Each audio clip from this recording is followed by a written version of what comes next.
All right, how's everyone doing today?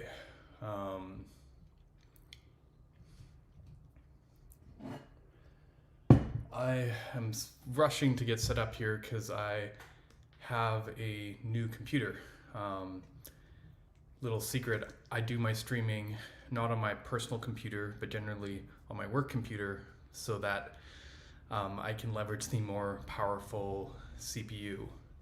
My personal computer is still like a first gen M1 MacBook Air. Those things are just honestly amazing. But I think my latest work computer is like an M3 Max Pro or something. So much more powerful. Which is good for the video content stuff. Things not dying out on me.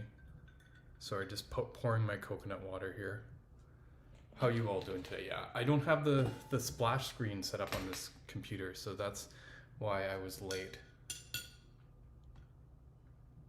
All right, let's see if I can.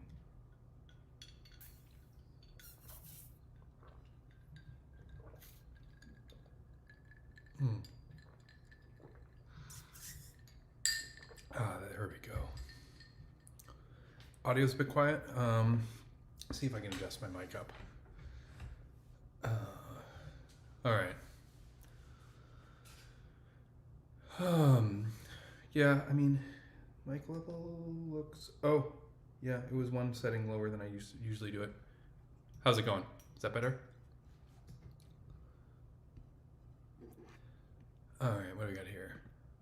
About the change to hydration IDs, can I confirm they're backwards compatible with Solid Start 03? Yeah, this change is just in the internal generation that Solid produces. But we'll talk about it a bit. It's actually kind of peripheral to what we're talking about here. Like, I didn't really change anything fundamental.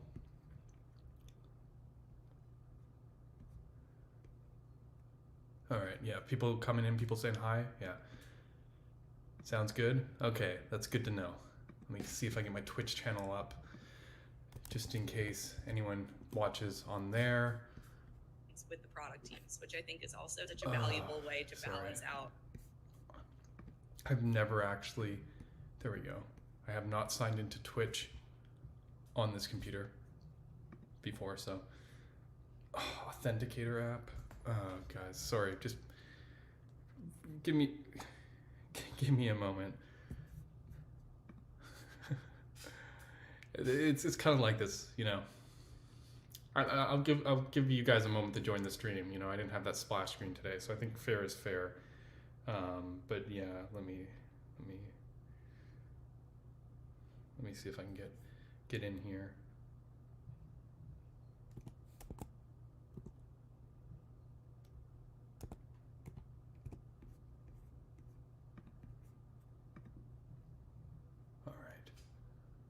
All right, I'm in Twitch now. You can see people on the channel. There we go. See people on the channel. All right, audio's good. Okay, I am good. Are you guys good? How you doing?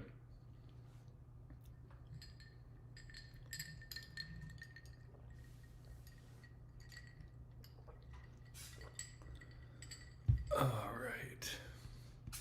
So yeah, mixed bag of things. Great, pumped. Huh. It looks like there's actually a border on my OBS window. I know I shouldn't be too picky on this stuff, but it's like, why is it there?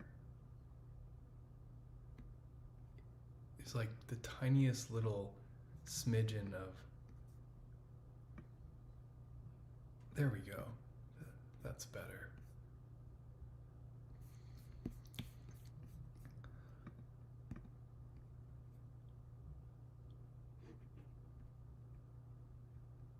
I was doing OBS for this before. That's how I'm still using StreamYard, but I'm literally using OBS just for the virtual cameras to do my green screen. Right.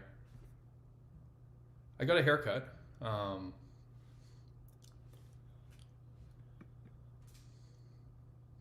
a real room called it. Yeah, exactly.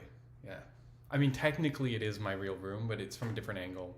My desk sits at the window, and this picture is taken from like the corner where you can see the window. Like it looks like the window's to my side where the window's actually in front of me.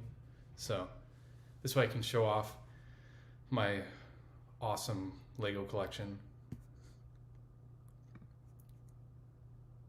Yeah. Okay, so basically there's a few things that I want to talk about today. Hydration IDs seem like the thing to draw, like to talk about, but this actually came to head because of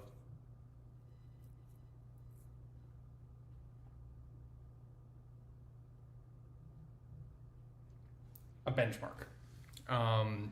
And I love benchmarks. So we're actually going to look at this benchmark in more detail than pretty much anyone else, even the article that covered it did.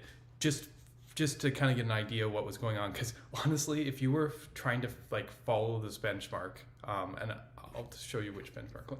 Oh, do you know what's going to happen to me? Oh, I feel so embarrassed. I'm going to try and present my screen right now, and then it's going to tell me that I need to restart Chrome. I'm predicting it right now. Let's see what happens. I'm going to share my entire screen. Oh no, we're good. How did that happen? Well, isn't that amazing? Okay. Well, first for everything. Anyway, I'm trying to think of the quickest way to get to the actual benchmark, and I think it was, I think we reposted it initially, but then it got deleted. That's the thing. I'm probably not going to be able to find the initial article because they recanted it. Yeah, I mean, I'm not. It just doesn't exist anymore. So, but essentially, the guys from Fastify did an SSR benchmark, and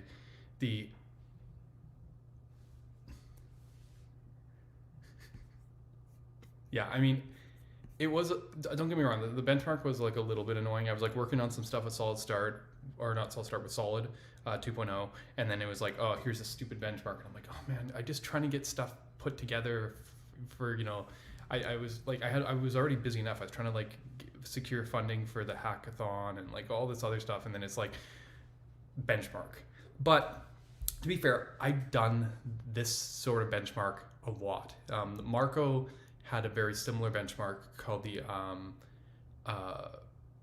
isomorphic JS benchmark or something, and I was pretty confident when I saw the benchmark. I was like, okay, the results I saw made sense, but the problem was I didn't look at the benchmark very closely at all, and that was probably to my detriment a bit here, because let me see, what did I post when let me see if I can get back to this original posting, because if I'm correct, the benchmark,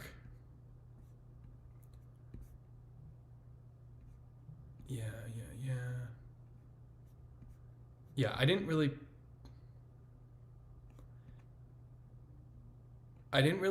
end up talking about this benchmark until Rich went in and fixed the Svelte versions, right?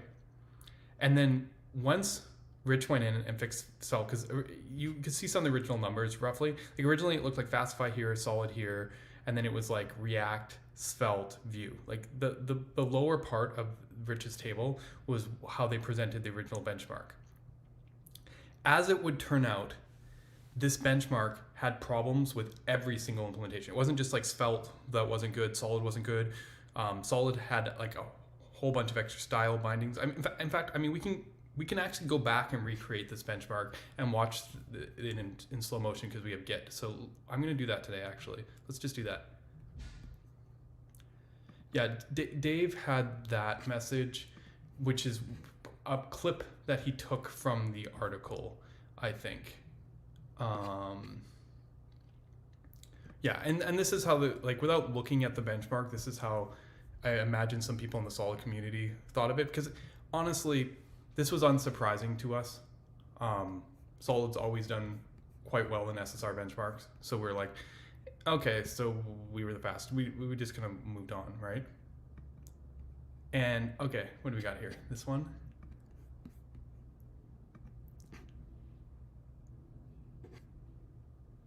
Yeah, and this is where it landed in the end. But the funniest thing is, before it got to this point, it bounced around like a bunch. And you can see how small little changes completely change the order of how frameworks appear in the benchmark. And the reason I want to talk about this is because I think it's important to understand what these things are actually measuring and actually go step by step by the, mistakes or corrections or, where things went of this benchmark. I think there's value here, and it actually draws attention to our main topic today, which is the hydration IDs in Solid. Because in the end, all of these generate the exact same HTML except Solid. Solid, for good reason, we'll talk about that later, is the only one being penalized in this benchmark. I mean, Solid does okay, even despite this penalization. But I wanted to kind of get into this a bit. So yeah, I managed to get Git set up on this computer. So I actually have the benchmark, and I'm just gonna, we're gonna go back in time a little bit. For those interested in how this benchmark works, essentially there's a folder of, let's see if I can blow this up a bit so you can all see.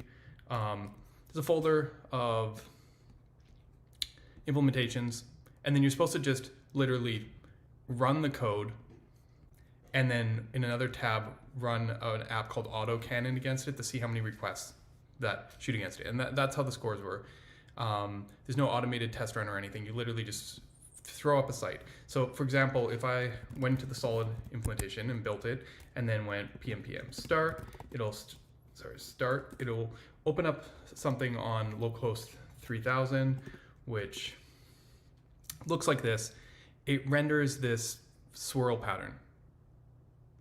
Yeah, and honestly, this was my biggest takeaway. They said they generated it by AI, right? And I mean, I've seen stuff generated by mitosis I wouldn't trust. But at least there's developers trying to build equivalent things. What's AI gonna give us, right? Well, we can see what AI can give us because, just a second. Why is, just sorry, I'm just gonna, I'm gonna do this off screen for a second. I don't know what's, this is my problem with installing new software. But I imagine a number of you already know my email address, so it's not like that secret anyways. It's on probably all my Git commits. Okay, sweet. So here's the history of the benchmark, which is easy to follow. So we can literally go back to, I think, all examples and see what we were looking at. And I do this not to pick apart the guys at Fastify necessarily. I just want to show you what can go wrong.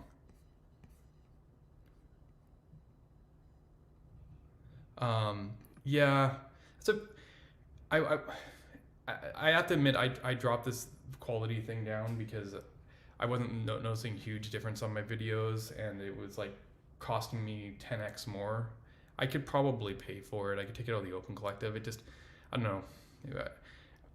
It's like the difference right now of paying like $20 a month or paying like $60 a month or something. It's just,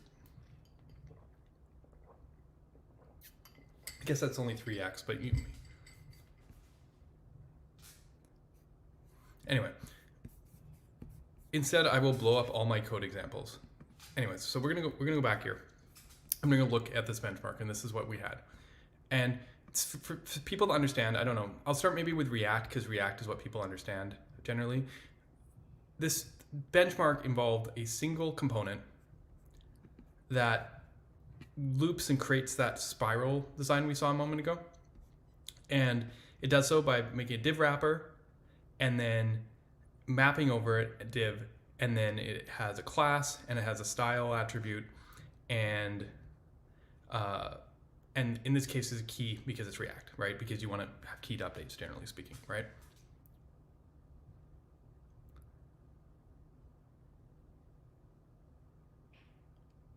Right.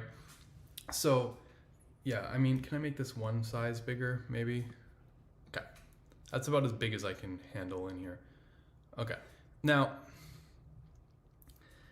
you think, okay, so what would this look like in a different framework? Well, I don't know how, well, this is what they did with Fastify HTML. What is it?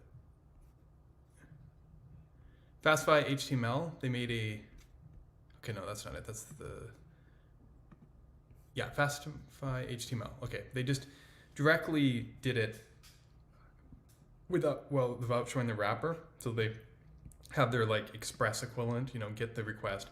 Then they did all the same code to calculate it, and then they mapped over it and div class and put a data key on it, and then interpolated the string, right?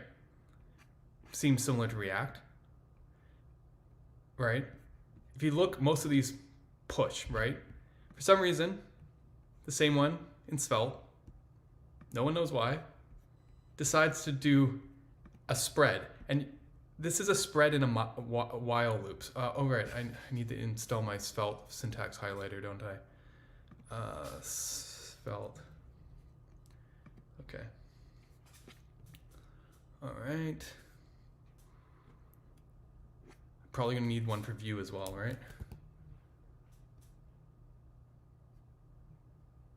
So let's see which one they recommend when I switch over to the view file here.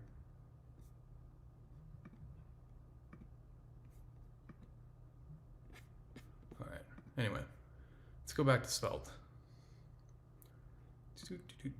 Page, okay.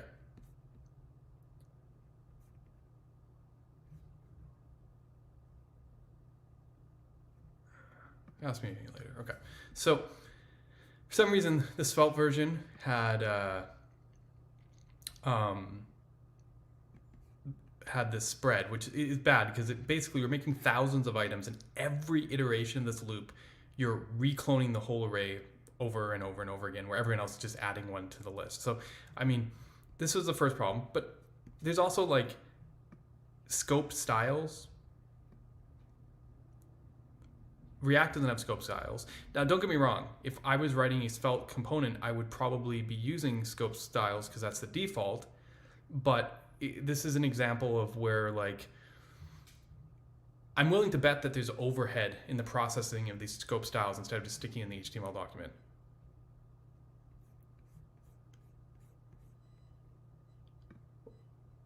I mean, we have to go a little further and look at this to understand what it's actually trying to test. You always have to ask this question. It's not just reading the headline. You have to actually like look at it and be like, what is this trying to test, right? So we're going to come to that answer in a minute, right? So, but yeah, and then they have data key just like the HTML one. But if anyone knows anything, this isn't how you key arrays in Svelte. You key arrays in Svelte by making this each tile tile.id, and then I'd have to do that tile.id. You get what I'm saying. You key in Svelte by putting this thing in parentheses, not by adding an attribute, right? So you could already see some differences. Let's look at view. This is how you do key in view, so at least that's fine. They did not do the push, so, but they had the scope styles again, right? So a little bit unfair, arguably. I mean, don't get me wrong. On one hand, you could argue this is how an actual view developer would develop stuff, but I think this no one cares about profiling the cost of scope styles. To be fair, though, we don't know what the intention of the benchmark is at this point. We're just speculating. That's why we're looking at the different stuff. I'll look at the solid implementation. Base JSX looks a bit like React. Okay, goes through. It adds a key like React, which we don't have keys, so that's weird. Uses class name like React, and then it adds like a whole bunch of style stuff in this, like a whole bunch of style bindings in here. There's cell size, which I think is constant, but instead is put in here. So there's like all these extra style bindings and stuff. Again, you might not think this stuff is expensive, but what is this test but literally mapping over, I don't know, thousands of items in a list. So like, yes, cloning everything every time. Adding extra attributes are not here, because if you add a key to solid, it's a key attribute in the DOM, right? So the only implementation that actually looks proper here is actually React, because React, I think you guys probably know this, if you put key on React, this does not get serialized into the DOM. Every other implementation has an extra attribute that says key being serialized into the HTML for basically no reason, right? Everyone following along so far? And you think that wouldn't make a difference, but adding or removing that key prop changed the test scores by about 200 requests per second, which is, if you saw the scale of the results here, like looking at this, 200 requests per second is the difference between like 5th place and 1st place. Just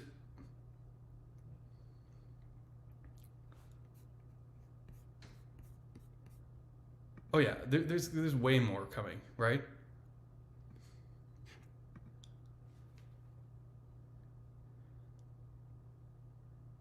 Yeah, I mean, the thing is, I actually pointed this out to them. What ended up happening is every framework went in and fixed their implementation, right? And then we got into this funny state where Fastify was slower than Svelte and Solid. Preact had now been added to the list. So it went, the order of the results was Svelte, Solid, and they were literally, there was a version of the article where they scored identical. They were, Svelte was ahead by 4 requests per second. It was like 1187 to 1183. That was the article that was going to go out the door. They said, okay, tomorrow we'll release the article. Guys, I'll check on it, give your stamp off. This is the version that's going to go out. And I was like, yeah, that makes sense to me, knowing how these frameworks work.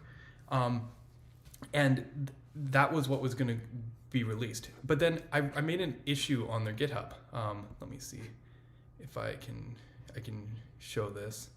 Let's go back here. Yeah, it's because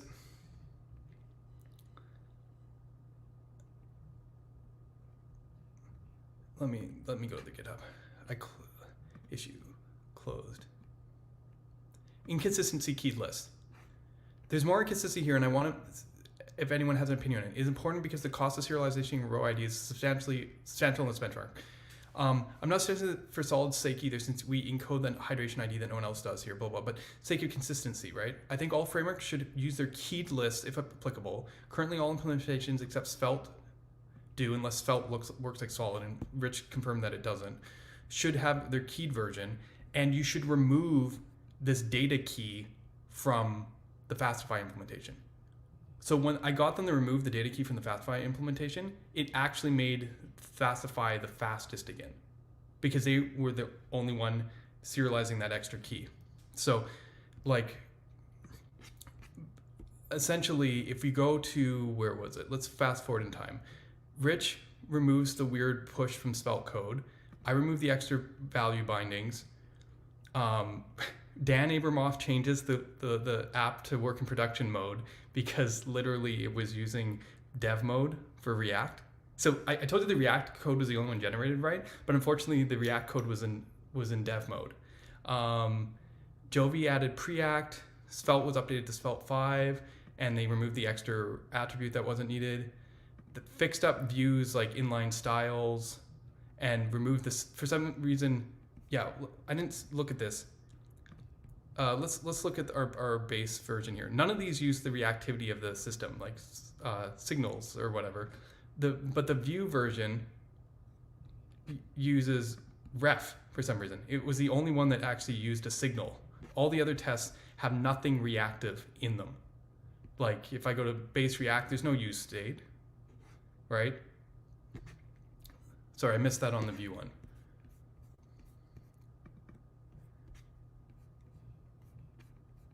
So, sorry, where was I? I was looking at the commit history. So we got here, and at this point, the only difference really was that key suggestion that I made. But they decided to do a few other final revisions. Instead of making it non-keyed, they what they ended up doing was instead of making it keyed for everyone, they made it non-keyed for everyone, which is fine. I looked into it, but they did one other thing, and I know this sounds really silly, but actually I'm going to show you the difference here. We're going to check out what the final revision. This is where the final article was released on. Okay, this is the final version. They did one other change, and you'll see right here. They put this toFixed on the end of this, because if you the original version of the benchmark just had like X here and Y, and it was making these really, I mean, I can show it to you. Let me just remove this from there. Let me go here and go PM. I'm just making sure I'm up to date. Good. PM. Build. PM start. Okay. All right. Let's go over to localhost. Inspect. Actually, you probably won't be able to see it because the browser display truncates it down to 2 or 3 digits. But network. Sorry, I didn't save my change. Sorry, build, start.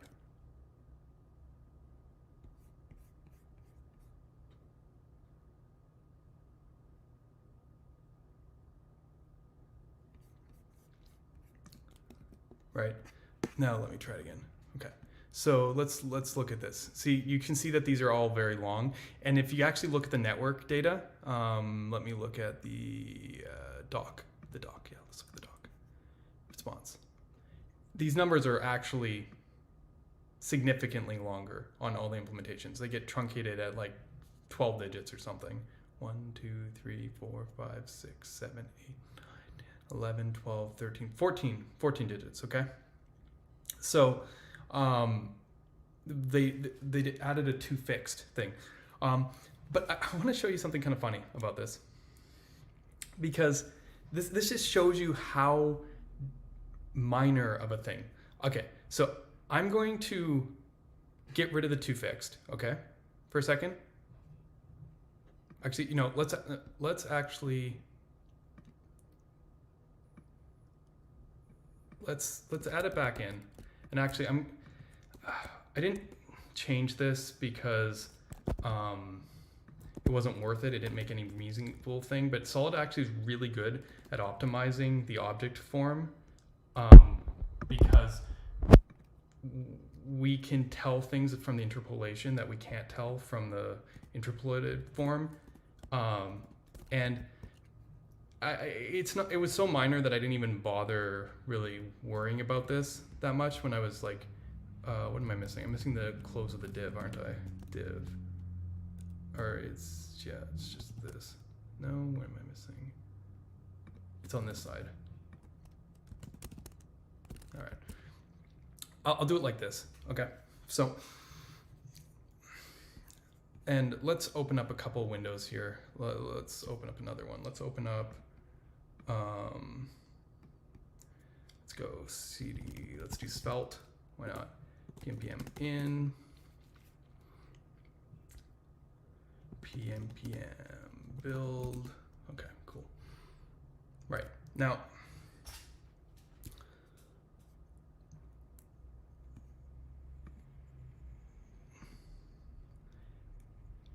let me do, okay, so I got the solid version. Let's make sure that I'm on the right version of solid. So build with the thing, and okay. What we're gonna see here, build. What we're gonna see here is the results are gonna resemble the final results on the benchmark pretty much. So I'm gonna start solid. If we auto canon here, localhost, give it a sec.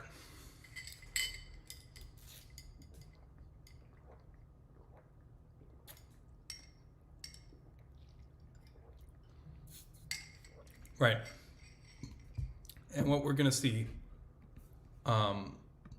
is that the average requests per second, this is the only problem with, I got to view out one level so I can see the full table in one go. What you'll see here is the Svelte version sends about, they average about 1048, 186 MB bytes per second, right? Or sorry, this is solid version, right? 1048, sorry.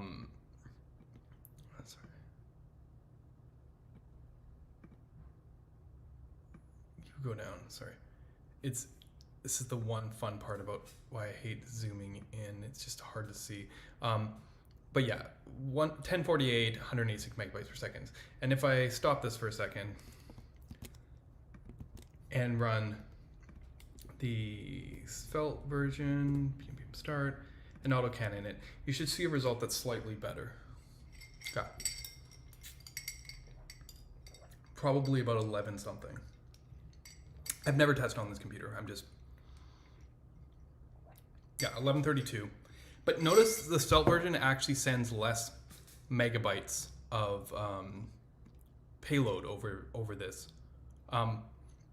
It sends 172 where Solid's sending 186, because Solid's HTML that it generates is larger because, I mean, we can see it right here. Data HK1B171 on the Solid version, right? It has this extra attribute. And if I go on the Svelte version, you're not going to see that extra attribute. In fact, Solid is the only framework that is now has the extra attribute. And I'm going to show why it has the extra attribute in a bit, but it actually makes a difference, right? It wasn't really noticeable in the benchmark initially because of two things. Because you got to remember what autocannon does. Autocannon, I do a lot of benchmarking where I test like how long does it take for this process to run a node, start to end. Like how fast things render. This is testing how long it takes to not just render, but send the data across. So the bandwidth actually has implications here. So the funny thing about something like adding toFixed is you can think about it. This extra processing to truncate the strings actually makes things more expensive. It actually takes longer to render. And you're like, why? But 2 extra calls per loop iteration actually visibly adds up to the point that if I remove this toFixed, all the benchmark frameworks would perform better, even though they're shipping more bandwidth. The overhead of action from a rendering perspective of doing more data processing doesn't always balance out with the bandwidth. However, there is a cost to bandwidth when the differential changes. Because what the other thing that getting rid of this toFixed does here is it means that all the frameworks have larger attributes, which means each row is larger. So on average, the impact of having the extra attribute between frameworks is diminished as well. So if I remove this from the Solid version, right? Let's stop the Svelte here. And I remove this from the Svelte version to show you something as silly as this, right? If I remove it from both versions, right? And npm build, all right? And npm build, okay. npm start. So I'm going to start the Solid version. Let's autocannon it. Solid got what, 1048 last time? And sent like 186. Now it's sending 345, way more because of the H output, but it's doing averaging 1487, right? And if I go to the Svelte one,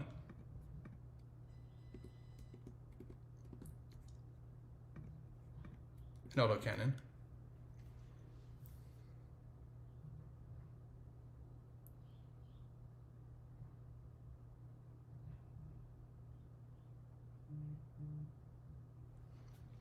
$15.36 and averaging 317. You can still see that the differential is significant, but the gap is actually closed considerably. And when they ran their tests on their machine, originally these were about parity. But my point is, the scores went up almost 30% by not running toFixed. Just to give you an idea, like how much difference adding an attribute or making an attribute longer makes. Or like doing, not even longer, but doing data processing, like one extra thing that the other implementations do. This has gone to such a micro level on the benchmark that like doing something like that, like let's bring Vue in. See, do you know why Vue was slower until the very last version? It was the object form. Vue has the opposite problem. Vue wants to be a string. If you use the object form for Vue, it actually slows it down. So if we remove this too, and it can join the party, right? Let's stop Svelte. Let's make a new window here. Is that it? Yeah. CD view. PMPMI. PMPM build.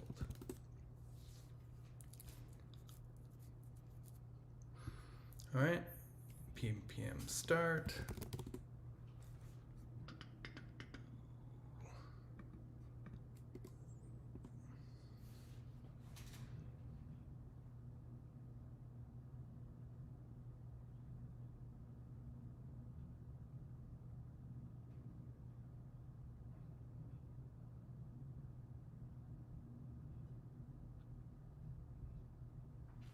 And Vue came in at 1570. So again, the when we changed this and banned, like this actually closed the gaps compared to the results, but we still seeing a spread here. But generally speaking, this is as someone mentioned earlier, how fast can you jam out a string? So every little extra calculation, every extra little attribute thing makes such a significant difference.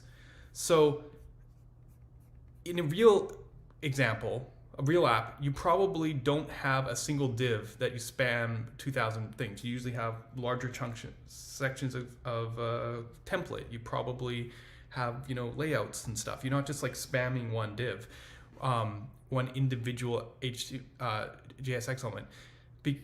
And this is something that I realized, like, this is kind of the worst possible case for our hydration mechanism, because as I mentioned before, Solid has that one extra attribute. Does that one extra attribute make a difference?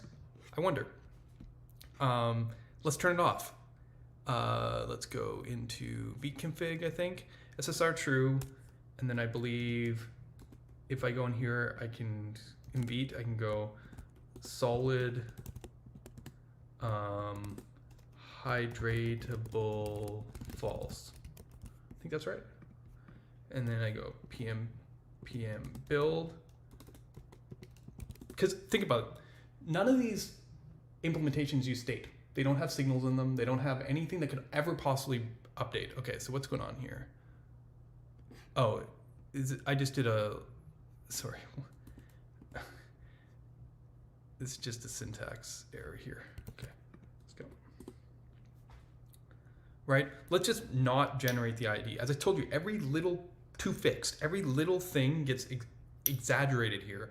So what happens if we don't do that?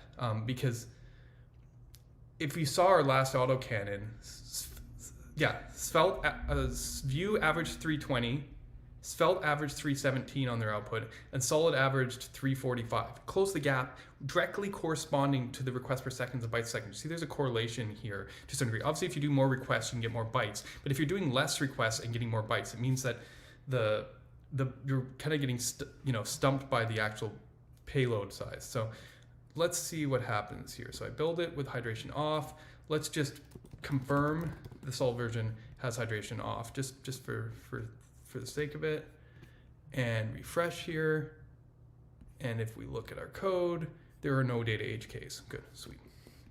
Now let's autocannon that.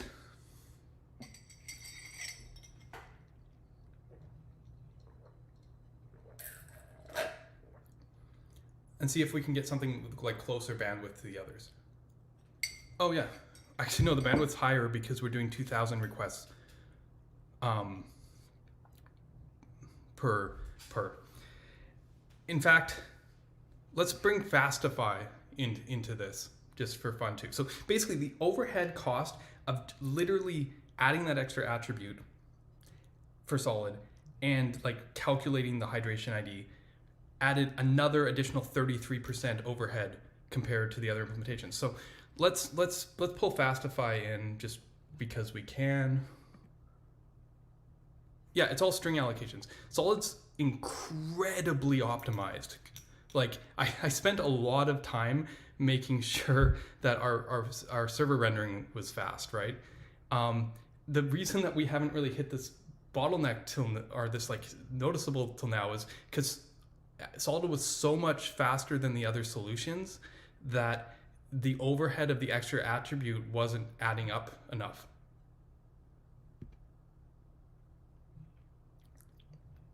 Right? So let's like, so it's like people are like, oh, don't give Fastify a hard time because they're just the baseline. Well, is the baseline even fast? Let's find out.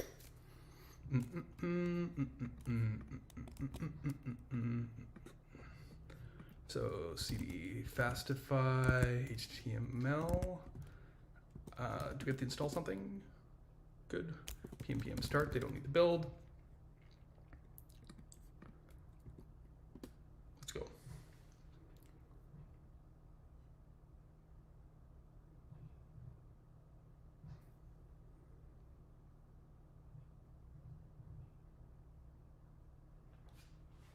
Oh, right. It's not fair. Sorry. You know why they're there? Because excuse me. All the other ones have removed the toFixed.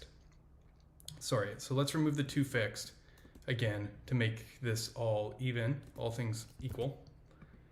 And let's start this again.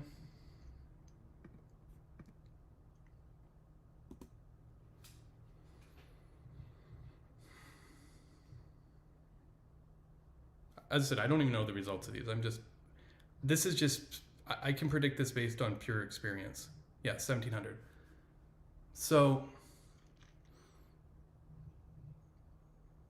Solid's output, trying to do the same thing as even the Fastify implementation is still, I don't know, 20% faster. So now I agree that hydration IDs are here, and I said that in the issue. If you remember when I was suggesting that they remove the keyed list thing, I was like, look, I'm okay with Solid taking the hit where no one else does.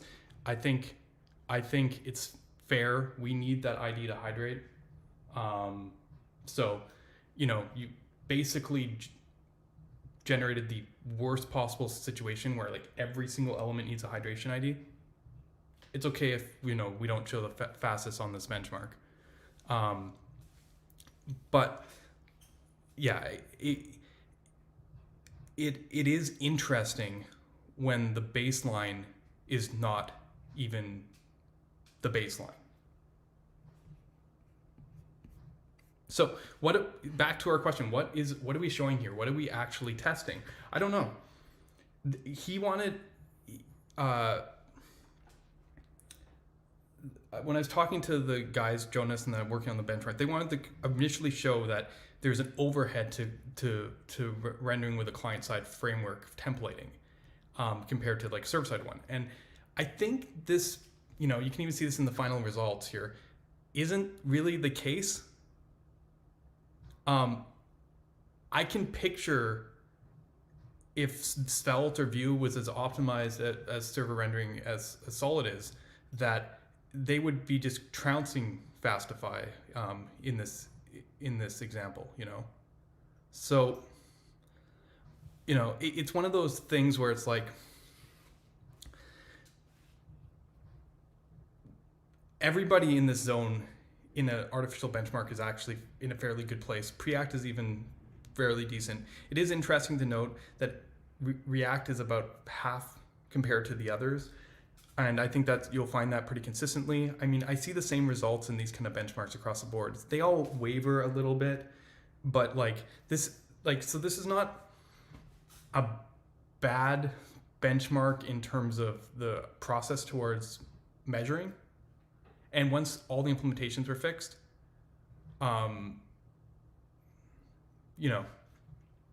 we can kind of look at it and be like, this is, for what it shows, is fair, right? But it's like, it's much harder to place its value back to people, you know, when they're trying to say like, oh, this is how I know which SSR framework is fast or whatnot, because it's like, what are we trying to show?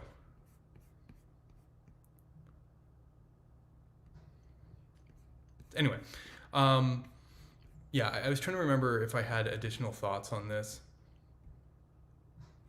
Because this is where I eventually showed the without hydration thing, but it's not even, it's not because hydration's on or off, it's because we have a very different approach to hydration, right? See, this is when I called it, this is that the results are going to be the same because they were the same at that point.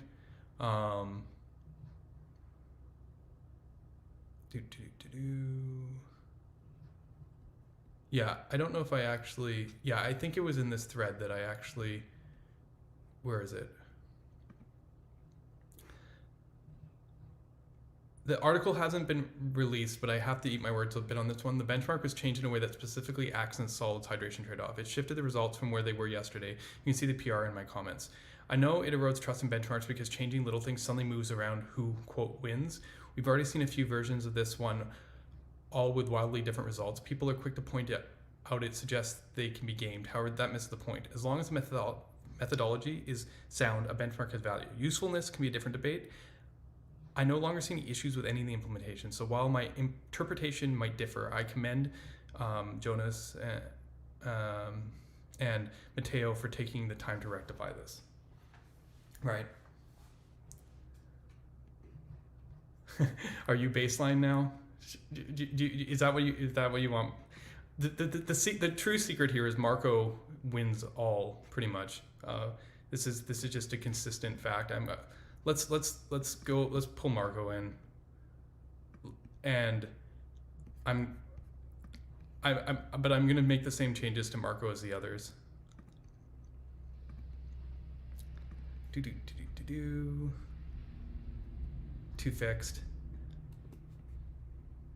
toFixed.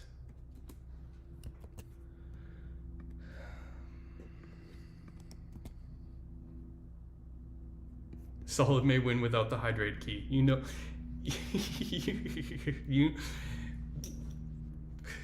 it might be close, yeah.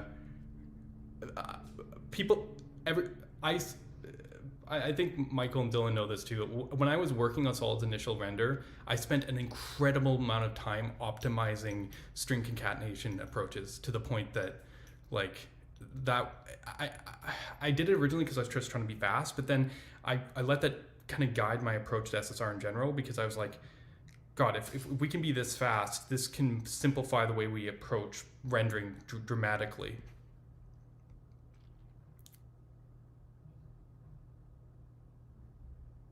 Brian doesn't have Marco. No, if you're watching earlier, I had to install all the extensions today. I just did Vue. I did Svelte. This is a brand new computer. I just switched jobs. Marco VS Code, is this verified owner? Yes.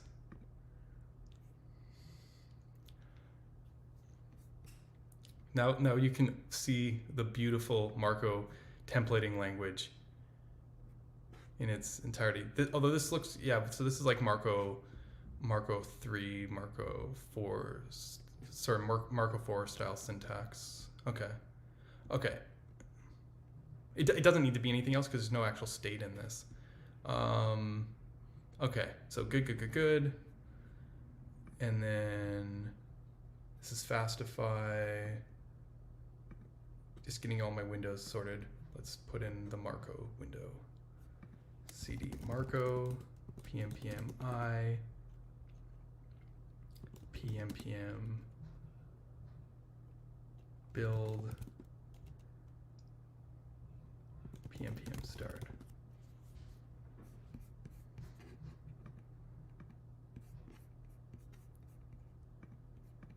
There is a different benchmark that the Marco team maintained, and that's how I honed Solid's render speed. My experience generally has been that Marco's overhead for just like starting the render and ending the render process is basically unmatched. Yeah, check this out. Okay, it didn't quite match Solid's no hydration score, but this is just Marco as is. Do you know what I mean? So without turning off the hydration, it came in at 1900, which beats Fastify, beats pretty much anyone who's operating in their normal operating parameters. So there you go. All right. Okay, so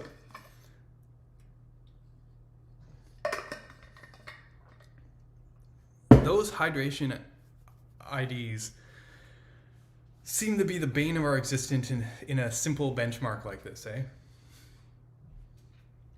Right? Why do we even have them, right? Like, you're probably like, no one else seems to have them. And I have to admit, there's a good reason for it. It's a relatively unavoidable reason, I think. I mean, if you guys have ideas I'm talking about today, maybe you can help me out. But the thing is, we first have to understand this benchmark and what it's doing to understand how relevant it is. We almost basically buried the render difference of those attributes once we added, like, got rid of the toFixed, or once we added anything to the HTML. Make the HTML even the tiniest bit larger, the difference ended up not being that relevant from a render standpoint, right? Even with the kind of worst case scenario like was laid out here, Solid's not in bad company, but it's not Marco, obviously. To be fair, Marco with toFixed is probably sitting around like here, like slightly above Fastify, but like it's like we're talking about the absolute extreme. Someone earlier asked, how long does it take for SSR's request? And the answer is like, yes, depends on how big the page is, but usually SSR render times for, might be like, I don't know, 2 milliseconds, 5 milliseconds, in some of these, I don't know how big your page is, but maybe 10 milliseconds. So like the difference between choosing Solid or React to render your page from a pure synchronous rendering standpoint is like, oh, guess what? Solid was 10 milliseconds and React was 20 milliseconds. Don't get me wrong. You pay your server costs. This adds up over time. Having something twice as fast as something else, can make a difference, right? But we're talking, the render is almost never the bottleneck. This is what I showed on a previous stream when I was talking about PPR. I said PPR was kind of a waste of time. It's like if you have streaming versus PPR, like it's not like that different. And that I did a whole stream a little while back showing how the bigger overhead seemed to be Vercel's own infrastructure, and PPR solved that. Whereas if I just took streaming to Netlify, I got basically the same results as PPR without having PPR. So like, this is generally not a bottleneck. Whereas hydration, on the other hand, or data fetching waterfalls, are things that are closer to your client and you're doing the network, can actually be more significant. This is why I'm always very critical of people who come in on the server side things and I talk about, we need JS on the server, and they're like, blah, blah, blah, we're 10 times faster at rendering. I'm like, I don't care. Like, so what? Now, yes, instead of 10 milliseconds, you were able to render in 1 millisecond, which is significant from a cost standpoint. And it's even significant, it will add up on your bandwidth, how many servers you have to spin up. But compared to 200 millisecond plus differences on the client side hydration thing, like, it just doesn't matter, right? Like, we can't emphasize that enough. So yeah, the Astro isn't, because they purposely only chose the raw rendering frameworks. See, if they brought Astro's HTML in, it'd be like putting Fastify in there again, right? It's just like another thing that it generates HTML. It doesn't, there's no like extra client side framework hydration consideration overhead. to turn out only 5 times faster. There you go. So your Rust backend, you know, it takes 2 milliseconds. Your Solid backend takes 10 milliseconds, and your React backend takes 20 milliseconds or something like that. So I think this is less important than it gets made out to be. This is probably the least important part of the whole, like, is my SSR efficient question. But why, you know, this still doesn't change the fact that there is a thing, you know, and if we're going to be sitting there going, how can we come up with the, you know, the best solutions for problems, the most efficient approaches overall, we have to question everything and look into everything, right? That's just how this goes. So let's talk hydration IDs. See, I'm going to share, oh God, I don't even know what account I signed into Dev with. Did I get it right? I did. Yay.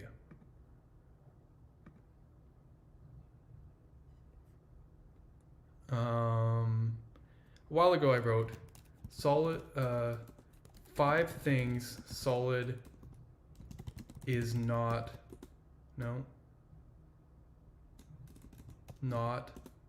next page. I guess this was a long time ago. 5 places SolidJS is not the best.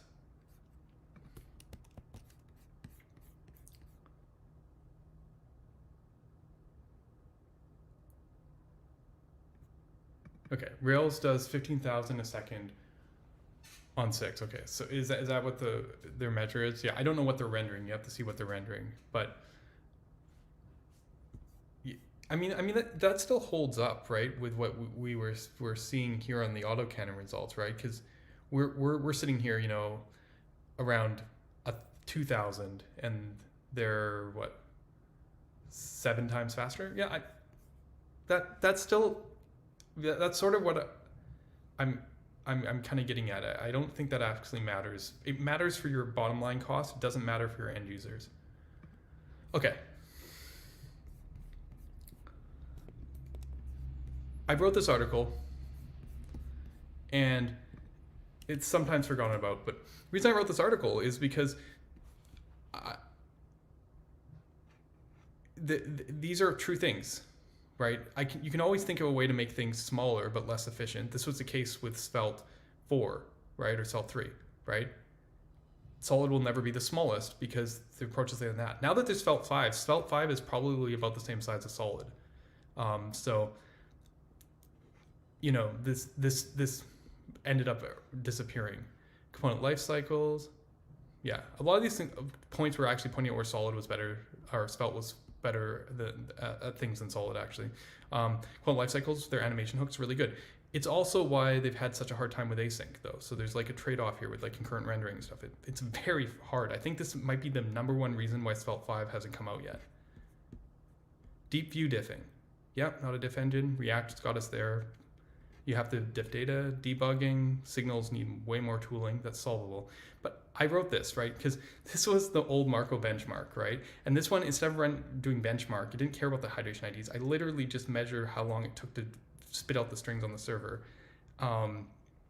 And as I said, but I said we weren't the best at server rendering for a couple reasons.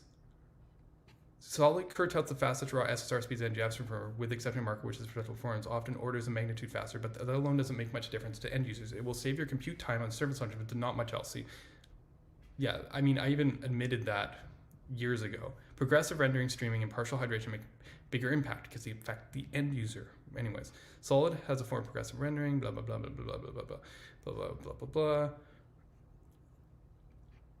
Libraries like Marco's Svelte have the ability to identify statefulness and track how it's used throughout your whole application. So I started kind of predicting that Svelte one day would employ the optimizations that they're starting to look with in Svelte 5. Obviously, I didn't know that they would get to Svelte 5 back in April 2021. but it's kind of, you could kind of tell where things are going to head, right? If I assume that signals were the future, and you could kind of like, I could kind of predict Svelte was going to go this direction before they knew they were going to go this direction. You can kind of just, it made sense. And I think understanding directionally these kind of trade-offs is important here, because I knew from the second that I touched SSR and hydration that we were at a severe disadvantage in terms of performance. Not severe, but a relatively big disadvantage in performance. So all I could do was just make sure that things were fast enough, and if I was content with them being fast enough, then that would be good enough to move forward with. If it wasn't, then I'd have to rethink things. This is part of what delayed Solid 1.0. I wasn't going to cement Solid API where it was unless I knew that it could be fast enough, right? So we did the work when we got there. But while we haven't seen any firms successfully pull this off yet, nor architecture ground enough to leverage it, it will happen. For now, Solid will have to be satisfied with being the fastest raw render in the server and browser, with the knowledge that it's theoretically possible that other frameworks will outperform it on the server one day, right? And we're kind of starting to get here, right? This gap has definitely closed. But why? Why? Well, let's see. Let me pull some notes up to help me explain this. God, every service is going to be like this today. I'm sorry. All right.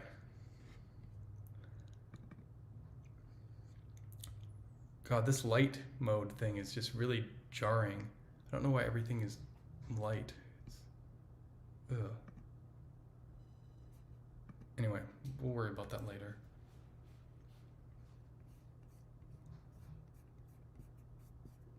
Yeah. Don't get me wrong. If it matters for bottom line cost, it matters. But if anyone knows anything about my philosophy or approach to building UI frameworks, there's only one person who matters: the user. Right? You can spin up more servers, resources, whatever you need. Obviously, you want efficiency for cost perspective, but I care about efficiency for the person who's actually using the app. I don't care about the developers as much. I don't care about the company's money as much. I care about the end user. End of story.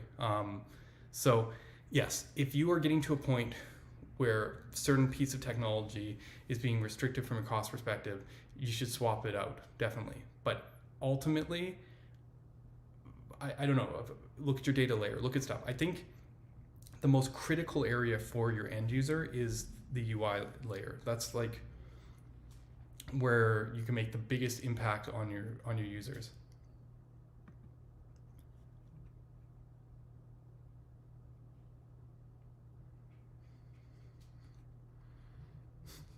You found that funny, eh? I mean, we just keep on plugging away. Yeah, I do have a plugin for dark mode, but I don't think that's... Oh, it's funny, it's not even... Yeah, I don't think that's it's not working on this page. Okay, doesn't matter. So let's talk about hydration IDs, and hopefully you can gain a better appreciation for this, okay? Honestly, I'm gonna say it right now, this has been pretty tricky for me. I'll drop this article in here so you can look at it, right? If you need to. But essentially, before Solid came up with this approach, fine-grained hydration didn't exist. It just didn't. Like, the predecessors in this zone were always focused on client side. Like, Knockout.js was from a time before SSR. Once SSR became a thing, no one was doing this kind of rendering approach anymore. So, and like things like Surplus, SJS, whatever, all these kind of like client, like everyone chose reactivity just because of how incredibly powerful it is at rendering on the client. There's a reason every framework's picked up signals at this point, pretty much. So like, no one cared about SSR or all this kind of stuff. It was literally just like the superpower in the client. So when I was presented with the problem of SSR, I had basically nothing to look at from a fine-grained perspective. Because like even Svelte, you know, Dominic Anaway's own words, was a VDOM until Svelte 5. It's like he still calls it a VDOM today, basically, until the new version comes out.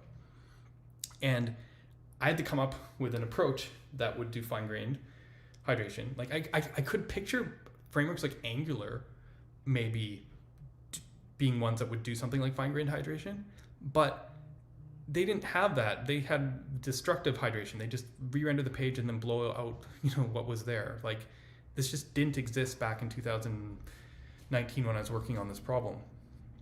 And I was kind of stuck because there was a second problem that I hit, because there's a difference, and I mean, I gotta give credit where credit's due, you know, in terms of like decision implications. Like sometimes when you're dealt restrictions, you have no choice but to think out the box to solve the solution. And I'd made a decision to use JSX instead of like these template, you know, like string-based template forms, because the tooling was better, and we showed that like you didn't have to inject context, and there's all these performance benefits and stuff, and it was, you know, it just made my life easier. But JSX was not a good choice for server rendering, per se. I mean, it's okay for server rendering, but it wasn't a good choice for hydration, because the way we handled JSX. So,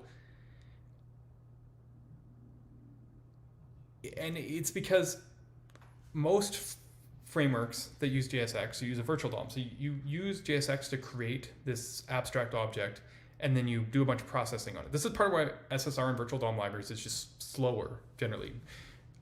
See, what Svelte and Vue do is they leverage the fact that they're a template to kind of like not bring the virtual DOM on the server. But like when you're React, you're virtual DOM everywhere. You're virtual DOM on the client, you're virtual DOM on the server. You know, Preact does some great optimizations there, but they're still kind of hitting this thing. There's actually some great articles by the guy who created EV, one of the fastest VDOM libraries, about like tricks to like improving performance in VDOM libraries in terms of node caching, and like just really clever ways of trying to get SSR faster. But generally speaking, there's this trade-off here where it requires more memory because you got to like get this abstraction, but it also means that when you go to process the render or the hydration, you have a representation of what the whole UI looks like, and you can make decisions based on that. You know where everything's inserted. And my problem was in Solid, what's the most fundamental thing that you do? You know that when you make div, it's myDiv is a div. This is one of the most basic fundamental things that we have in Solid, where you know that if you grab this div, it is an HTML div element, and then you can just go insert it in another div, and it works just like native. Like you just like, here you go, these are native elements.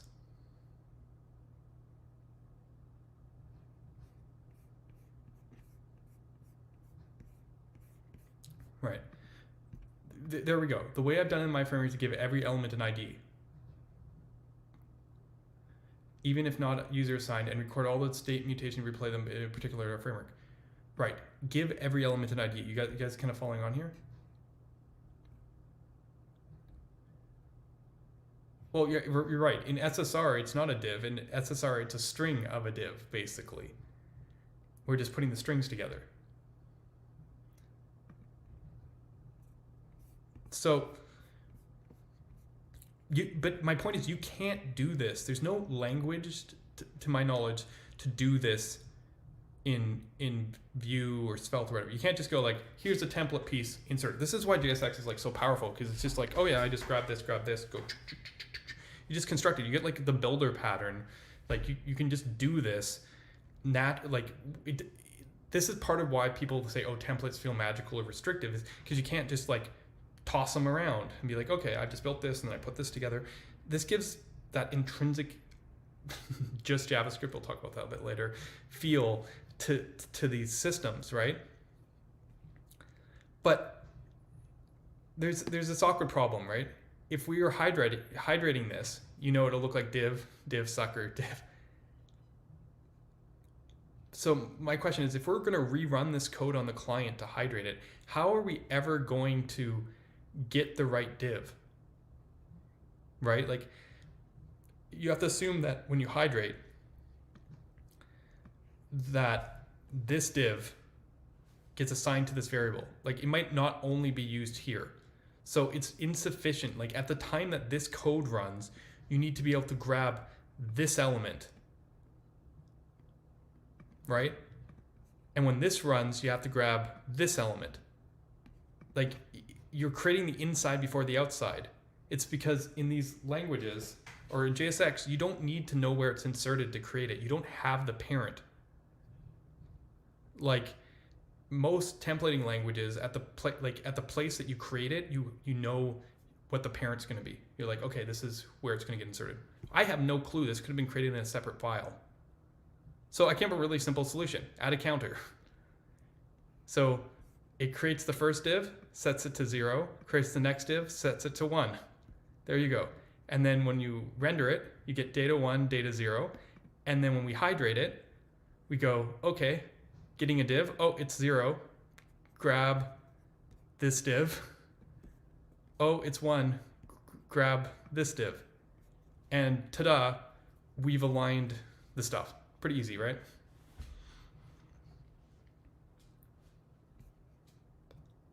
Right?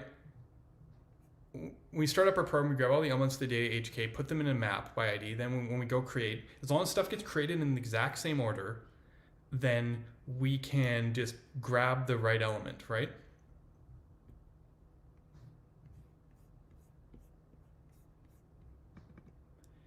Do we need the hydrate stateless elements? We do not. Now, yeah, there's a funny thing. In Solid, there's something called server only. I don't show this too often, but like, I could have cheated this benchmark in other ways. Like, I could have, like, see if I go here and go to the output and see the service, the client hydrating version, you'll see this. There's this button element, right? That gets in the template, right? If I go $server only, this template is suddenly gone. And instead of saying, it goes get next element, instead of passing the template to it, see, what's that again? See, pass the template to it. We just remove the template there, which basically tree shakes it out and it's gone. Now, what I realized, I haven't done this implementation piece, but if you actually remove it's theoretically possible that if you remove all the data bindings, see, and then let's make, instead of this account, this could be component.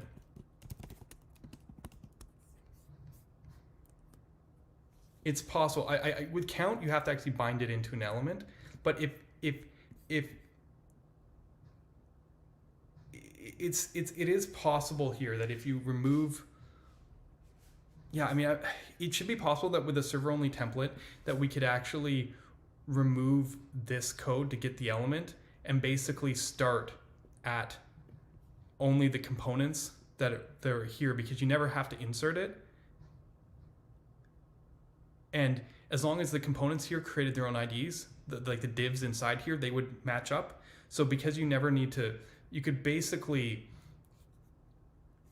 we could make it that server only templates that didn't have any other interactivity basically got erased to the point, like, obviously if they didn't have other interactivity, this wouldn't be here either, right? So we basically, this counter would just be a call to create component, essentially, and the rest of this code would disappear. And, you know, like, this could be, my point is this could have as much rich, you know, HTML layout stuff that we wanted, right? We could do this, we could put nav element, we could have some, I don't know, whatever. Is nav even an element? I don't even know. Anchor tags, you know, we could do whatever the hell we want. And the code for our counter is literally a way of just continuing the hydration, right?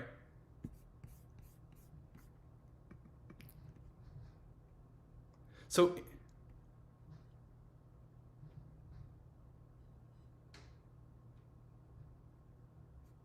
no, I mean, yeah, I mean, the thing is, I, I haven't hyper optimized this, but yeah, I mean, there are there are optimizations where someone could just not turn off hydration altogether, and we could get there. This is what I was talking about at one point with this approach was that it's fine. Was that if we ever had like use client entries, we could basically look at the default export component or whatever, look at the component and basically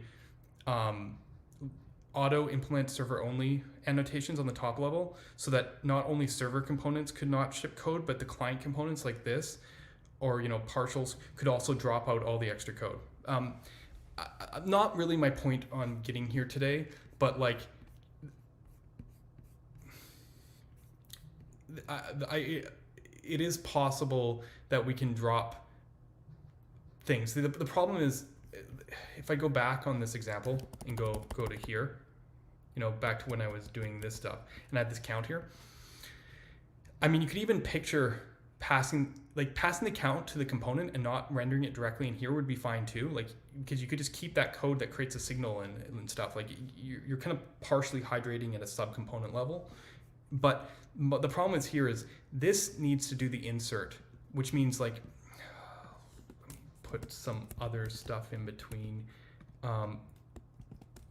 It's not just always L.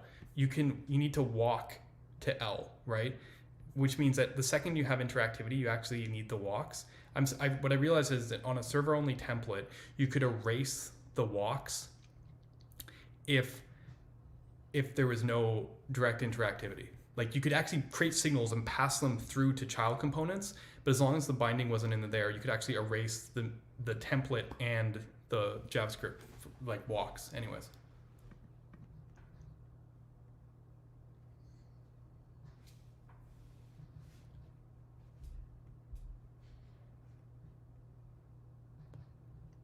So anyway, the data HKs are basically IDs, but it's a little bit trickier than that. I said this works if they're all in the same order.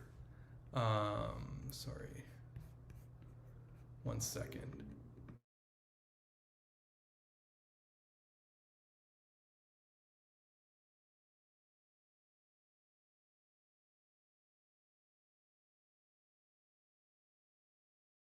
All right. What if things aren't in the same order?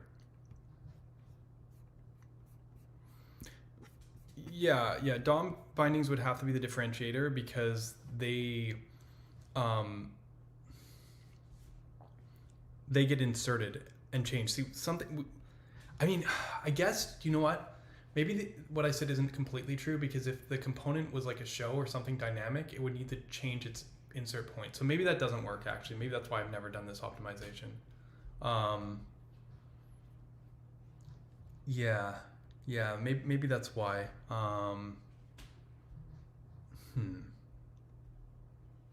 Yeah, that is tricky, but it's also a little bit beside the point. Sorry, I'm gonna be right back. I need to grab some more water. Sorry, I came a little ill prepared. Give me 1 sec.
All right, sorry about that. Anyway, let's keep on going.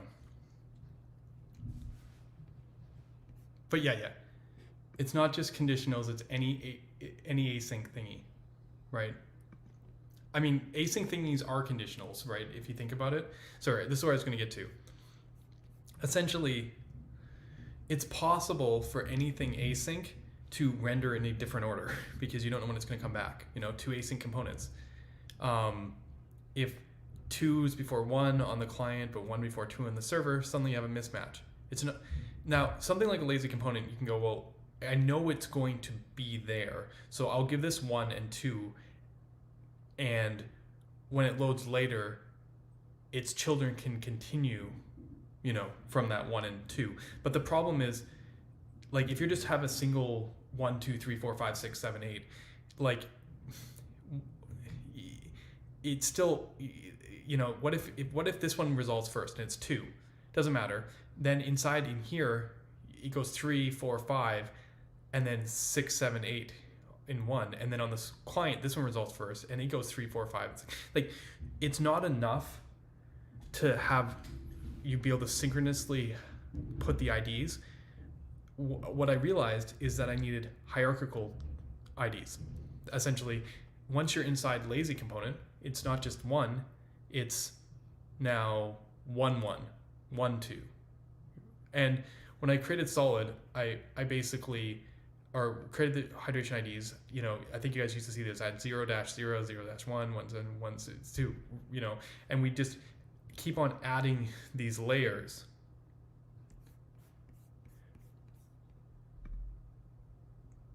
Yes.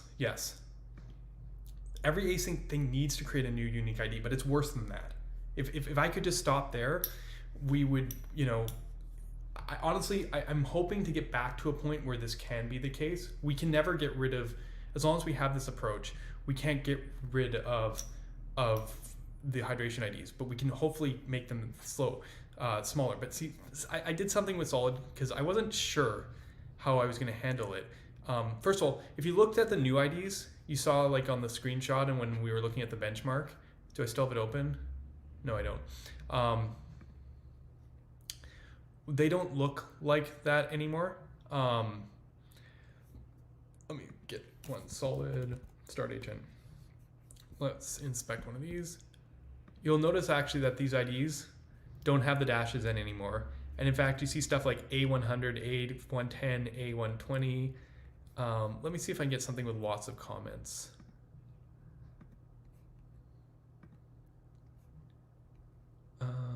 Oh, right, I have to refresh on the page to get the hydration IDs.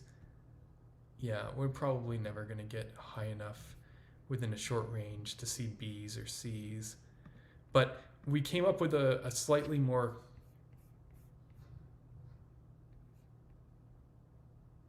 It doesn't need a unique ID for every state it can be in. Well, here's the thing. You assume that when you're hydrating, that you hydrate the finished version, that it matches on the client and the server. Because of that assumption, you don't need every possible state, you just need the resolved state. So you don't send something from the server to the client until it's resolved, and then when the client doesn't hydrate until that part's resolved. So we don't need all the states, we just need the final resolved state. Now, on the server, there's a reason for having branching, and I'll get to that in a second. But for hydration, we don't actually need the branching. But it's also why, can I make the IDs bigger? You mean like sorry, like this here, so you can like see what they look like these days? Yeah, like this. Here you go. They used to be 0-0-0-0. They used to be like twice as long looking. We came up with a compression. It's not actual compression, but we came up with a format that was a little bit shorter by saying we remove the dash, and instead of using characters, if the ID extends more than a single digit, we add a character. So if lazy component had 12 templates under it, the third would be 0, 2. So 0 is the first component, and then its child is the third one is the 2, and the 12th would have the ID of 0A11. So we added a prefix like the dash back in only if there's more than a certain number of siblings on the templates. And then if you have 3 digits, it's a B. And if you have 4 digits, it's a C. We just go up the character codes. Honestly, this didn't make barely any difference because these actually compressed really well from min-gzip, but it does make it infinitely more readable. But it does have a cost. Remember when we were looking at benchmark, toFixed made a significant performance cost. So hashing these IDs is not worth it from an SSR performance standpoint, because it's better to actually have larger IDs than to have the performance overhead of actually hashing them to be smaller. It's not worth hashing on both sides to do it both from the generation side and that. So I came up with a mechanism where the compression only needed to be handled up to the last digit, essentially. So we could just like keep, it's always 2 counters. There's like a prefix and a counter. And then as we go to each level, we add the current counter to the prefix. And it's only at that point that we have to do an extra slight processing. After that, we're just, it's only the last end of it. We don't have to think about it. If you had to hash every single time you generated these IDs, every single call would have to hash the whole length of the string over and over again. Aren't the network bytes generally worth clock cycles? Actually not, was my finding. The IDs tended to compress really, really well because most of the numbers were small, zeros, so generally, no, actually. As I said, the worst case scenario is if every individual element needs one. But if you look at like an actual application, yeah, all these list items have a data HK, but like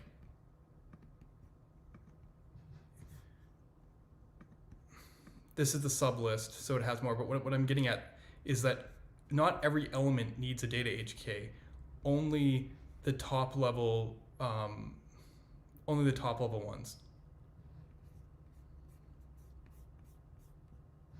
Yeah, HK standard for Hydration ID. Some people were suggesting, and see, I was trying to be, at one point I was like, what should I call this? And I went with data because people were bugging me about passing their HTML validators and stuff. Honestly, this attribute could literally be like $_ or something much shorter, help a little bit, whatever, right?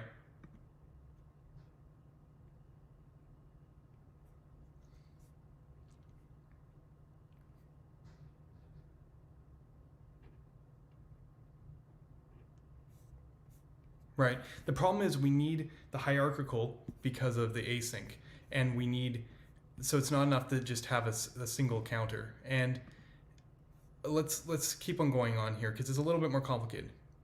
See, because once I had these IDs, I was trying to solve a second problem that no framework had solved. And maybe this was a bit too ambitious, and this is what locked us in our path. But I wanted our data to be serializable automatically. I wanted, if someone was like create resource, I wanted it just to do the fetching on the client and then, or sorry, on the server, and then automatically have it there to be deserialized from the client without the developer having to do anything. You'd literally just go like, create resource, fetch my users, and then when you're on the client, we would just have that data there. Like the next JSON thing, but I didn't want to do it like, get server-side props. I just wanted you to be able to just use basically a hook to do that, not have to give it a key, not have to do anything, and have it just work across the wire.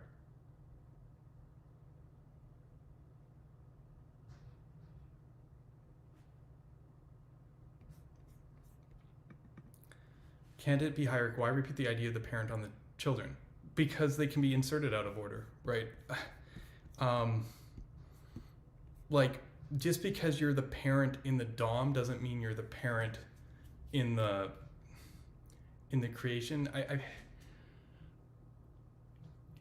You can have a prop that comes from a parent that is passed to a lazy component that then is realized in the lazy component after it rendered. Like, I don't know. I don't think I can trust that.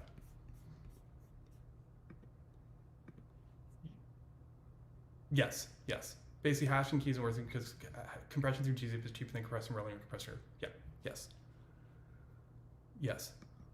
So like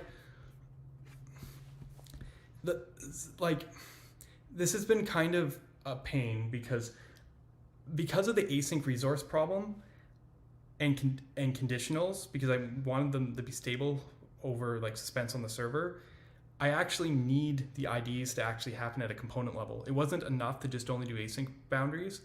And there are ways you can exploit this and screw up resource serialization, but they're pretty edge case. But essentially, if I found a different means for serializing the resource part of the reactive graph automatically, then I could probably reduce the depth of these IDs. But right now, since I don't, the component IDs actually help because the resources also get IDs, like create resource calls, so that they automatically serialize and deserialize. This is one of those like superpowers. People don't realize this about like Solid, and why people created Solid Query or so hot on it. Like I don't know if you remember, if you guys saw the tweet from Tanner, where he was like, Solid Query bigger than React Query. Part of it was like literally when the query guys came over and they were like, sorry, let's blow this up too. And they were like, hey, you know, what do we look like, do it. They just took create resource and they wrapped it. And yes, there were some challenges to figure out how to make it work. But once they made it work, Solid Query, third party, suddenly had automatic data serialization. It just worked with streaming SSR. You literally didn't have to do anything. Because they used create resource, they literally were like, okay, stick this on the page. Now it just works with streaming, just works with automatic data serialization. Everything just automatically works, which is what I was going for. I wanted it so that if someone came and had a great library like Tanner's, they literally could just like make a small wrapper around it and then call it a day and have everything magically work. This is not the case in pretty much any other query implementation.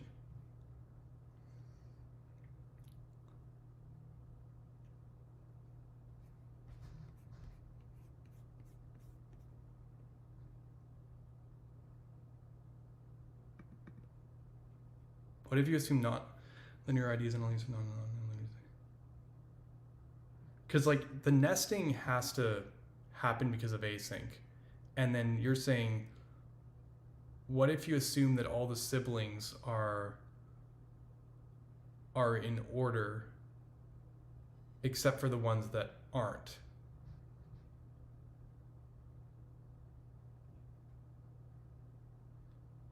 Like, I don't know if I can tell the difference. What I mean by that is, I mean, it's kind of the nature of JSX. Like, let's look at the solid base JSX here. This div inside this for map component is completely isolated from this div. Do you know what I mean? Like, this is why it has its own ID, because it's a top level thing, right?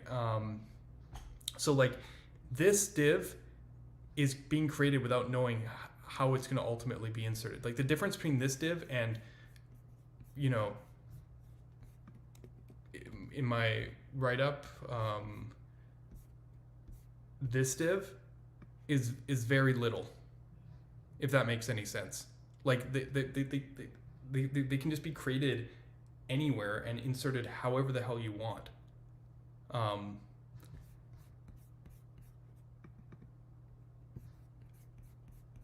Like, yeah, and if we know anything, compiler cleverness is probably a mistake.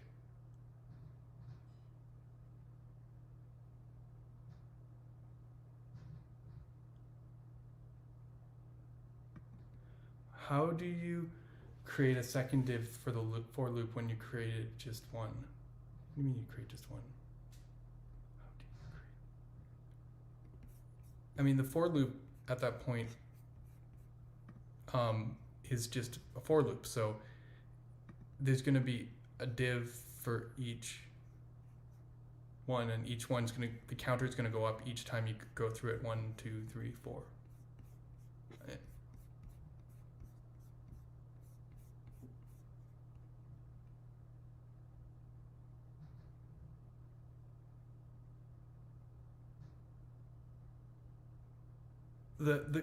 I mean, maybe it helps to see the output code for server rendering.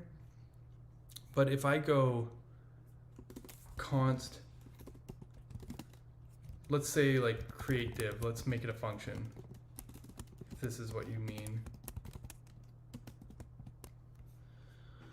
What you're going to see here is template. Let's give it an attribute. Title.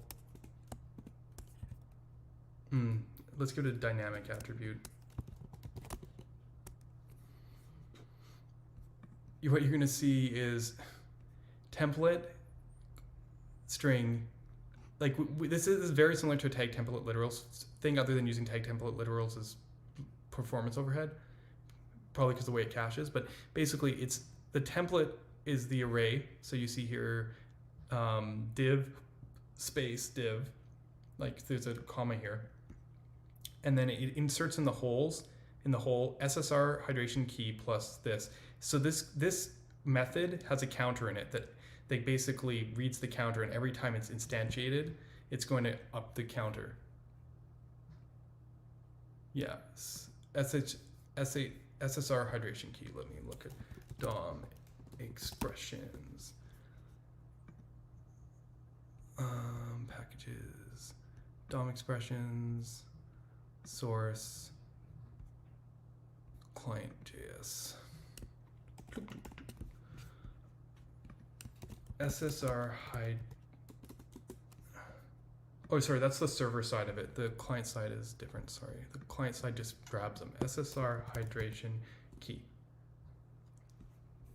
Get hydration key. If key data HK is this, otherwise this. And get hydration key is. Can I just jump to it? Is basically it looks at the shared config, which is this thing that can keep track of while we're going. And if we're not in a no hydrate zone, we get the next ID, which is a method that Solid provides on its shared kind of configuration thing, which is how we increment it, right? Yeah, so it matches up. Yeah, anyway. But I mean, what's cool about this is also how we create unique ID in Solid. Like we have the stable ID across client and server as well. So you can like literally anywhere in the tree create an ID and know that it'll be the same. There's other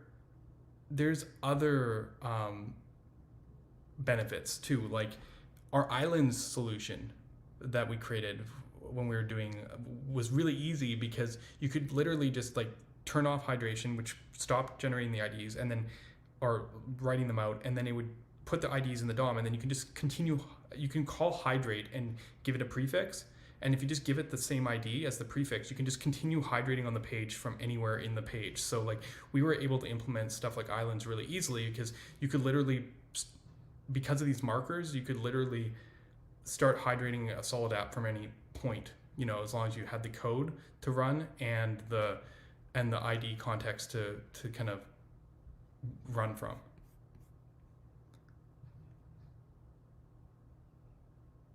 No, it's created from render or from hydrate. It's not from create root. It's not part of the reactivity system.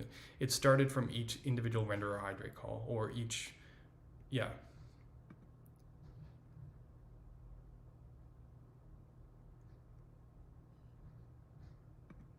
How robust is the we don't need the key children against the annoying Chrome extension that is your DOM elements? It doesn't work at all. That stuff breaks us as well as it breaks literally everyone. Those kind of extensions break every JavaScript framework. It's just, if you, there are cases where things will like kind of work sometimes, but like a VDOM that diffs with the key is still expecting stuff to be in a certain place. Sure, you can append extra elements and no one cares, but like if you wrap an element with another element, there's a mismatch. Pretty much the Chrome extensions break everyone equally.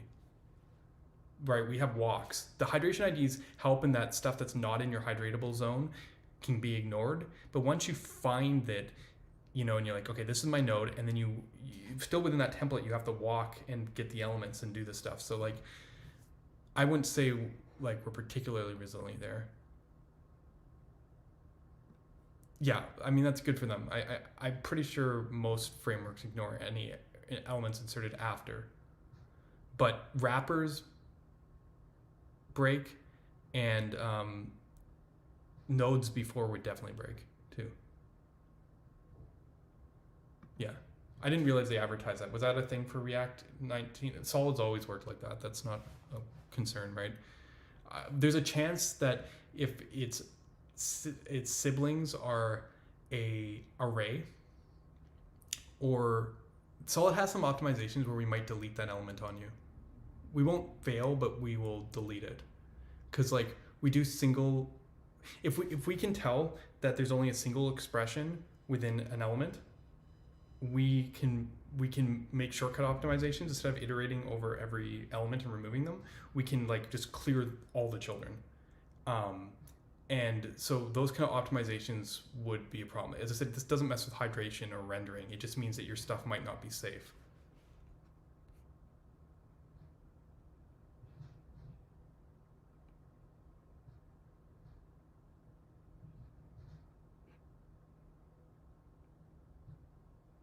Yeah, the empty div trick. Yeah, I don't mean the empty div trick. I meant any elements after what we're dealing with, we don't care about.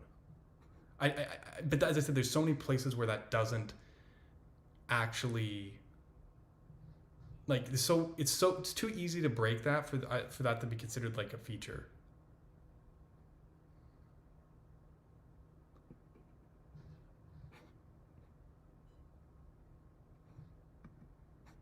Is the idea that like there'd be an event and then the third party stuff could start up? Like if the third party wanted to play ball, that would be great. The problem isn't even just hydration. There's no guarantee that the client framework wouldn't just like blow it out when it goes to render again. Like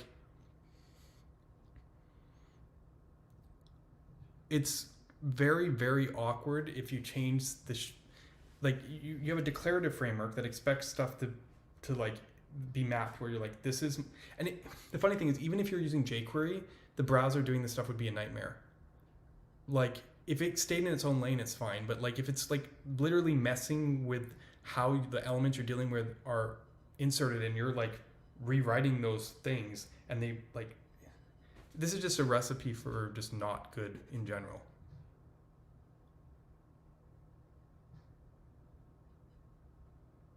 Yeah, like I know they're useful, but this is, I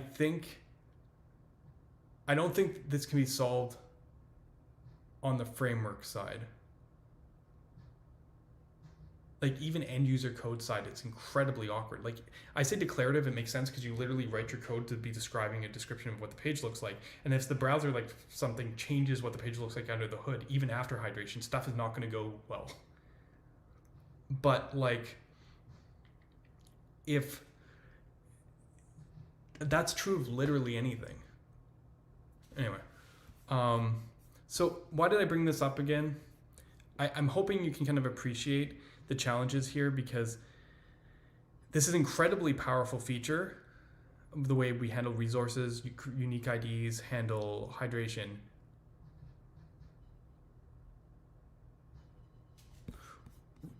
It's handled on the framework side by just putting third-party stuff into use effects, so you sure it runs after hydration, and you insert it into its own piece of the DOM that you don't care about.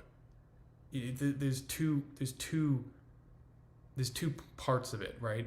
The problem with those things like a translator is it literally just goes, I'm just gonna mess with everything across your whole page right in the middle of your rendering. Like even if it happened after hydration, the second that like, I don't know, React updated or whatever framework updated and replaced it, it would blow out the old stuff and put the new stuff in.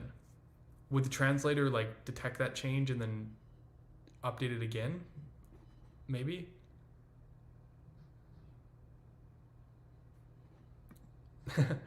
No, I mean, literally they break every framework and basically every JS library.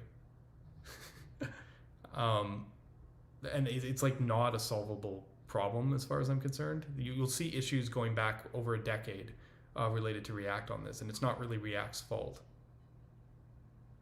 These tools just don't play nice with developer code. Okay, so why bring this up? Can you guys think of any way we could get rid of hydration IDs?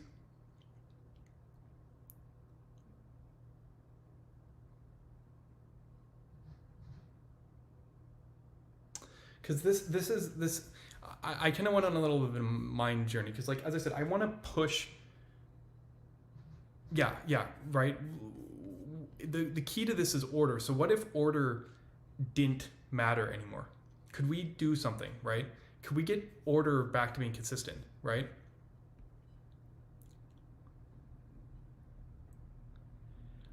I have an idea of how to solve this. I don't think it's worth it, but you know, we should explore it while we're here, right? What if a div wasn't a div anymore? What if a div was a function that created an HTML element? What if instead of div returning a div element, it was just like a function that got called that returned a div element? Then, if you think about it, it wouldn't be until, like, you could even pretend like you pass the parent to this element to insert it or something. Like, basically, then when you put myDiv in here, it wouldn't actually create this div element until it was inserted, right? So the order would be back to like 0, then 1. The order would actually be the order of insertion rather than the order of like wherever people are making these JSX elements.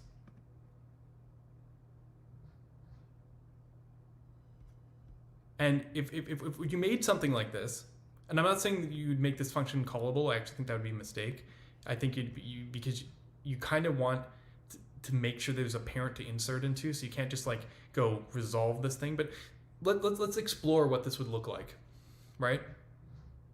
First of all, you wouldn't need a wrapping function on our render function, right? Because like nothing would run until render actually did whatever it wanted in this. So your entry point to your app would look a lot like React, right?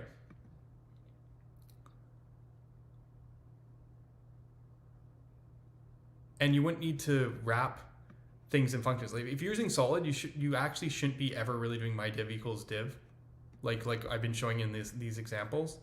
This is like not a good pattern in general, anyways, because if you tried to insert this div twice, you'd find out very quickly that an HTML DOM element can only be inserted in the DOM in one location. You can't go like, I think I bring it up here, but you can't go like myDiv. Like this does not work in Solid because this is literally a DOM element. You can't insert it in 2 locations. Whereas, so what you actually do is you make it a function, and then at each location you call the function and then create a new div element. But if you had this sort of proposed JSX output, you could just do this and it would just work, right? It can also help avoiding early rendering in props, right? People do stuff like this. If you pass a custom icon through and you go props custom icon, then use it, otherwise use the default icon. Problem if you do this today in Solid is you render the icon twice. You render it here and then you render it here.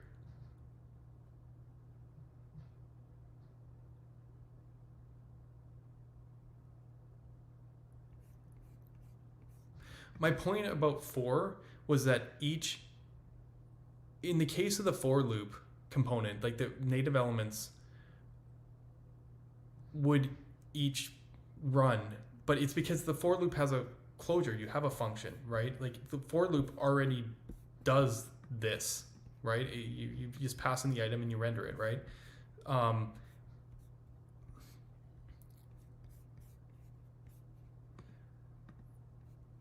Right. I switch off, but my point is you don't want to access props or custom icon twice. Some people, usually this is the solution, like if it's in the props object, do it, otherwise don't. This will not render it, but this doesn't work if someone I think this example shows you, if you pass props.icon and it could be undefined, this will always be in this, I think. Like this will always be in this, which means this will always not show the default. So like the only solution to this is using the children helper, where you resolve it once and then make the decision. But that means you're always rendering the custom icon if it exists, even if you don't need to, which again, this whole thing can lead to fun in SSR, because, well, if you render something on the server and never insert it, we can't find it during hydration. We give it an ID, and then on the client, it tries to create it again, and the client goes, okay, where is it? And it's like, oh, we never inserted this. I mean, that's kind of a hydration mismatch. We don't know if it was never intended to be inserted or you just messed something else up.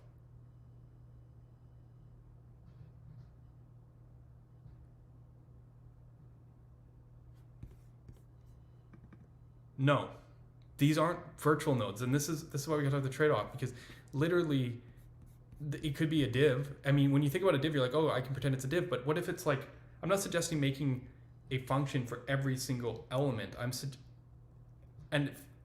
You don't get the thing that you hold until you actually execute it.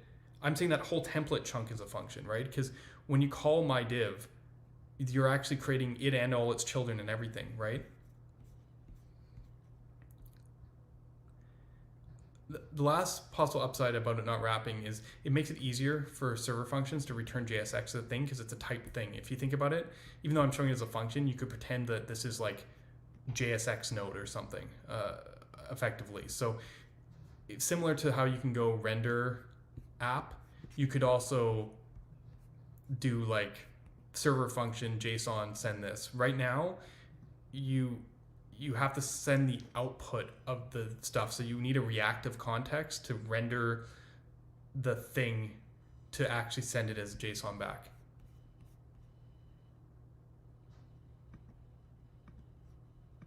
Yes, that's what I'm saying.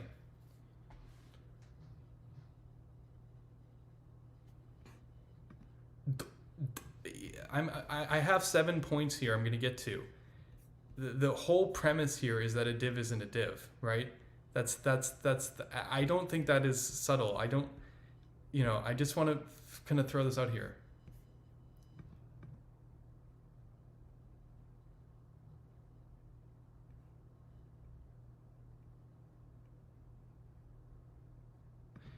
Yes, this will only render it once, but it will always render it, right? Like it'll render it once, but no more than once. If I'm understanding what you're saying here.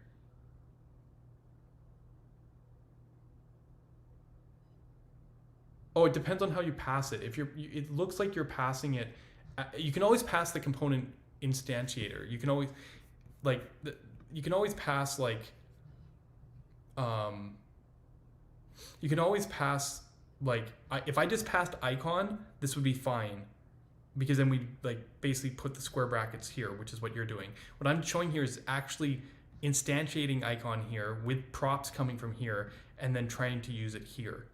The difference with your code example here is you're passing here custom icon and then rendering it here. I'm saying is if you rendered it here, the reason this works is prop custom icon is capital icon here. It's not the component instance. It's like if you say custom icon, you just pass icon, but you can't pass props in that way.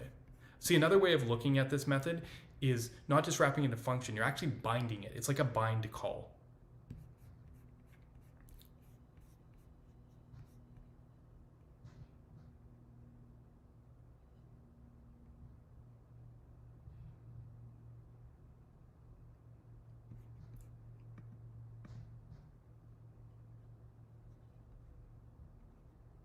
Yeah, and a div is not a div in SSR. We did just talk about that.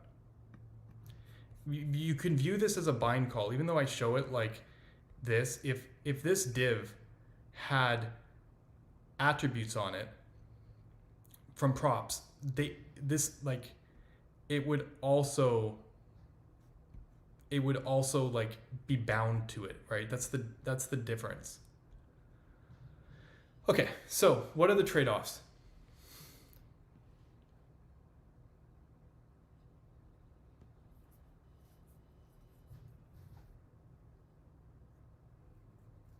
what happens if you...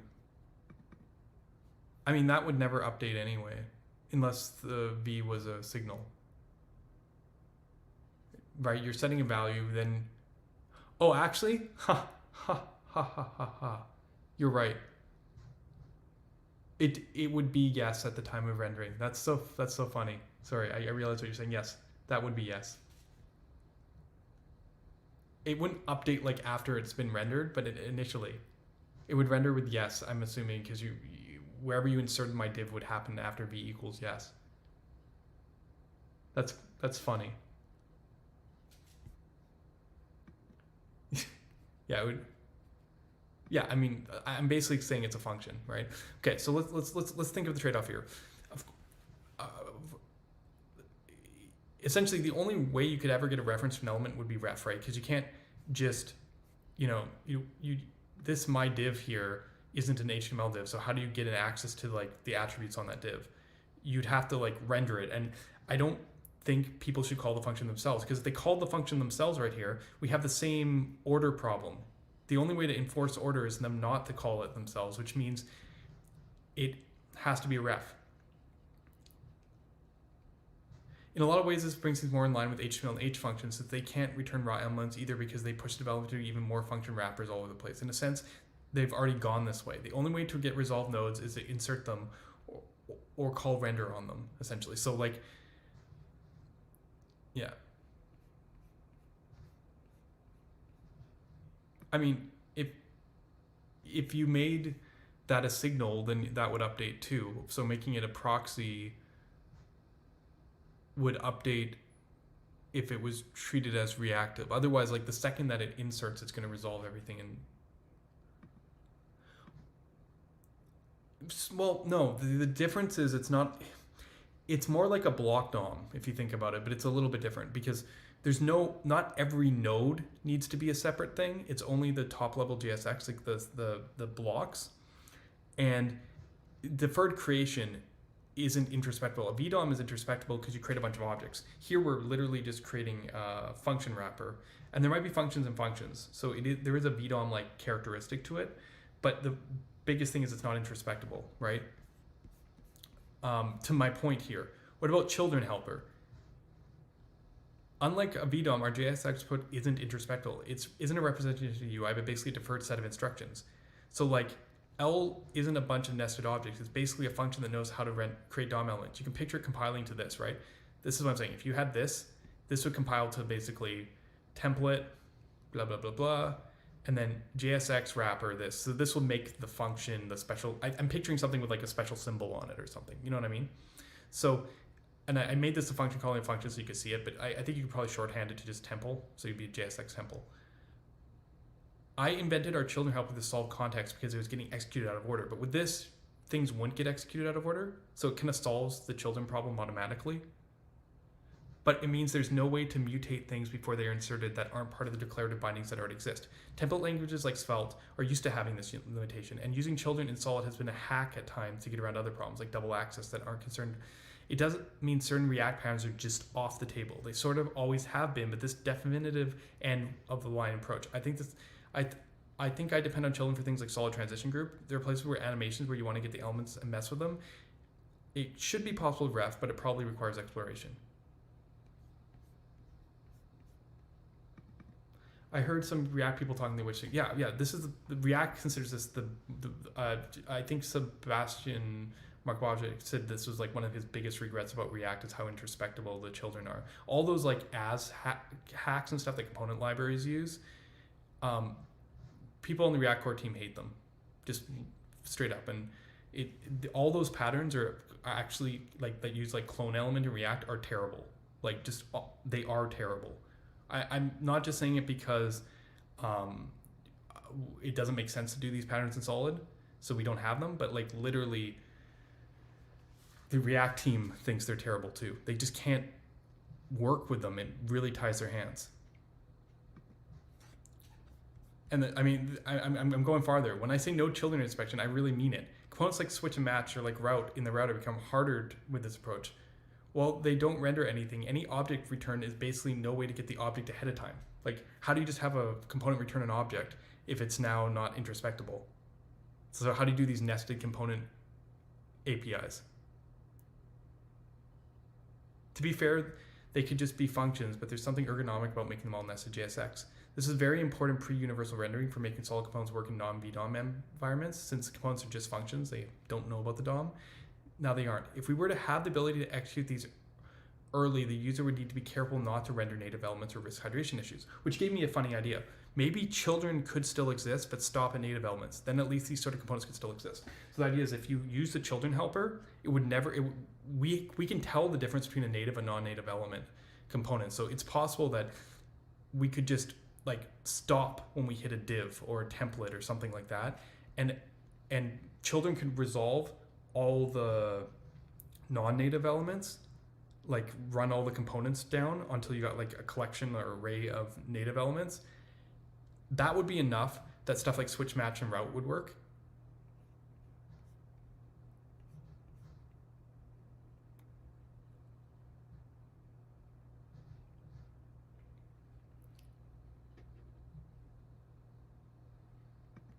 I mean, maybe it's also, I mean, it's an argument maybe why they don't auto-memorize props, because they could diff the props to know if the child would need to change. And their default position is that we just re-render everything. They said it was a performance thing, but yeah, maybe. But yeah.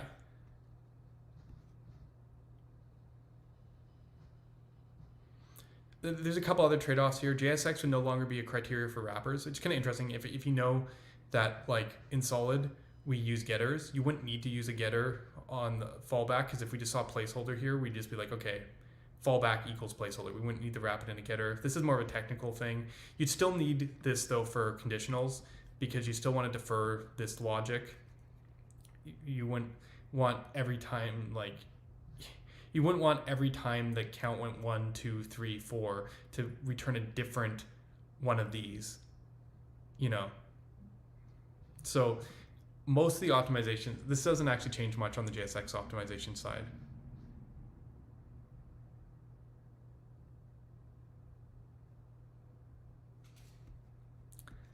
And then I said, my final point is I can no longer do the solid intro demo. You know, the one where I transform DOM commands into JSX? I mean, I could still sort of do it, but it require changing the append call to render right away. A div would not be a div. I think this would be a significant impact on the perceived simplicity of the framework.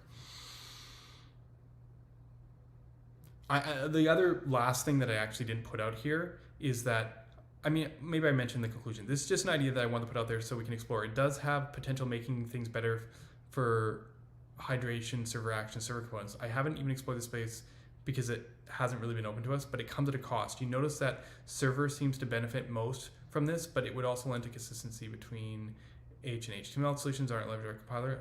Okay, I don't know why it said comes at a cost. Okay, I think that was supposed to go here. There's a performance overhead here. More things in memory. I haven't tested enough, so maybe it's worth exploring, but performance aside, it's a cost degrade. Because my gut is this solution would actually be slower to server render because of the extra wrappers. It'd be slower to client render. Basically, the whole reason that I was exploring this was to solve the hydration ID problem. And my gut feeling is, I mean, it has to be tested, is that in the end, we add a whole bunch of extra stuff, like more memory, more wrappers, all this stuff, and it would actually be more expensive than what we're already doing. So I can't say this conclusively without actually doing more benchmarks or testing, but you know, it's a question.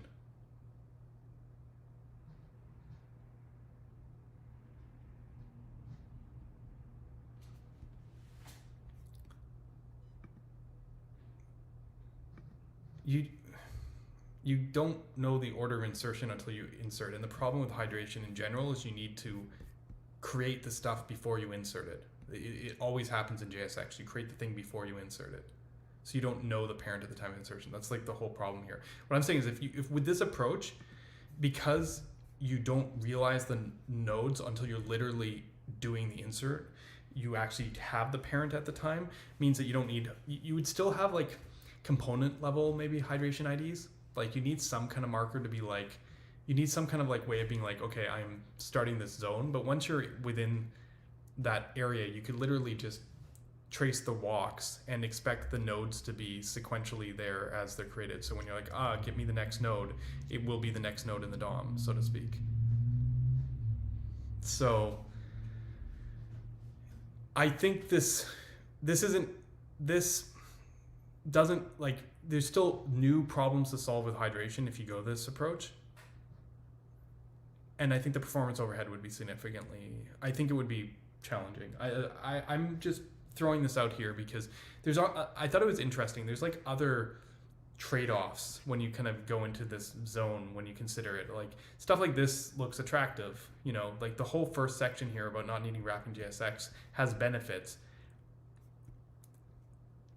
Trying to work around children introspection is challenging. Some parts of me likes the fact that, like, when people go, oh, how do you do this pattern you do in React? You're just like, nope, this is a terrible pattern. And you get this, like, just double down on that. Like, let me see if I can pull something up. Give me 2 seconds. I'm going to pull up on Discord first. I was doing some work, and I was doing a bunch of benchmarks a couple weeks back after I was doing the SSG benchmark. And I was trying to see if Solid's new reactivity system for Solid 2.0 that I'd been working on, essentially, you know, that I've been sharing on the stream, that I've been talking with all of you about, would not hit performance walls. And of course, I got my old friend, the JS framework benchmark, and yeah, there's no way in hell you guys can see that. Let's see if I can view it in the browser, open the browser.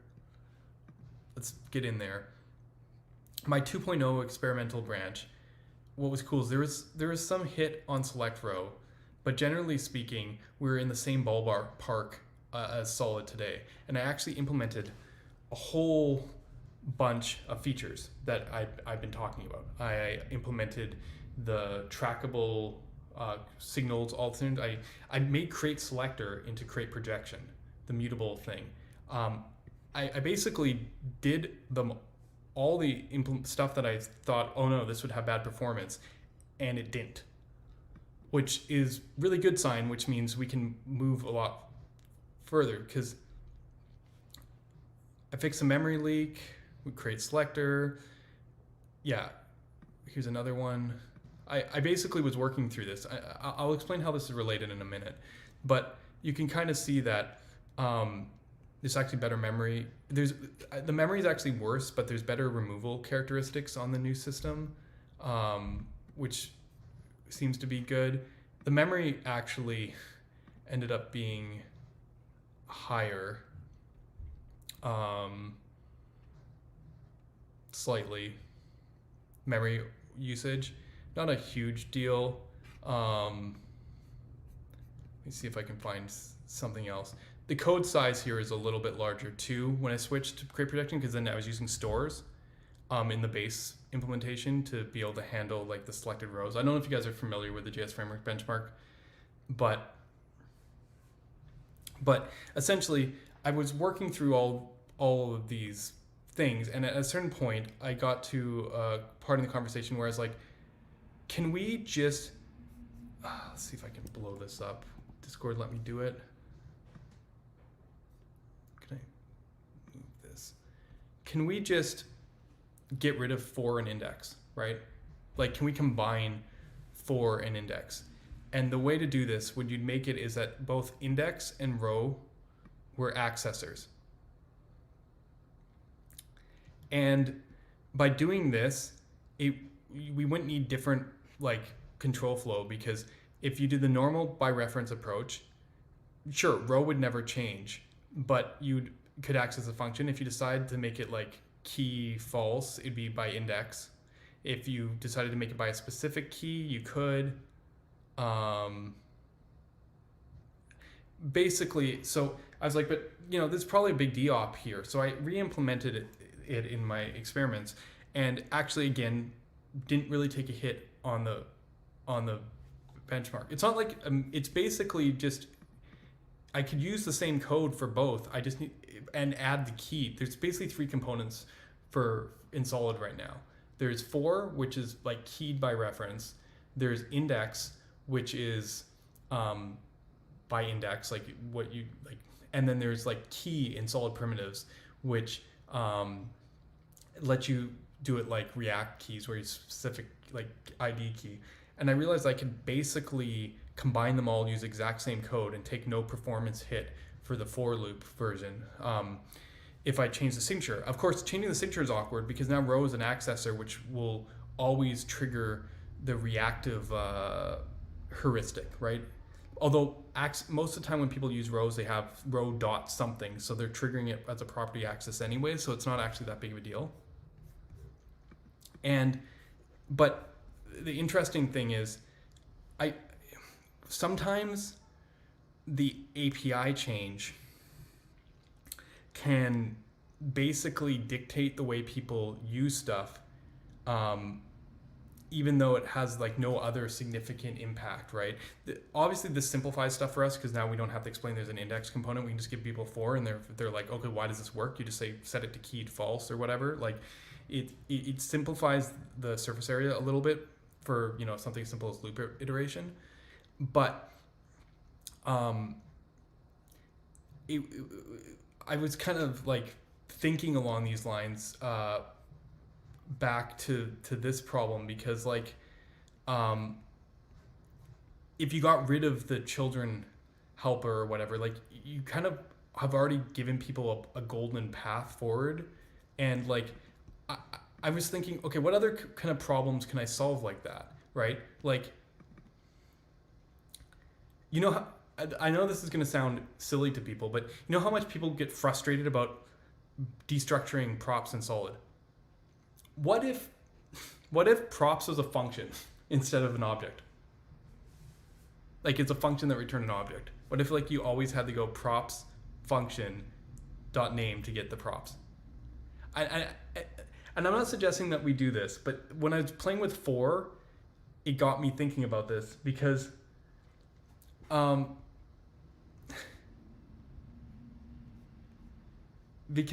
like people couldn't destructure. They would know the second they tried to destructure props, it wouldn't work because it's a function. And I think people would be more likely, because they know the rules of Solid of calling functions inside of other functions, that they wouldn't just like first line go call the function and destructure the props off the function.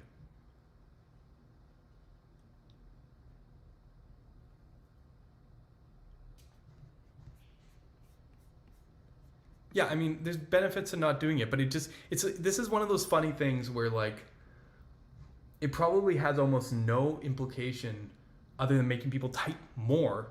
I know, type more, but instantly gets them not having the wrong expectation. If people are like, oh yeah, props, it's like React except props are a function.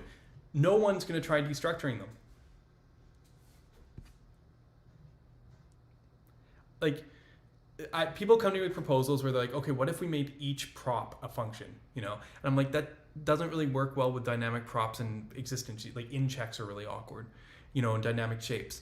I'm not saying doing that. I in fact, I'm saying you put getters inside the function. You just make it a function so people don't think they can destructure. Right? They will though, yeah. So this seems like such. I'm honestly not suggesting this because like there's still a problem here. The real problem is that this still doesn't work well. If you understand reactivity, you understand why. Because when you destructure something or merge something like this, you're copying the values, not the object descriptors. Like what I mean is like you're resolving every single thing here, and you're not copying the getters across. That's why we have special merge props and get props. Secondly, even though this could work, you are literally accessing every property. So if any property of default values, which is probably just a constant, or any prop changes, you're recreating this whole object again, which means any downstream thing that depends on any of these props that you pass through will all trigger when one prop triggers. You remerge the whole world together. The reason we have the fine-grained reactivity is so that each thing keeps its own lane. And we have merge props so that we can preserve the getters across the cloning, essentially. So this actually doesn't solve this problem, which means this is probably not worth it at all. But I find that this sort of funny thinking, sometimes doing things like this, has way more impact than trying to in changing people's behavior than trying to like hack fix a problem, you know, try and make the compiler smarter or something, because trying to make the compiler smarter will always fail. Eventually there's an edge case, there's always some kind of caveat, but doing something stupid like this just makes something just awkward enough that people probably won't do it.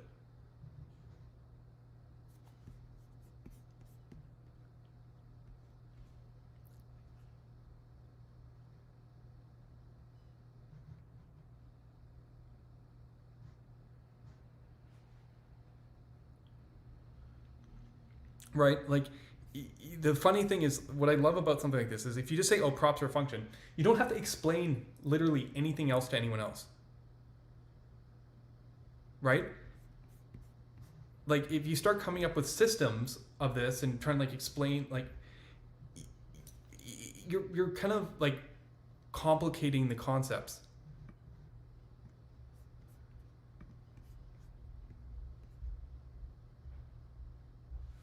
Right? So like, yeah, it's just a funny thing. Oh, see, this is why I need to watch Twitch. See, subscriptions, I don't get notifications on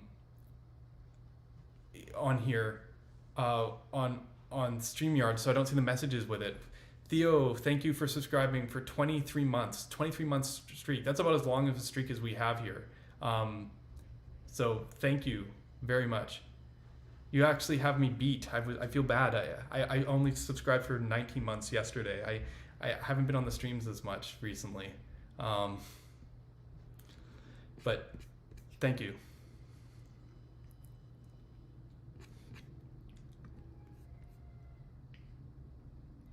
So, and the reason I'm talking about this is because, you know, I saw this after I did this exploration. Vue just released 3.5, and guess what they added? Reactive prop destructure.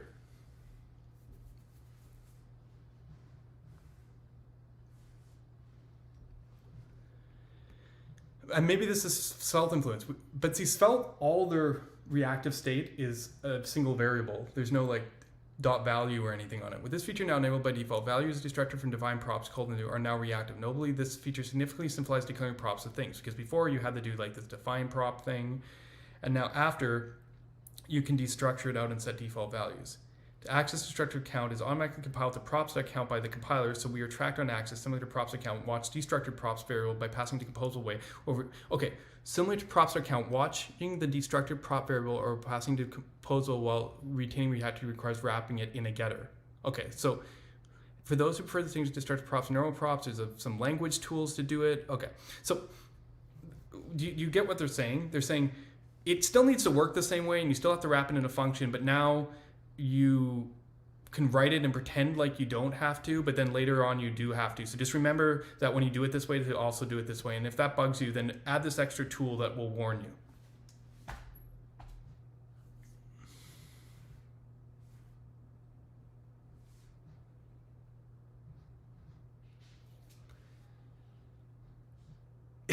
This is sort of what I mean about being on the opposite end of the spectrum of here.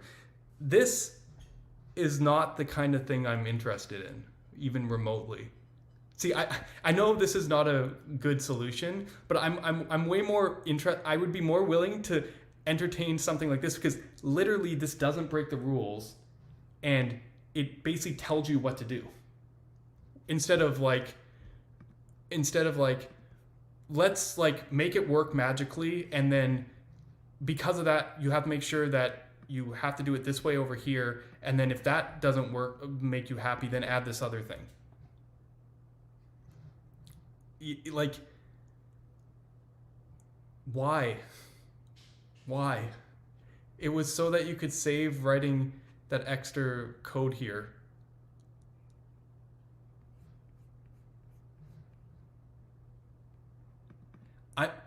I'm not, yeah, what you're suggesting is it's not as big enough of a deterrent. My suspicion is simply getting that out of the construct, like, so that you couldn't do it in the function would be enough. Like, I could be wrong, but once people realize that they can't do, whatever, or sorry, whatever, count, whatever, it doesn't matter what it is.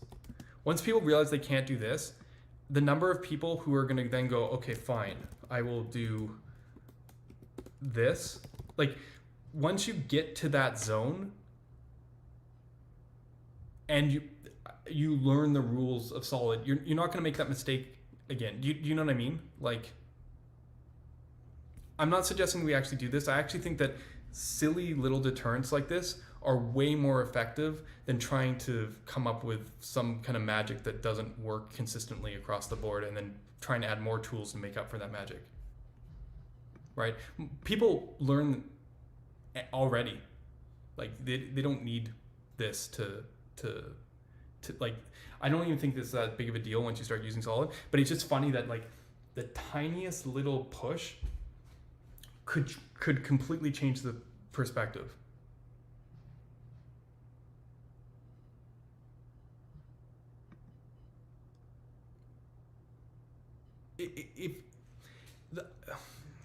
If you basically tell them that destructuring is not good, and then you don't make it easy to destructure. I'm not saying that if someone comes across Solid for the first time and doesn't realize that they shouldn't destructure, that they're not going to, like, try and do that. I'm just saying that, like,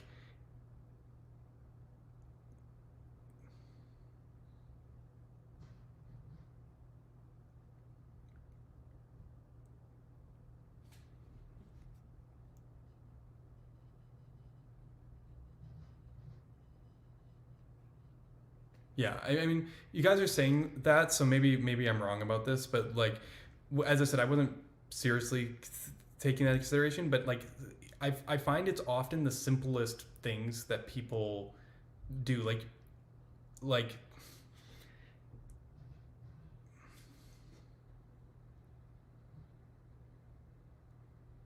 yeah, okay, so that's what you're saying. If someone sees something like that, they'll be like, oh, it's execute as a function, I should run the function once. Yeah.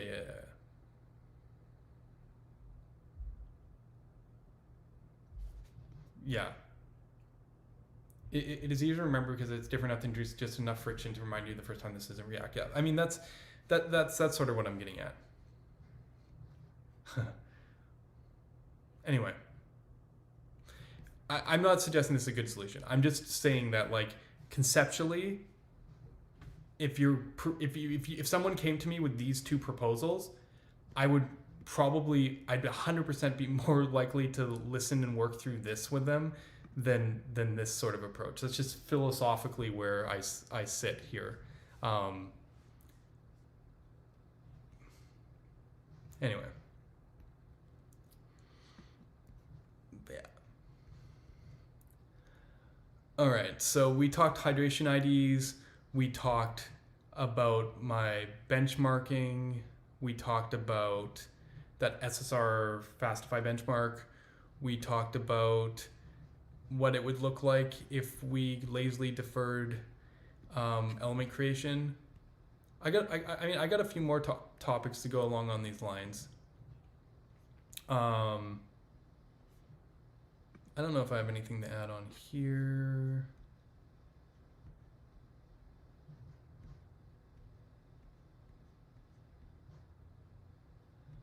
I think this is a minor note. No one else is following this as carefully as I am, so I'm probably going to skip over this one really fast. I'll share this in the chat for people who are interested, but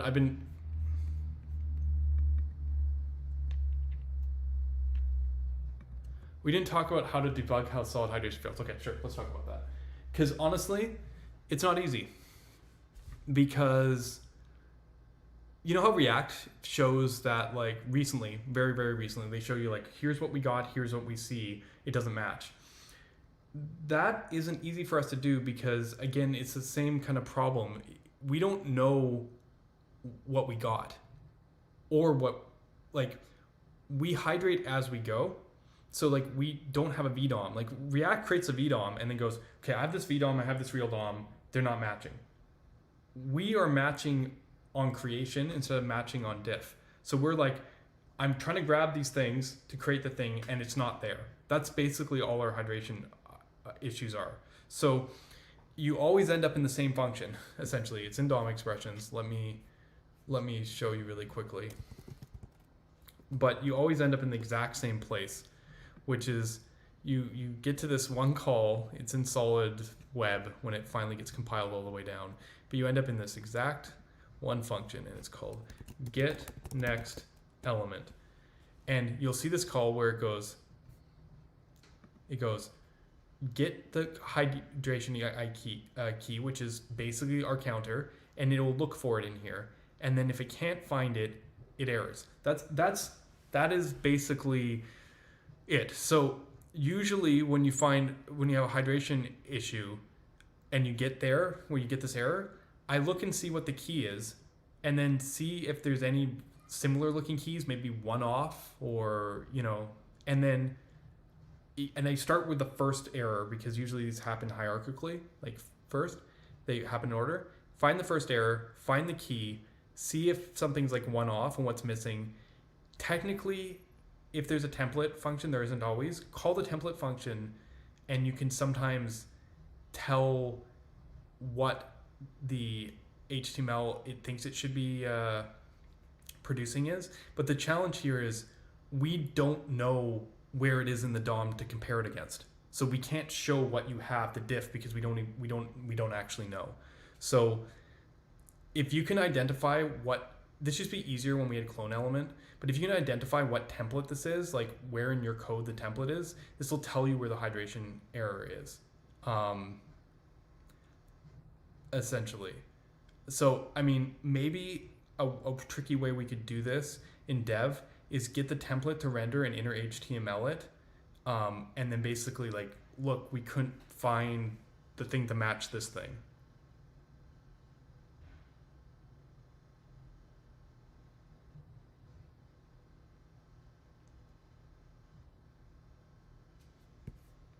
Yeah, that's the thing. In order to, like, we pass in the hydration key, but you understand the problem. We don't, just because we have the key, we don't know what the key should find. The closest thing we can do is re-render that template or on the client and say, like, it should kind of look like this.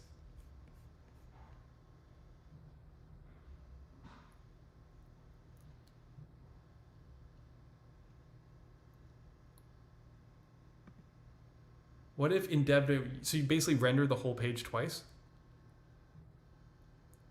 Like, it'll just hydrate error again, right? But, or you're saying just like, if it fails, then client render the whole page, and then, yeah, I don't know. We could on error render this one template, but I don't know how, and put that in here. I don't know how helpful it is, because you're basically saying, like, the template looks kind of like this. Is that the default? I would think it just hit an error boundary and just be like, something went wrong.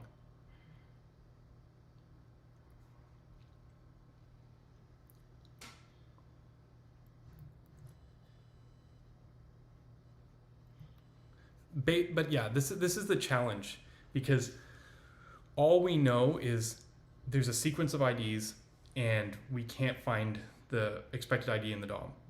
So there's, like, basically no connectivity. This is a kind of a classic comp sci problem in a sense, because in terms of optimization, we've optimized all the unnecessary intermediate data stuff out of the tree.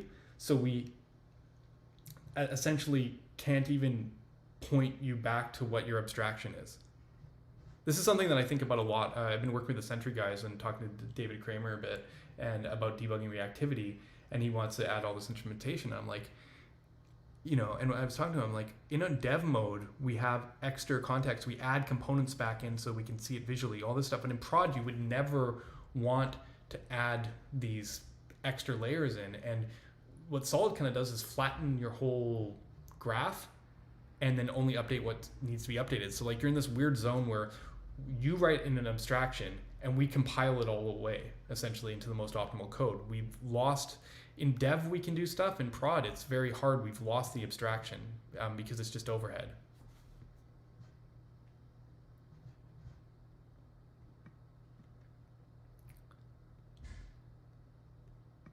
Right, I mean, not really. Solid has no idea of components. Components aren't real. So it's like, the dev tools have the ability, but like DOM expressions has no idea of components. Like, this is sort of the problem. You optimize away all the like abstraction pieces, and now you're like saying like, you know.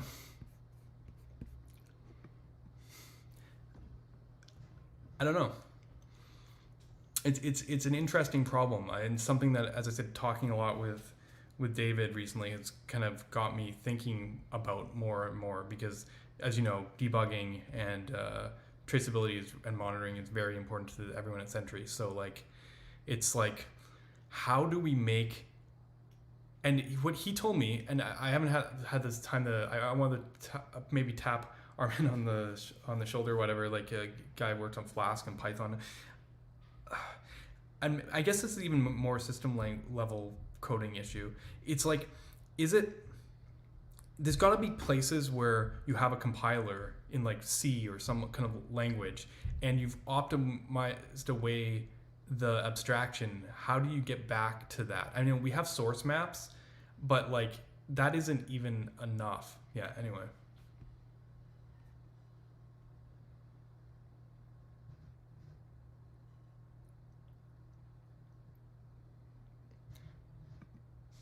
Yeah, I mean, besides including the code to do all the other diffs, I don't even. Yeah, this is the.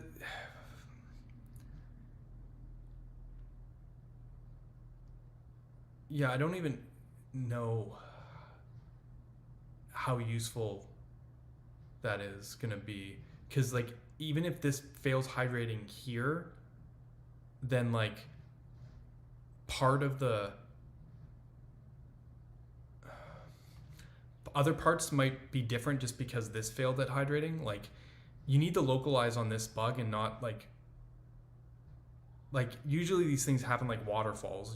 One thing errors and a whole bunch of other stuff errors, and like client render actually outputs different than server render because there's no hydration IDs and all this kind of stuff. So it's like, I guess you could ignore that in the diff. It seems a fairly complicated solution.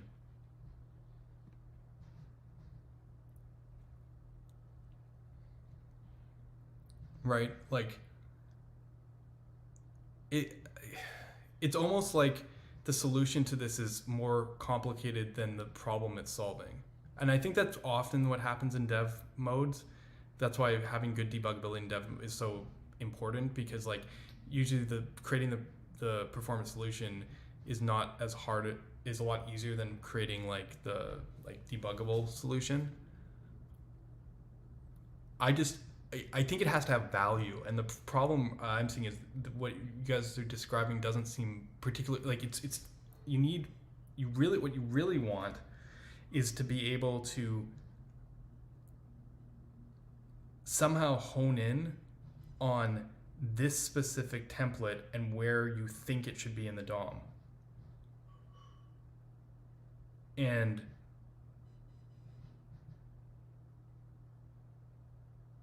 we don't know that. Even after a client render, I think it would be hard. Like, even how to match up both sides. It's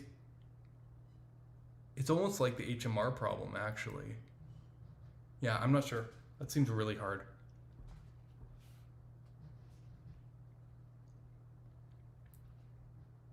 Yeah, it's kind of funny because our hydration approach, and we've shown this before, is incredibly performant because of the granularity, the way it just like snaps out elements to hydrate. I think this is part of the reason why in a lot of those tests and benchmarks I showed, Solid's hydration is as good as partial hydrated solutions, generally speaking. It's very efficient compared to other single page app hydration, even when we're doing full page hydration. But it's like, I don't know. This is something that's like important in terms of Solid moving forward. It's one of my biggest challenges these days. Like, my only intent when I first created Solid was how do I make the fastest possible thing that is ergonomic to write, right? Like, how can we make it so that people write idiomatic code, and that's the go fast mode, the performant mode, small, efficient. And even now when I'm looking at 2.0 stuff, I'm still been mostly honing on how do we address bad patterns so people more effectively do that.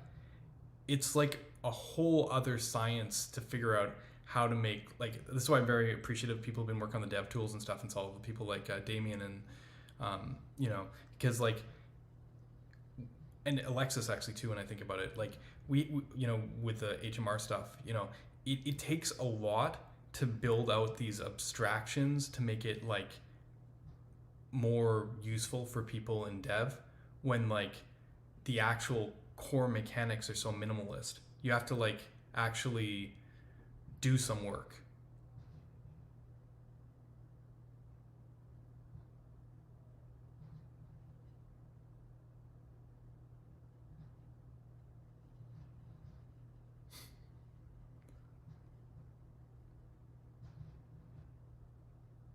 Right. I mean, I'm interested to see how we could explore this problem.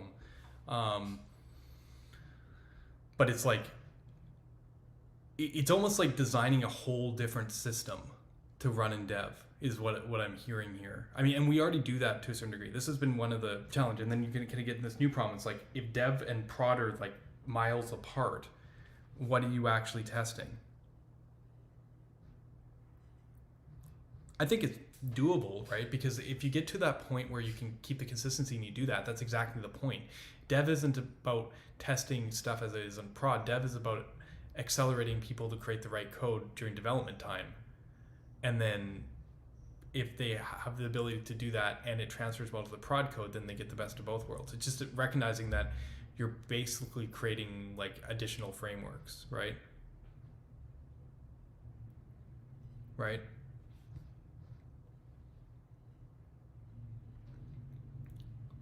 Because yeah, like it's like another, I guess a lot of stuff I've done with Solid, it's been like, okay, this is fairly minimalist, it's fairly easy to create, so I just created the thing. And then it's like, now to do the dev version, we actually have to create like a whole new thing that's actually more complicated and bigger than the initial thing. Probably worth it. But it also drastically changes the like maintainability concept, and in terms of like the surface area, in terms of figuring out how to best do that. I think it definitely gets beyond. I mean, that's why we've been building out core team, ecosystem team, and stuff to kind of build out these things. This one's a tricky one though. Hydration is a hard problem, and it's a moving target, which is, I think, one of the biggest challenges here. If we change how we hydrate, we change how we, like if this is still moving, it's hard for outer layers to consolidate around tooling, because the internals can switch. So I'm still thinking there's wins that can be made purely on the way we approach hydration at a core level, like before we talk about how debuggable or how, but like actually what is hydration and how we should approach it. Sorry, this is an interesting tangent. The gist of it though is, I think the best thing I could do, this actually requires a little bit more work because this template won't actually render properly while it's hydrating. I think what we could do is on hydration error, we could render the template and add it to the error message. I think that's the best short-term thing. Then you could at least see the HTML for the template that didn't match, and hopefully that can narrow it down to which component or area a little easier, because that's the first thing I do when I debug. So if I can save that step for you, that seems like something reasonable.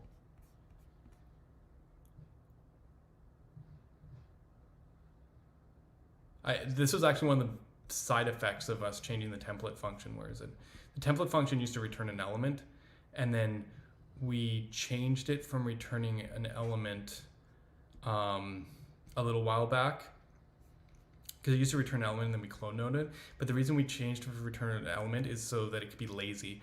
This means that if you have a template call and it's not used during initial rendering or whatever, we don't create the extra DOM nodes, which speeds up hydration.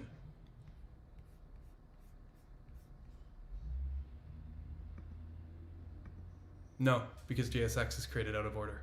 It's the same problem again. I mean, you could find a DOM element if one exists that lies above it, right? Like if you, although we remove stuff from the hydration registry as we consume it, but in theory, let's say you could find something above it, but it wouldn't necessarily tell you it's a direct parent or anything like that. But generally speaking, hydration keys have nothing to do with parents for the same problem. None of this has to do with parents because JSX is created out of order. Yeah, that's what I'm saying. Like you could search for the key, but what does that even mean?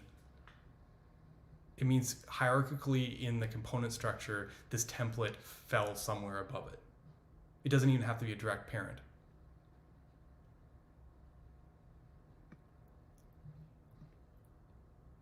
I mean, I guess technically speaking, it has to be a parent of that component if we're doing it from a component ID level. So you could get ballpark of what component. No, but components have no instances, so you could only really. You could tell. Yeah. Like it and a sibling might share the same parent component, which means that they would ultimately share the same parent, but that parent wouldn't know. Yeah. Yeah, not really.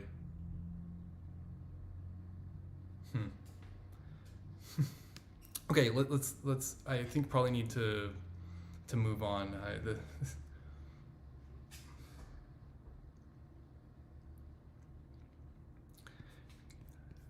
Definitely dragged on this topic a little bit. I know people. I appreciate people making suggestions and trying to think about how to solve this problem. I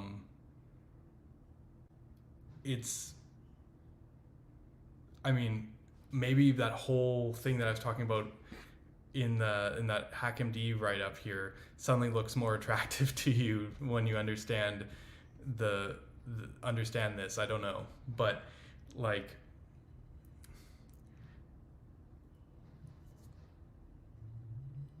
it's very difficult because the system doesn't know what it doesn't know, and by not knowing stuff means it needs less information to operate, which makes it more efficient. You know what I mean? Like it's kind of all goes hand in hand.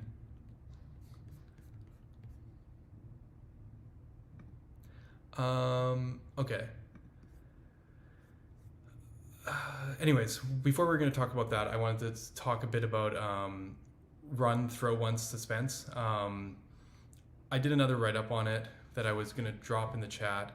I don't need to talk about this one too much, to be fair, because I only really came up with one more realization when working through this, and it's a minor one. I wrote a whole article a little while back about how async needed to be scheduled, which, because if you throw, you get the diamond problem. Let me see if I can pull up that article again.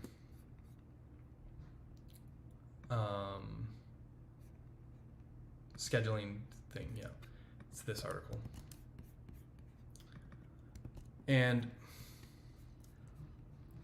essentially, what I go through this whole thing that we've covered it on the stream before about the phasing of stuff, but when I get down to the end of driving async, I talk about the fact that like it's possible to create places like this where you have two async pieces of data, and if you were lazily fetching these based on if you hit A and you threw, then you wouldn't fetch B until after A came back, and you create a waterfall. And in a sense, this is my gripe with React. Generally, like all their blocking, throwing stuff generally makes it so that like async waterfalls just happen. And one way to solve this, I said, was scheduling. But something that seems really obvious to me now, and should have been obvious to me before, is if you have that throw once approach that we went on stream, where once you have a value you don't throw, you resolve it, but the first time when you don't have the value you throw, then all you need to do is on initialization of this async state, run it immediately. And then you don't need scheduling, because in theory, if you run it immediately, you're not, even if this throws, B is still going to fetch. And then at any point in the future, after which A is resolved once, even if A's gone async again, then B's still going to fetch, which means that you don't have to worry about the laziness. So you can actually use lazy memos in createAsync, as long as they run immediately on an initial creation. The chances of waterfalls basically goes away.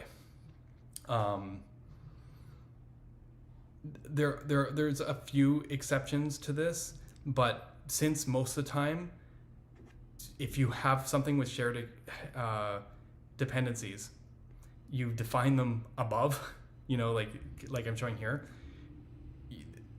Any argument is generally going to be initialized before you get to the thing that depends on it. So like, this is very unlikely to cause waterfalls. So it's a good middle ground trade-off that I imagine might solve our problem. It means that we need to propagate whether something is lazy without throwing or async without throwing, but you could do this with a flag. So I was basically saying that in a system like this, suspense would be independent of throwing. And I know this works because we don't throw today in Solid, right? We just read from something and say, oh, that's async, trigger suspense. So there's nothing to stop us from really have both mechanisms, right? We could have something that when you do something like with createAsync and you fetch to-dos, and there's no default value, if you read this to-do somewhere, it's going to throw. But if you provide a default value, even though it can read that while this is going and doesn't throw, it could still trigger suspense, right? And in both these cases, these are non-nullable. It doesn't matter whether you have the default or not. That just changes whether it throws or not. But because it throws, it's non-nullable. Because it's a default, it's non-nullable. The only place would be nullable is if there's some kind of condition and it could, return undefined. But if this was the case, like you had like turn on fetching or something because it's like based on some UI thing or something, then you'd expect it to be undefined at some point. So that's perfectly legit. That's your expectation. This can be undefined. So separating the concept of throwing from suspense becomes a really powerful tool, because now we don't need scheduling, which means that it is possible to create a system that avoids diamond problems, and essentially could work with off-screen and not be fetching when things are off-screen, or auto disposal. You open up all the things that come from not scheduling, I believe, with an approach like this. So I kind of went back and I was like, okay, if these things are decoupled, how should suspense act? And I came up with a few rules. That which throws must suspend, okay? This is the truth. If something does throw, you can't show broken UI, so you need to have it suspend. Detaching UI update from user action erodes trust. So things like visible SWR. What I mean by that is if you change to a page and you already have the previous data there, and then you're fetching at the same time, and then like a second later the new data flashes in over the old data automatically, I consider that trust eroding, because when someone goes to a new page, they're never sure if the data is just going to update in front of them, right? So then they don't trust what they see. It'd be different if there was like a affordance that was like, oh, your data's out of date, click and update it. But if you're automatically showing people old stuff and then flickering it in, that's a terrible user experience.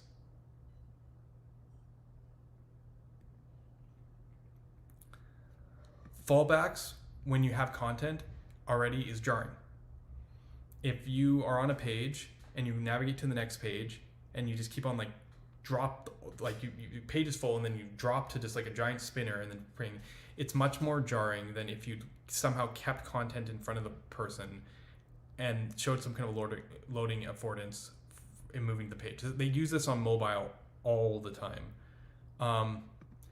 Tearing can be acceptable when there's adequate affordances. That is, it's okay to show stuff that's out of date with like different things, like show the updated tab name, but the content's out of date, as long as you can clearly see that it's in a state of loading.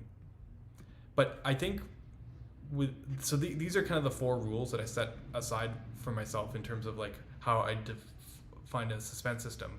But I realize this leaves the design pretty open. Interesting things like lazy components don't need to throw, so they don't need suspense to work. This could still be true.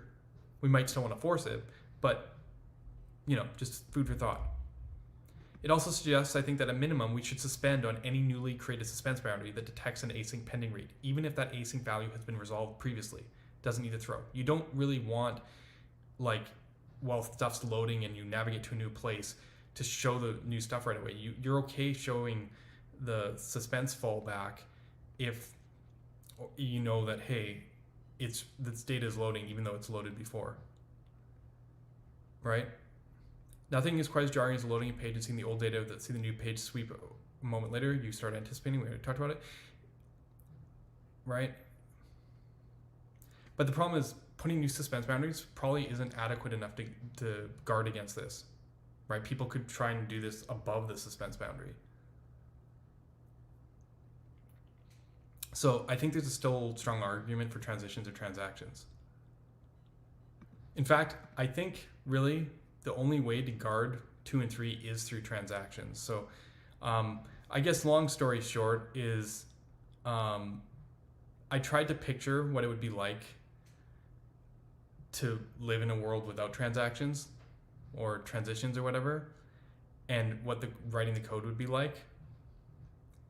And this is what I landed at, which might seem like a lot to some people, but the idea is if you had 2 data sources, data 1 that is important, like you need to show all the time, and then you had data 2 that it can load slower, you don't care about showing right away. You know, and this is like a page A. There's also a page B. You can navigate between pages. You might author it like this. And you might be going, why is there all these, you know, pending states and stuff? But the reason is that the idea is the concepts that I put above. If you forget about transactions for a moment, what this suggests is that when you go to the page the first time, I guess not even the first time, but when you navigate to this page, this data here hasn't been fetched, and this one hasn't been fetched. So when you hit data 1 for the first time, it's going to do a check if it's pending and decide that it's showing a loading spinner. But it doesn't matter, because when it gets here and reads, and it does a check here as well, but when it reads this data 1, it's going to be like throw, and when it throws, it's going to show the fallback of the parent suspense around this whole page. So you're going to see that the page is loading.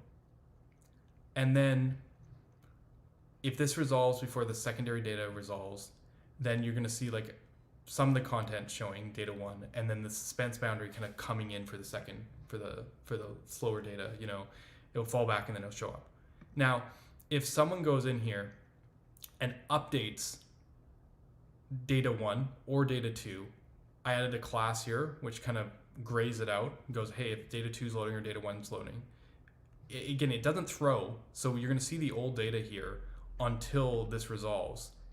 But it'll have this new loading class which will maybe gray it out. And if either data 1 or data 2 is loading, we're going to show a loading spinner in addition. So you can picture like a loading spinner beside the header, and then like part of the code kind of the old values graying out while they're loading, and then it kind of coming in. It doesn't go back to the suspense boundary, essentially, is what I would do if I was doing like a doing this kind of approach. And the reason that I'm bringing this up is that if I didn't do all this pending state and we relied purely on suspense boundaries, what would happen is the second that data 1 loaded, the whole page would get yanked out, including this header, and you'd see the spinner for the page section. If data 2, yes, it would just do the loading less important data thing for you. But essentially, this is very jarring if you're on a page and you update some data and then suddenly the whole page unmounts, essentially. Obviously, I could make this like a second suspense boundary and kind of but it occurs to me that I think for most UX, and you're used to doing these kind of patterns yourself when you're tracking your own loading states, maybe you're using TanStack query or whatever, like it's pretty common to have additional loading affordances that are different than the suspense fallback. I don't know if this is unreasonable, but this is just how I think I would approach all the loading states for this if I wasn't thinking about transactions. I don't know if anyone's still with me, and I know this is a heavy concept, but I hope you understand the idea is you have a page with primary content and then secondary content under, and I want to show the life cycle of when it initially loads and then when either data source updates. Right.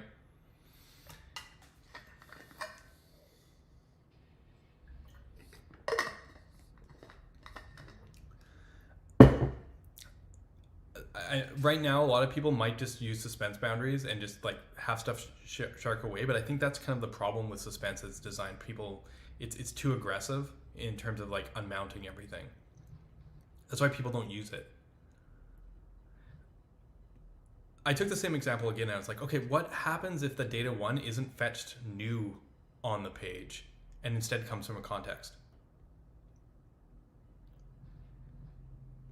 Now, it wouldn't trigger suspense in this scenario for the top level data. When it hit here, it would see that it already had the data. I'm assuming that's why like it wasn't just created here, it was come from context.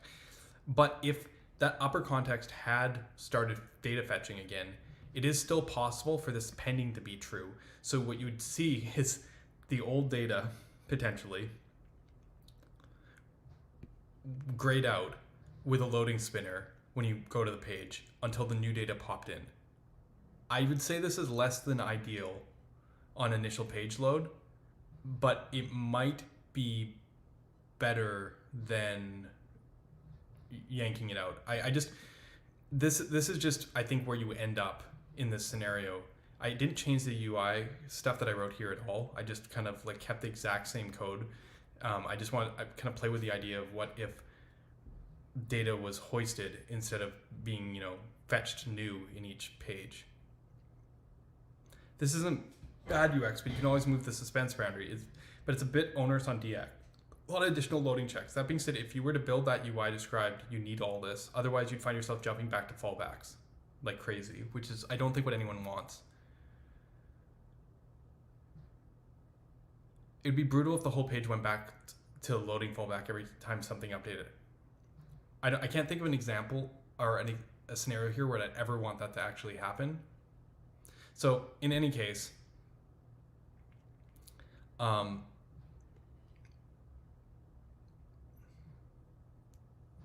this kind of leads me back to, I think transactions or transitions are kind of necessary.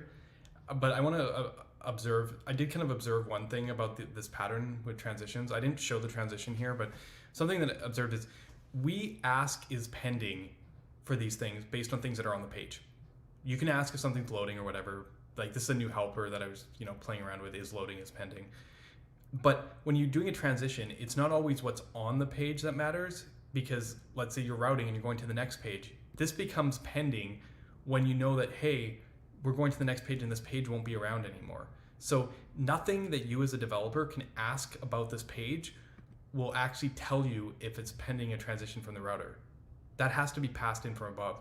And the more I thought about it, the more less conflicting I feel about pushing people into managing their loading states like this, because I don't think transitions or transactions, whatever you want to call them, and the question of whether resources are loading are all the same question. Sometimes you need to know, hey, is the data in front of me updating? And that's when you ask this question. Sometimes you need to know, hey, is the whole app moving? Is the router navigating? Is routing or whatever? And these are very different questions that give very different affordances. I don't think suspense fallbacks are sufficient to handle that first case of, is this loading? I think all three scenarios actually need to be handled, unfortunately, as it is, with different bindings, like with different, like, you have to write them differently. You can't, these don't get combined. They're three different cases because they ask different questions, right? The first question Suspense asks you is, can I render this? It's like an error boundary. It's like, do I have the data I need to render this? The second question, which is pending that I was proposing here, is this thing currently loading or not? And then the third question is my application in a state of flux such that I'm like navigating away or like changing something that's like in the background? These are three distinct questions that have to be represented in three distinct ways. Anyways, I don't know if that's much of a conclusion for anyone. I don't know. I don't think today's thought experiment yielded as much as the previous ones.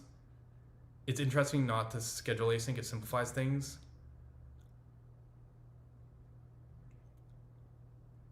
So yeah, I'm not sure this actually changes my opinion on run once. It seems like the right balance. It still has issues where people don't like it unless we were only to suspend when things are thrown, but that doesn't really help with streaming or better DX when authoring. You still have to work in your placeholders while they could double up loading indicators. It's the same problem again. There are two classes of pending states: placeholder, auxiliary loading affordance, and often you need to mix and match both to have an ideal UI. And as I said, with transactions, there's actually a third question. So yeah, these are just different things. We don't think of them differently today. And I think that's really the key to it. Okay. Yeah, sorry. I understand. Yeah. Oh, did I get a raid while I was in the middle of my rant? I'm sorry about that. How's everyone doing? Oh, thank you, Filippo. 11. Rating with a party of 30. That's awesome. I was very deep in new suspense designs, but I'm gonna move on from there. I think I put people to sleep. Well, we talked about SSR Benchmark. We talked about how Hydration IDs work in SolidJS. Talked about designing different hydration approach and lazy JSX evaluation. We talked about some new suspense stuff. I'm going to next. I think the next topic I want to talk about is some new reactivity work that I've been doing in Solid for Solid 2.0. I want to show one more demo, and then we're going to get into this week in JavaScript and talk about what's been going on in the JavaScript ecosystem and just talk about the random stuff, the Twitter discussion, so to speak. So that's where we're at right now. Let me quickly pull out what I've been working on here. Sorry, 2 seconds. I'll grab this off screen and then I'll bring it back. I got an example that I've been working on. small update, but I've been having some fun playing around with the async primitives, and I managed to push things forward a little bit further. Sorry, just give me 2 seconds to pull this up. It's funny, I'm like jump to the present and I'm still not the present.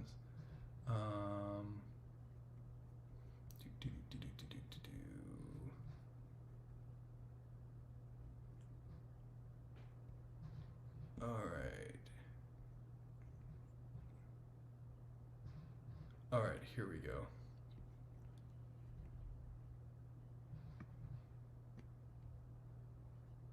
All right.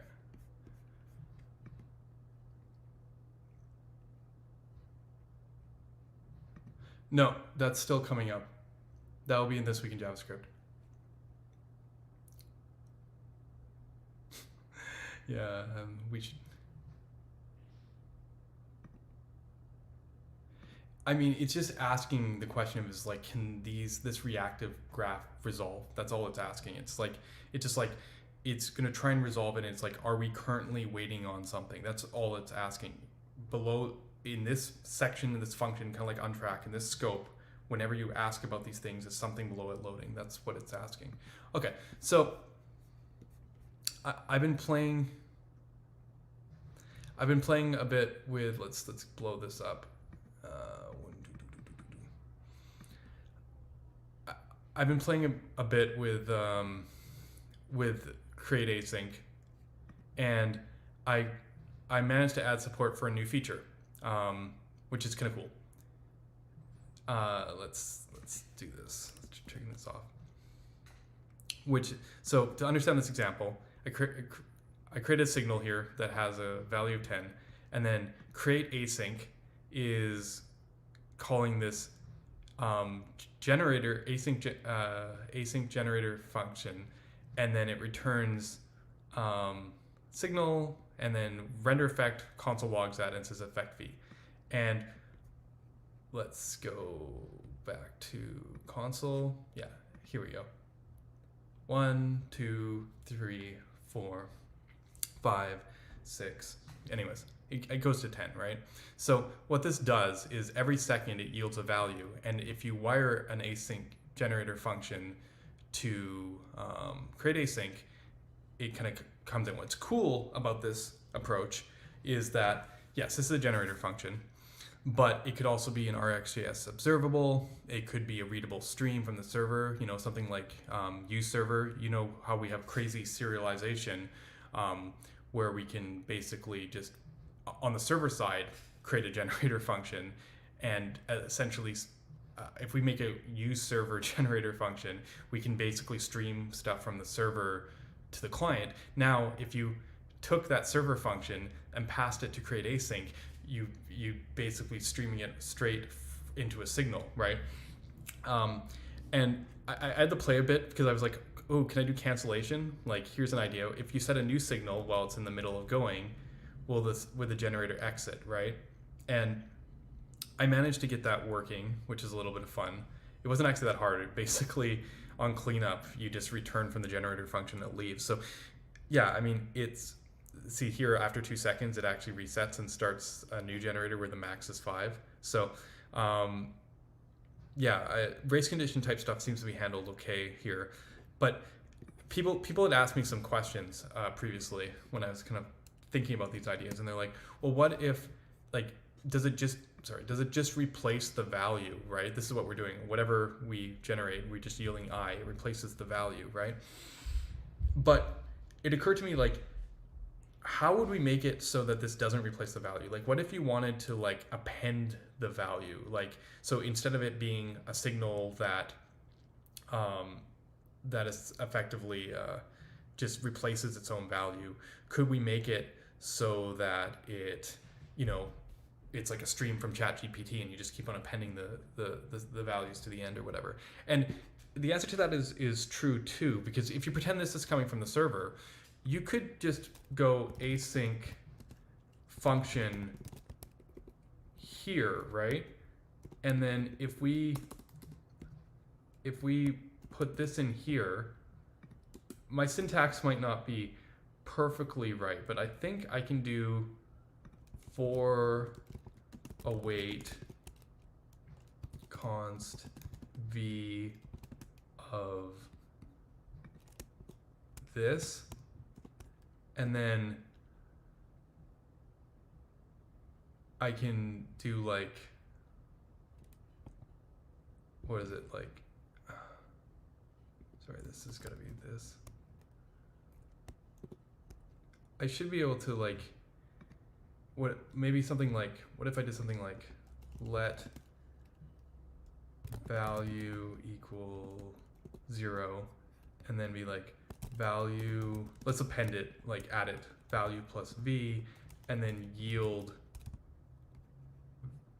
plus equals v, and then yield v. No, sorry, yield value. Sorry, just give me a second. Did I get this right? Now 1, 3, 6 factorial. So like, you know, not factorial, but you can basically take a generator function or an async iterable, and you can iterate over it, and then still have this thing. And I'm pretty sure this will still work well with my interruption, my reactivity. If I start here and then reset it, yeah. So like, yeah, no, this seems to check out as far as I can tell.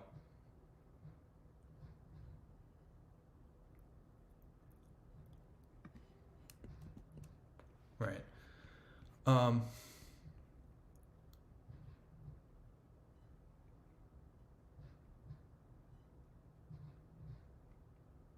So like, I don't know if you're following, but like I'm suggesting that this source generate sequence could be something like on the server, like a readable stream, or like you know, just any kind of like serialized observable or stream interface. So like, yeah, I don't know. Maybe this is more interesting to some people than other people, but I think supporting both async iterables and promises here, because obviously createAsync works with promises, gives us this kind of maximum flexibility to be able to handle whatever kind of data serialization that comes from the server. I think this is going to be one of those things that is like much more impressive when put together with all the pieces.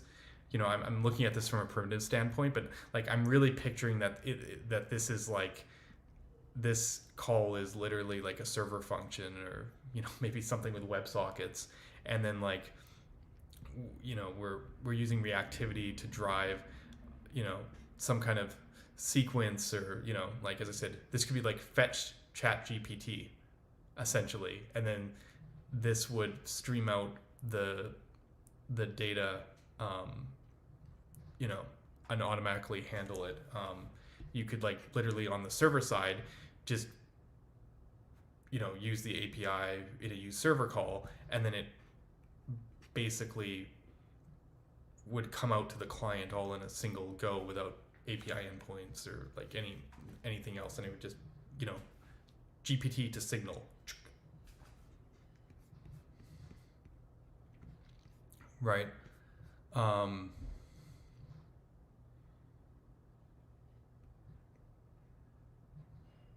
What if I want to stop earlier without resetting from 1? Is it possible? I mean, the reason it resets from 1 is because it's hard-coded to 1 here, right? Like,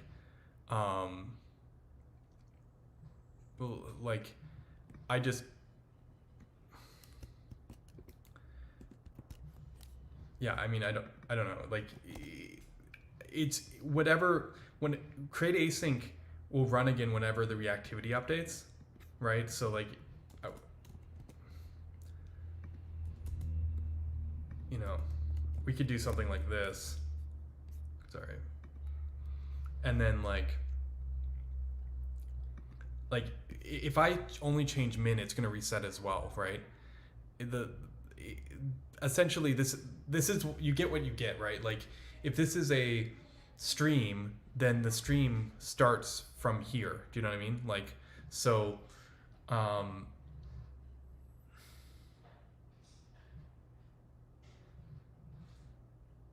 it's basically whenever something reactive changes, you can hook up a new stream to the thing. Obviously, if you're using promises, your sequence is a lot less fixed, right? A stream is going to have a fixed sequence of things that it sends to you, where a promise only resolves a single value.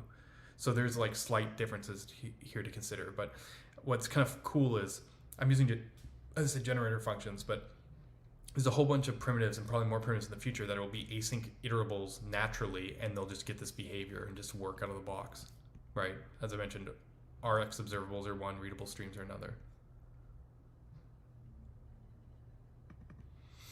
Let's say the array has a complex object. When you yield the whole array, if you were using those complexes, you would still be fine-grained only to update the last one, right? Same reference, yeah. I mean, the answer to this is the same as the generic answer. I mean, it's the same problem when you get any data from the server or whatever. The answer to this is create projection, right?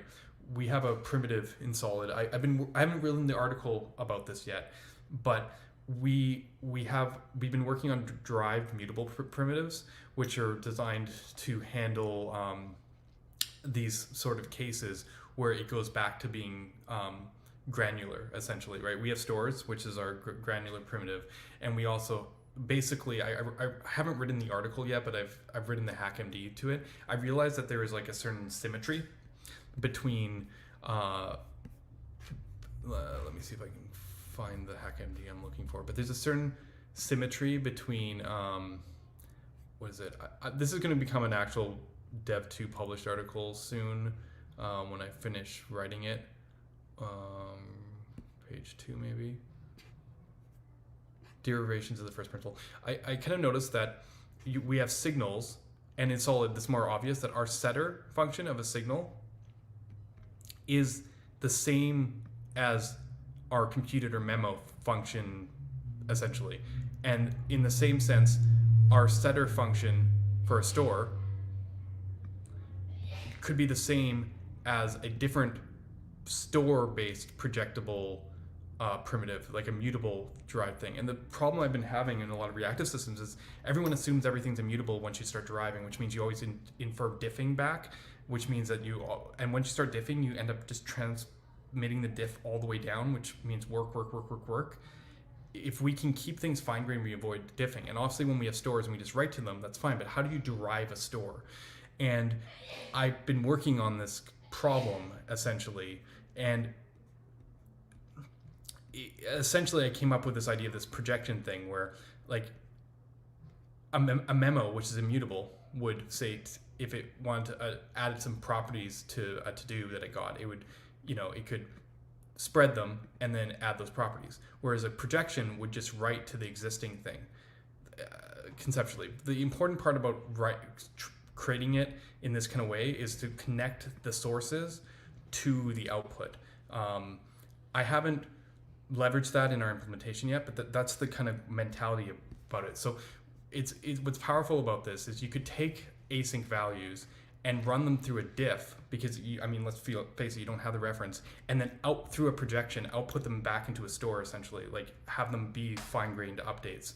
So you do the diff at the data level at the top, if necessary, and then if you have that granular information, push it through the rest of the system granularly.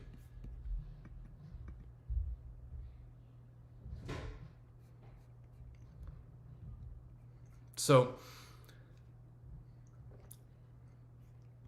like what I think, getting back to our playground example here, it's hard to not do some kind of diff here if you don't, like, in the case of appending, you could picture how you could avoid doing the diff, essentially. But the challenge is that, like, eventually somewhere down the line, at the very end of the DOM, you're probably going to do a diff on arrays. So, like, if your goal is to project it outwards, yeah, I'd use createProjection and feed the createAsync to createProjection. This is going to be fair. We have createAsync store today in Solid, but this is going to be probably a fairly common pattern, I think, where essentially, yes, this comes in. See, in that case, I'd be tempted to keep the sequence, not do the combination here, keep the sequence coming in as a value, and then basically in the projection do the like, instead of making this an async generator function, I would keep the original sequence going and then add a projection afterwards. Yeah, like let's think about how we would do this. Yeah, okay, yeah, I've got it. I think we can implement what you want right now. Let's I'm talking theoretically, but like maybe we can actually just do this right now. All right, what am I missing? Function. Okay, so we have this going, and then const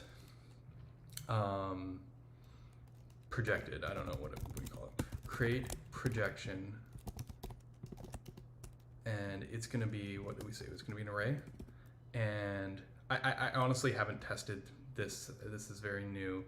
Let's make our projection P, and then what we're going to do is every time we get a value from gen, we're going to p.push this into here. Create projection.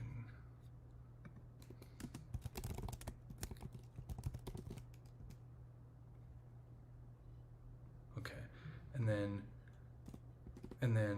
how are we going to do this? I mean, if we're listening to the whole thing, then I imagine, yeah, this probably won't even trigger. Yeah, this won't even trigger because it's, see, if we only cared about what happened in projected 0, it's never going to run again. But I can make effects. I mean, it's easier to do this with a for loop, but I can make an effect that only cared about, okay, let me see how does this work? Okay. As I said, I don't, the behavior here might not be correct. I'm just trying to see what's going to happen. Huh. Okay. Interesting. Yeah. But I mean, this doesn't quite show what I wanted to show, but maybe it's good enough. But you see what happened? Effect 1 ran, and these two were both undefined. But then only 2 and only 3 ran. So you're seeing the granular update. As we're adding the stuff to the list, it's not rerunning all the effects. It's only rerunning it's only running, like, let me make this even clearer, effect 0. So it does run them once, but then it only runs each independent effect after the fact. Does that make sense? So like essentially, we're taking something from yeah okay, I think that makes sense, right? And I was actually thinking about this from a DOM perspective the other day, because I talked earlier about merging for and index, right? Now do a set max. Okay, let's really do this.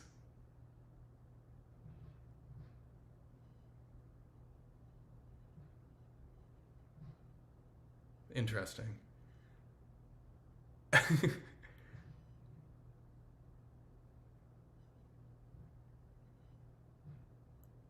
Yeah, I don't know. We're gonna have to look into that one. Maybe there might be a bug here still. Let me try that one more time. Yeah, I'm missing something here. I don't know how 2 ended up being. Yeah, okay, yeah. So as I said, this is still pretty new, but oh yeah, equality check. Yeah. I think this is something I'm missing. createAsync can't use the equality check internally while using maybe that's what the problem is. Yeah, okay, I'll look into it. But something was interesting is that like mixing for and index, makes things simpler for people, and adding keyed things like these are all keyed approaches. See, the thing is, if you, okay, maybe this is easiest. I'm not going to actually have running code here, but I just need to type it so you can see it. So I'm just going to use for the purposes here. If you have, pretend you're for each something. I don't really care what it is. It's something, okay? And then if you get in here and you have your row and your item, okay? Or sorry, and your index, right?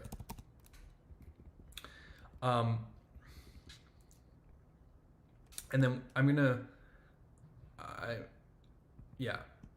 actually I don't need index for the sake of this. I'm just gonna do row, okay? So then you have a div, and you're gonna put some text in it, like row dot, I don't know, some value. I don't really care. Now, it's funny because I have all this other code running in the background. Let's just do this, okay, and turn off TypeScript, okay. So what I'm getting at here is, if you had something like this, right, and in Solid, and if you updated the value, let's pretend that something is a signal at first, right? Let's pretend something is a signal. So the whole value is immutable, right? So when you update it, you're replacing all the objects, right? If the way for works goes, like, it goes, okay, is this object the same? I'm not going to rerun this row, essentially. So it's only the row that you changed, maybe just the immutable, like spread the row, find the row by ID and then spread something in. It's going to rerun this one specific row, which isn't great because you don't need to recreate this div element. So generally in Solid, what we're going to do is we're going to make this value also observable. You might use a store, you could make it a subsignal, whatever you want, but you'll make this also observable. So let's pretend now that this is a store, okay? Okay, and if this is a store now, instead of, okay, so before, I guess I'll make this more visual, because before we had something, right, and set something, and originally, create signal, it's an array with,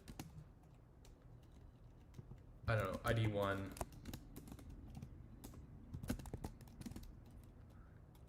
text, hi. So I'm going to change this to text now. Okay, there we go. Now, if we were to update this immutably, we would do something like this. We go to get the current value, and we would spread the current store. I know there's only one item, so this is kind of pointless, but then we would find, actually, what we would actually usually do immutably would we take s.map, and then you would take whatever, I'll call this list, or I guess technically it'd be item, and then we'd go like something along the lines of like, if item equals some ID, then, or if it doesn't equal the ID, this is pretty common kind of approach. If it doesn't equal ID, return item. Otherwise, return item with our new text.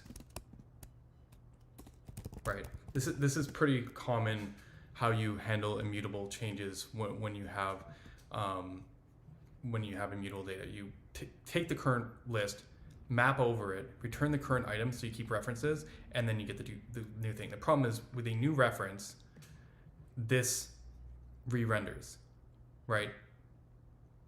People don't like that if you're doing reference-based. So most frameworks, by default, operate what I called keyed equals false, which means if the row is the same, essentially, like for Solid's perspective, what would happen is if we detect that the object is different in that position, in that index, we would just set the signal with the new value and it would only update this text. This isn't how Solid normally works, but this is how index works, essentially, right? And this is how we do index here. When you use React, they tell you essentially add a key prop. And in our version, what that would be like, okay, row ID. So now we know it's the same thing if it has the same row ID. So then we can check, hey, if this object with the row ID has changed, you know, like we know it's the same thing or it hasn't the same thing, and then we know whether to rerun the function or to just pass the updated row text through, right? This is generally how a lot of frameworks work, right? So both the keyed false, like index, and the keyed values are geared towards having this immutable data structure. Now, when we use Solid, we tell people generally, you don't need a key, because instead of doing this, if you're doing arrays, you should create a store. And if you create a store, then you don't do this. If you want to update your thing, sorry, before I got it, it was new text and ID.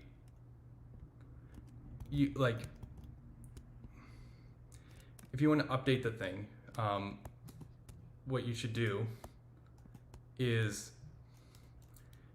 arguably something along the lines of like s.find item, where item.id equals ID. So you can get your item there. And then you'd be like item.text equals new text or something, right? That's essentially how you would do this with a store. And the difference is, because this never updated the array, it literally only updated the text on this item, the array for loop doesn't even run again. It literally just updates this text directly because it goes, okay, you access the text. So all the previous Signal versions needed to rerun the for loop in order to actually update some text, whether it was to inject the new state through here or not. And every JavaScript framework works this way, even Svelte. This is part of the reason why Solid has been so performant over the years, is that we're just like, look, we have stores and we can just not, if you update this text, we don't need to rerun the list, right? I think Svelte 5 probably changes this, but this is essentially why it's once you're in this zone, it's pointless to have keys, because you don't even want to run the list reconciliation. If the reference changes, then like you lose the ability to do fine-grained. So you have to recreate all the sub-nested reactivity. So like reference is sufficient enough for a key, so you don't need specific, index key or specific, ID key or whatever. Anyways. But someone suggested something really clever to me the other day, and I've actually built this component before. I built it for the crazy spinning 3D cube demo from like 4 years ago.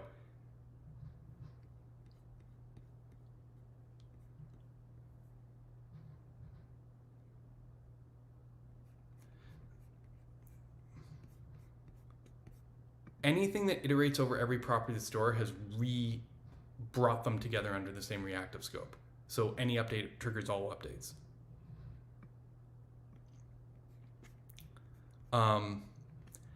So like if you're iterating over the stuff. So someone suggested something I thought really clever, which, as I said, I've built this before. What if we go repeat count equals something, this something dot length.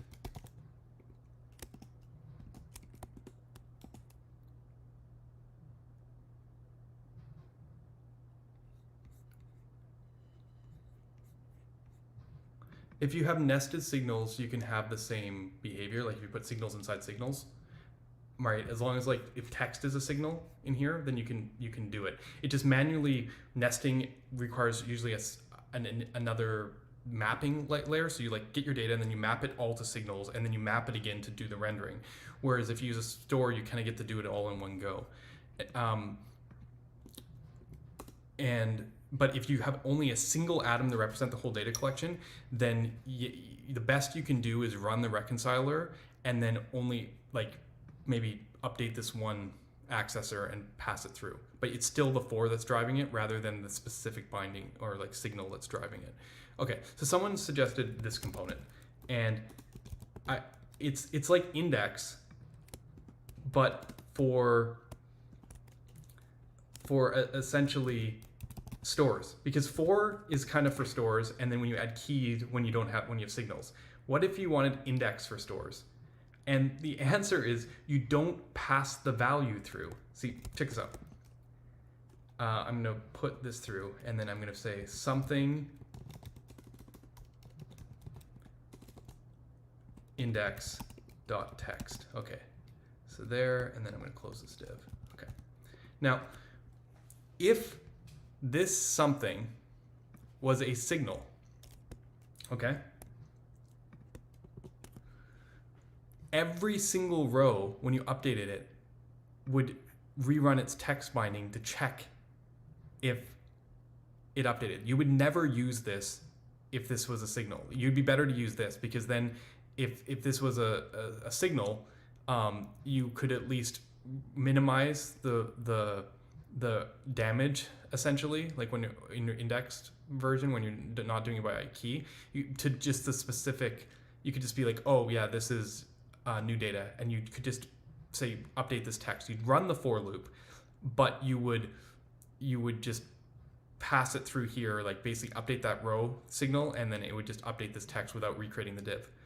But so if you did this with a signal, this would be bad, because yes, it wouldn't create the div, but it would literally update every row, where this, with its keying checking with the value, because it has a value, you compare the old, would know only to update certain rows.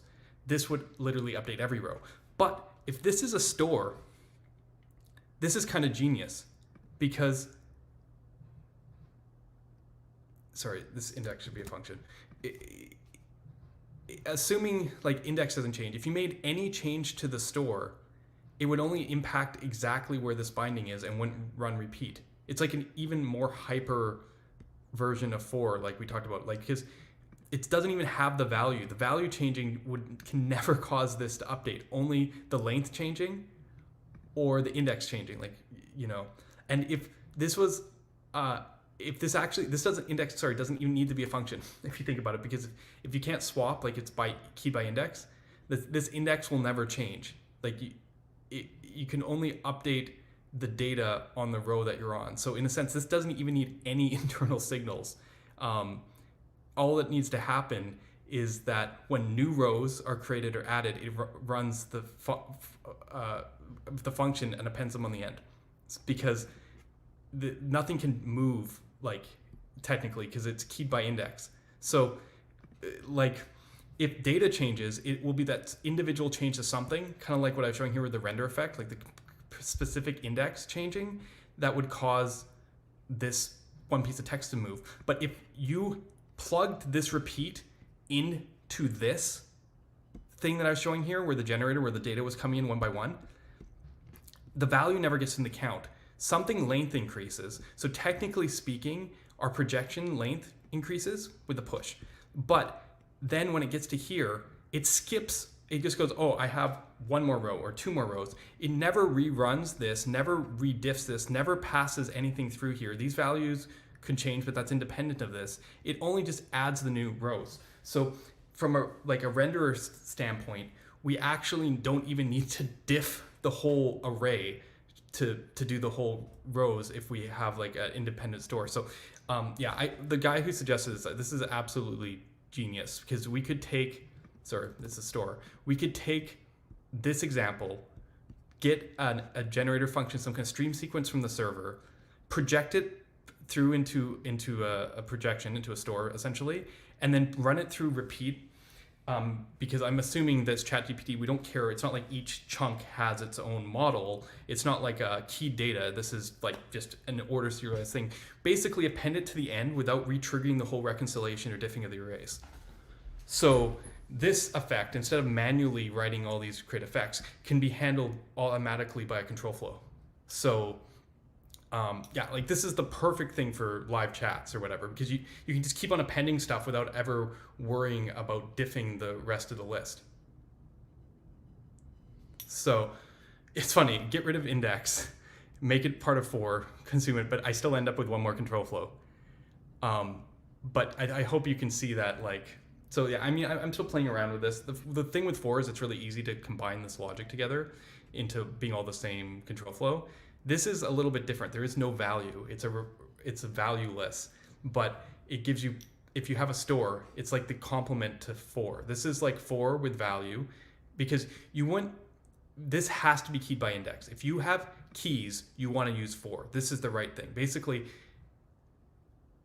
the reason I'm doing this is, in a sense, your scenarios are, if you have signals and you're not doing stores, use for and use one of the keyed options, but you're probably inoptimal if you have kind of deep data. If you have simple primitives like an array of strings here, whatever. Now, if you have more deep data, more like brand new stuff where you have a store, use for without, if you need it to be keyed, which is the default, again, use for. And then if you don't need it to be keyed, like it's just some like chunk out, like large thing, use repeat. Yeah, I know what you mean, right? It feels like you just remove the whole iteration out of it, and like it's just like, yeah, I know what you mean. You're not like tracking like let I or whatever. It's like the version without the iterator. Funnily enough, it's the version without the value, but yeah, it's got that same kind of feel. Anyways, yeah, so I'm pretty stoked, because you start seeing the individual primitives come together. So you have the ability to have async values that are promises or async iterables. You have the ability to project out derived stores, and then you have the ability to have hyper optimized control flow. All right, that's what I wanted to show there. Let's get to this week in JavaScript. Hopefully you guys are all still alive. I know the stream was a lot. My recent streams have been. I'm very deep in Solid 2.0 design, but yeah, let's get going. Okay, give me 2 seconds. I'm just gonna get my stuff ready. Sorry, this is like one of those situations where my monitor, like, 'cause it's a new computer, I haven't set up the like, technically my screen's over here, but I have to drag it off the opposite side, and I haven't rearranged my monitors yet. So yeah, just give me a second. So yeah, you guys still awake? I know it's pretty late for some of you, especially folks who are in Europe. It's probably like midnight.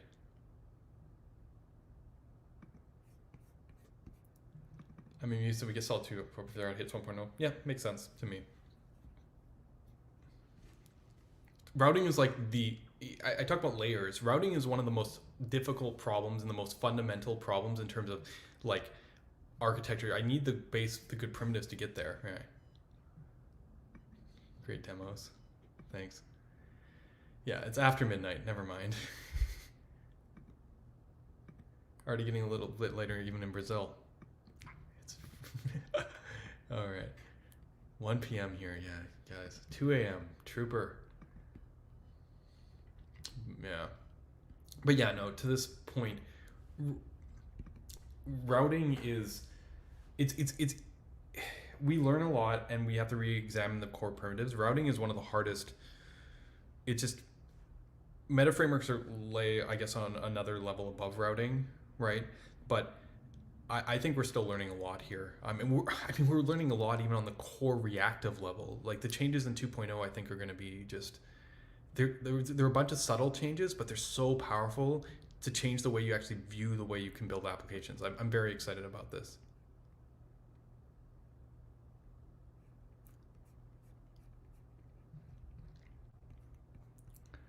All right. Okay, sorry, I'm just getting my stuff set up now. We need mine, we need solid, and we need my bookmarks. Bookmarks, open link, new tab. When was the last time I streamed? Barely remember. It's like sometime in August. I did like a learn with Jason since then. We talked about some of the stuff already today, but okay, August 5th, 16th.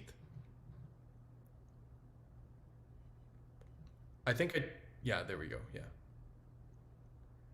All right. And then there, let's get back to August 16th.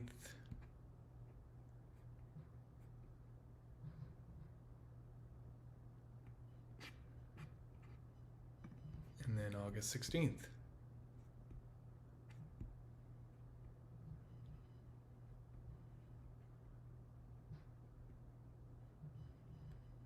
All right, I'm good to go. Are you guys good to go? Yeah? You all, how have you been? Sorry, I know I already asked that. Thanks for talking in chat, showing me you're still awake.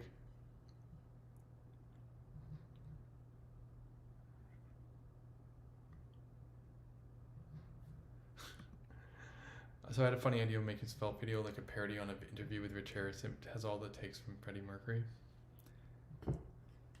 Is there a classic Freddie Mercury interview that you're like thinking of?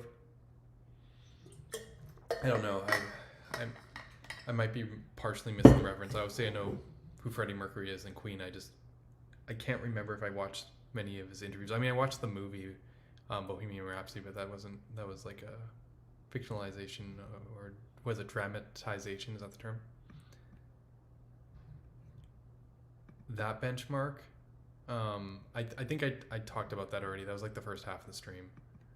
I mean, I'll have some summarizations here, but let's go, right? It's time for This Week in JavaScript. Ooh, okay. And here we go. All right. And actually, this is not where I'm going to start. I just wanted to get this queued up. I'm going to start with a bit of solid news because there has been solid news, which is a lot of fun. First of all, oldest one chronologically, Nitro Pages. Pre-release of Nitro Pages 0.9, Solid Start 1.0, Nitro Vinci, focal point image cropping, markdown support, toolbar responsive, and much more. This is a very cool project. I don't know a ton about it, but I think given that this is one of the cooler projects in Solid ecosystem, I think I may invite the author on to talk about it some point in the future. She's been very helpful on Solid Start and Vinci getting bugs fixed. So very, very cool. I believe it's like I don't want to butcher it, but it's, I know it's related to like, yeah, I can't even butcher it. I know it's related to like CMS style, like page design thing. I know nothing. I hopefully we'll learn more about this in a future stream. So let's, I'll just say that it's very cool to see projects like this out in the ecosystem, especially built on Solid Start. So very, very cool.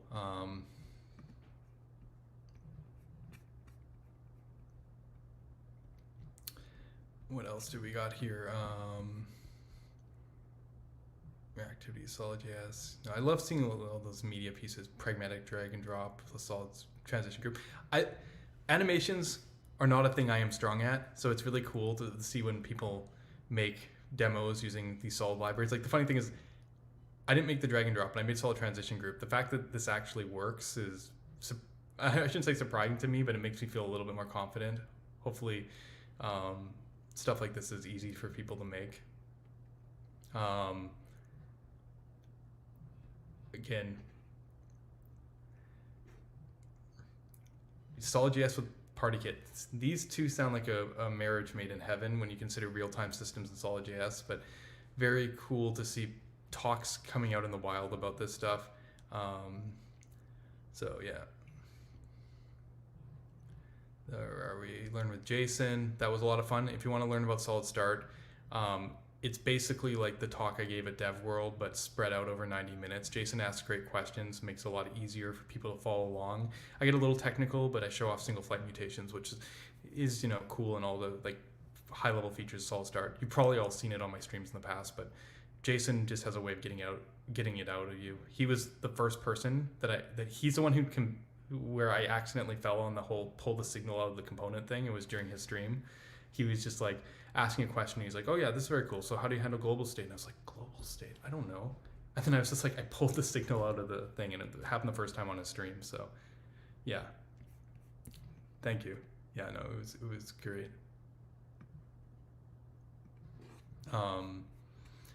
What else is here? Yeah,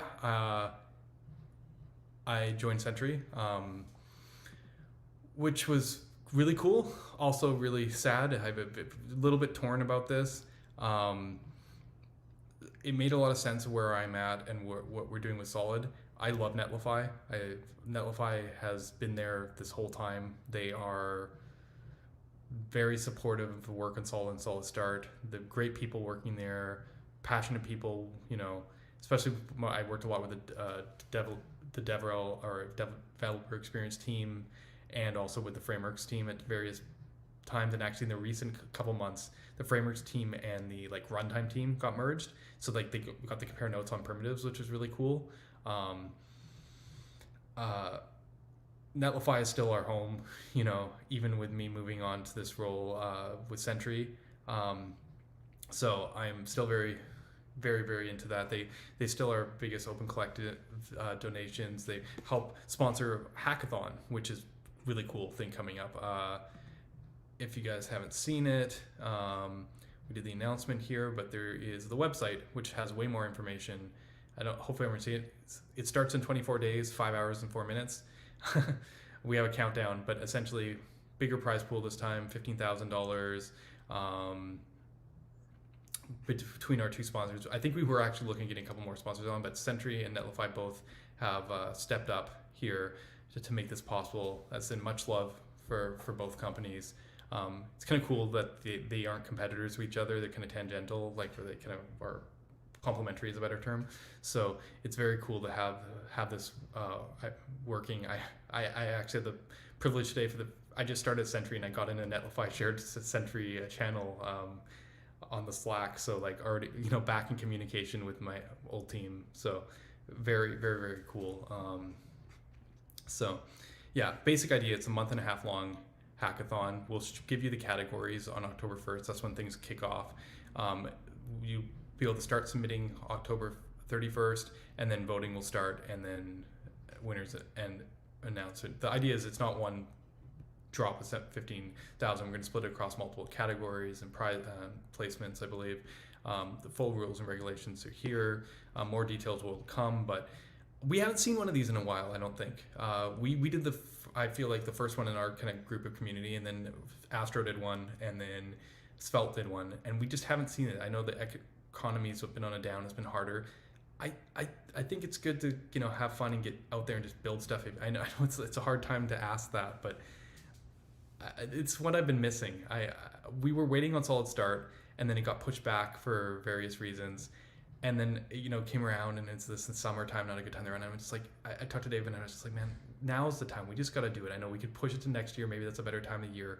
But ultimately, it just has to happen. I want to see people building again. It's a lot of fun. So, yeah. Quick did one? Yeah, when was that? It feels like it's been like a year or two since. Yeah, you haven't done one since, yeah.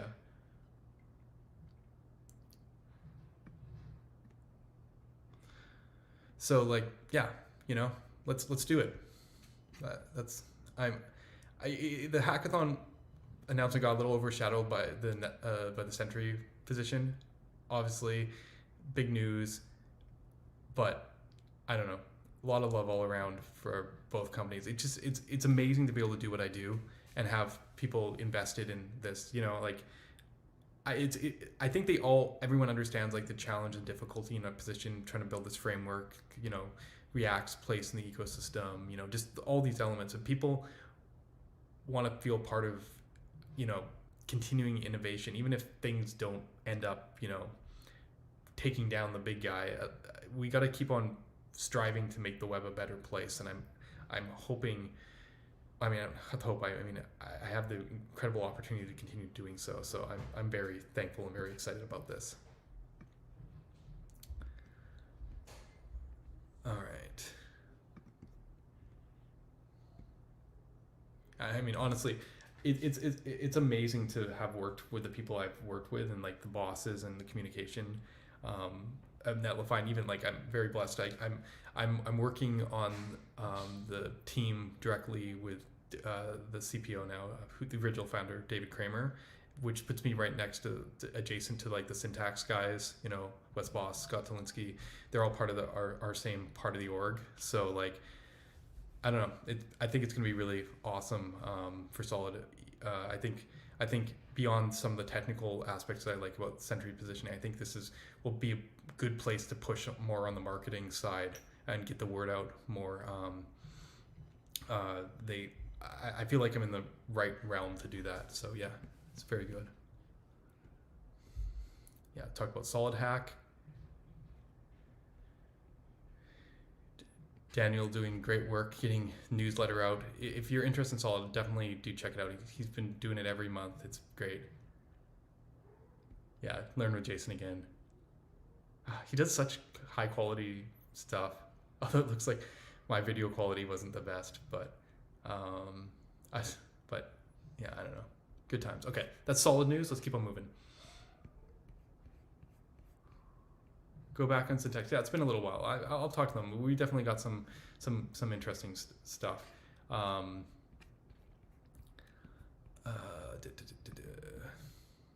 Okay, I should have started here, but we'll go here. Do you remember that stream where I spent the first 15 minutes complaining about how YouTube didn't work and went in detail and like showed the bug and us debugging it, and you guys are all giving great suggestions? Awesome time. I kid you not, 2 days later, the bug was fixed in YouTube. It's been broken for me for like, let me see, since the beginning of the summer, I want to say, since like June. 2 days later, bug fixed. So I don't know if someone talked to someone working on the stream. I actually had one guy from Google reach out and be like, hey, Ryan, you want help with the thing, you know? So I think the word got out and the bug got fixed. So I'm very happy that it ended up happening. So just side note, everyone who saw it knows what I'm talking about. Okay, what else we got here?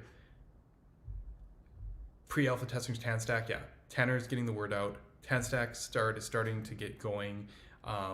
Some of the API, he kind of built out a lot of stuff on his own. We're kind of starting to get to the point where we're consolidating. I met with him once this week, want to meet again, kind of start consolidating more of the stuff between SolidStart and TanStack Start. You start seeing the same problems. And I'm not going to say those problems are Vinci, so sure, but we're working through stuff.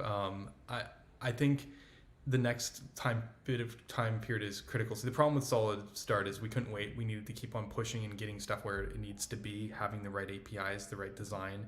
That was key for us for getting to 1.0. We needed to make sure that, you know, because otherwise people don't even try it. Honestly, this is kind of the problem. At least our APIs are locked in, and we've been finding, you know, bugs we didn't find because even in the beta phases, people just weren't trying it as much as earnest. A lot of new issues have come up. But the key part is Vite 6 is a game changer, that it has a profound impact because it took a lot of the best parts of Vinci and brought it back into Vite. And we need to do the refactor, and I think things are going to clean up significantly when we can do that, which should be coming up in the coming months.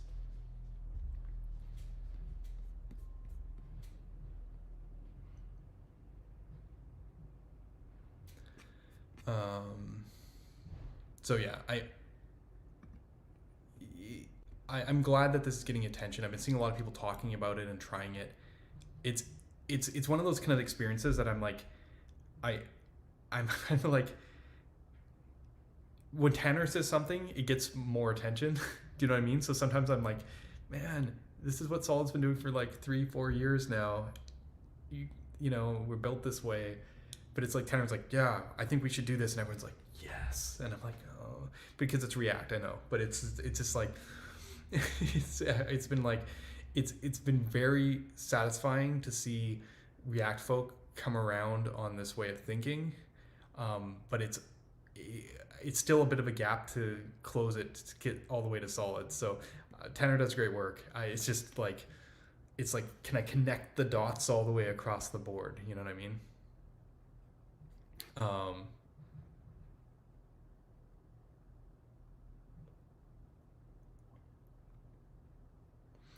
All right, let's see here. Now we get to start talking about some of the discussion topics. Let me do a quick scan of my bookmarks, see if there's anything I want to say. Okay, here's a quick one.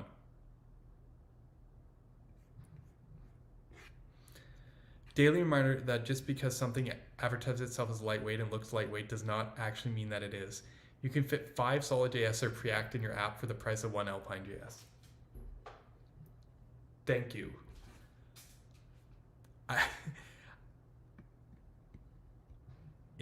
Yeah, core developer and Astro build. That's what I thought. That's who I thought this was. Actually, I should probably follow, although probably on Mastodon. They would know too. Working on Astro, you see this stuff. It's just funny. There's perception that like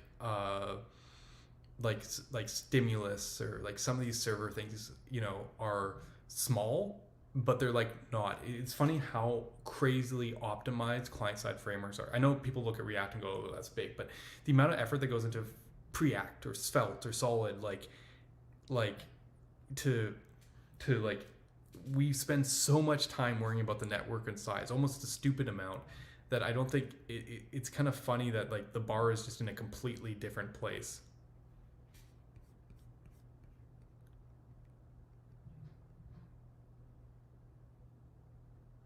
Right. Hey, Shai. It's been a while.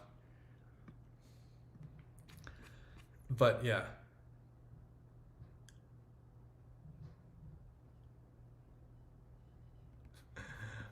Oh, sorry, Fuzzy. I might be missing the reference here, but never argue with the fuzzy. Okay, I'll take it. But yeah, no. You have to. It's worth double checking these kind of things. You know. I thought this was funny, interesting. Someone pointed this out to me. Thinking of doing a talk on the way we built Midjourney's website, which is rather unique in some ways. For now, reply to this with questions you got, and I'll try to answer them. Okay. This was sent to me, and I think I read the thread, and what was it? Blah blah blah. I was trying to see. There's a whole. I don't think I'm gonna. I'm not finding it. There was like a whole thread. I don't think is this an article? Let's get started by. No, it's a video. There's a whole thread on like the approach they took, but the way they were talking about how they approached designing it was really interesting. They were talking about how they like designed it in a way that flattened out the trees. It was like they used React, but they almost like they worked around React, and the way they were describing it was almost exactly the way I described the benefits of SolidJS. The site re-renders well at 120 FPS, so we could have arbitrary CPU-driven animations about the extra complexity. For various reasons, we had to remove them. I wish we could show these somewhere, blah, blah, blah. Modern component hierarchy overcouples way too many trees into one. Most tasteful UX have global nature and don't fit. Okay, so they're talking about pulling it out. Like, in the modern apps. It's a shame we fight against the tree structure every time we want to do something fancy. So we decide to kind of flatten everything so we go through other methods. Basically, we need the component hierarchy to be late bound, writing time, runtime. There are plenty of interesting explorations here. Yeah. Yeah, it's interesting. So we decide to flatten everything. Yeah. I would be interested to see more. This caught my attention. I think that people have been building stuff in the React way so long that it's not like obvious anymore how you can approach things in a different way. Anyway, talked about the benchmark. Okay, this is a cool little one. Let's do this. I saw this. Some people told me about it, and it's very interesting. I got flagged on this. The idea here is that with Preact, you can stick a signal in the server front matter in Astro, pass it to two components, and then ta-da, global state. So basically, some people ask me how this works because they're like, oh, you're putting signals. Is this server signals? And it's like, no, this is not server signals.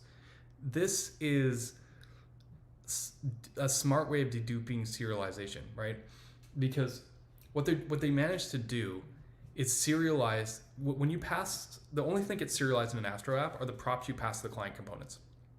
So if there is a format that you can serialize a signal, then you could, if you had a way of like dereferencing it, like unique ID or some kind of serialization format where you like knew that they were the same signal, when every adapter in Astro has access to the data coming in on the client and the server, and I guess on the serialization side. So my guess is that Preact specifically serializes in a kind of deduped manner for signals inside their Astro adapter, and then on the client side, when it picks it up, it creates one and it goes, okay, when it goes to deserialize, like it finds the same instance. So basically these signals aren't actually on the server, they're just kind of like passed in as serialized code on the client. So the signal doesn't really get created on the server, it doesn't do anything, it doesn't update,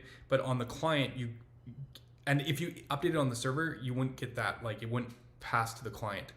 But it basically initializes on the client as the same reference is how this works. And it's a brilliant way of sharing state, because if you try and share state right now in Astro with most signals implementation, what you have to do is you have to make a separate file, and then you have to import it in both places. That works, but this saves the need for a separate file. There are some like let's see if I can pause at the right moment here. Some things you have to consider about it. Create state on the server. You're not actually creating it on the server. It's just a shortcut for creating in the client. And then here you can see it. So they bring they bring it out in their props, and then because signals in Preact are read-write, and they're being instantiated on the client, you have the ability to update it, right? Like if signals weren't read-write, this feature would be basically useless, right? Someone asked me if I'm going to implement this in Solid. I'm like, no, it's useless, because it's not actually updating the, like, first of all, you have to pass a signal instead of the value, which is counter to how we work. But it's also because you have the ability to update it, right? So it's like it's kind of an interesting thing, because it works well in this situation as a shortcut, but it like also it doesn't provide any new functionality that you couldn't do before. It's just like it saves you from creating an extra file, right? Please do the same Solid. Yeah, no, not happening. Like, we would never encourage people to pass signals directly, because it kind of lies about what is reactive here? Like, okay, let's pretend I thought this was a good idea, right? And let's play this out, right? What if now my state isn't just a signal here?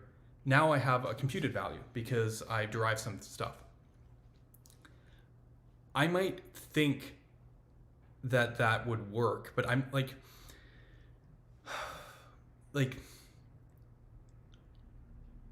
actually it'd be interesting how much of the graph they serialize. I wonder, is it possible, maybe you can ask me, can you pass a signal to one component, pass a computed that derives off that signal from a different component, and then update the signal in the one component and have it update the computed in the other component? If that works, that's like a little bit more interesting. It might work if they know to serialize the whole reactive graph. It's just interesting because like basically you're not actually making something on the server, you're just expanding the component definition to outside of the component is the best way I could put it. Yeah. I suspect that this approach has limits, but even if it doesn't, I think that like idiomatically we'd never really support this, simply for the same reason that like we have set state separate from, like, we don't use dot value, you know. As I said, I don't know if it's like, I think one of the interesting things that I haven't added to the Astro adapter that I should consider is we could add context really easily, so that if people put islands inside islands, they could read the solid context, and then they could like basically provide signals that way. Again, that's a much more our way of doing things, because this is kind of like implicit global state. It's fine because it's pre-wired and people will probably like can track it. It's interesting. I do see the convenience here. If you get what's going on. I think the problem is when people see demos like that, they don't get what's going on. They think that like these are server signals or something, which they are not. Anyways, it's interesting. I think it's very clever, especially because of this one. Easiest way to share state between islands. It definitely is, because you don't have to create an extra file, which is huge. Although, yeah, actually, I think that is actually pretty huge, because I was going to say, like, if that state needed to be shared across different points, you might create an extra file anyway. But if it's like a prop drilling problem, like where you create the signal in one place and then you pass it to two components, then I think then this solves it pretty cleanly. Okay. Okay, we'll talk about that. We'll talk about that. Okay. That. Okay, cool. So we'll get to those two, but let's switch back to this before that. Okay. One reason Auth is so controversial in this community is that almost none of the full stack JS web frameworks provide a built-in Auth provider to handle the most common use cases. We're too focused on the wrong DX improvements, blurring the lines between client server, reinventing the wheel, adding foot guns, and focusing on useless metrics while leaving actual DX improvements on the table of third-party services. Imagine how much less of a problem Auth would be if your npx create command had built an Auth provider for the average use case. I've been seeing a lot of this sentiment recently. Not just about Auth, just in general, where people are like, JavaScript frameworks aren't full stack enough. Like, they aren't doing the same thing. We're getting like more criticism from like the Laravel side of the world or the Rails side of the world. And I think it's fair, especially because we're sitting there to compete in the same realms as them. But it's also like,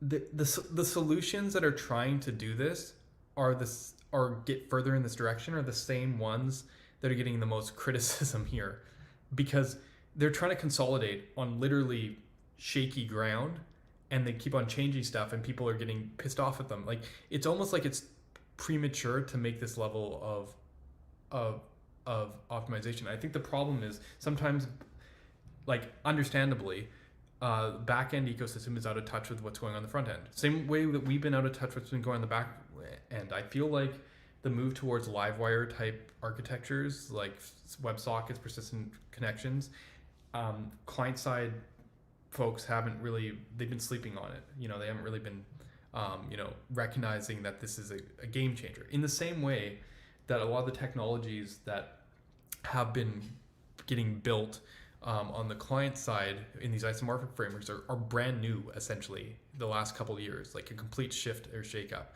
So like, I agree this would be nice, but like if someone had tried to do this, I think Next.Auth is almost a perfect example. Like they would have had to just keep on changing what they're doing over and over again, you know. We're focused on the wrong DX improvements. I'm not sure about that. I mean, that's easy to say, but like,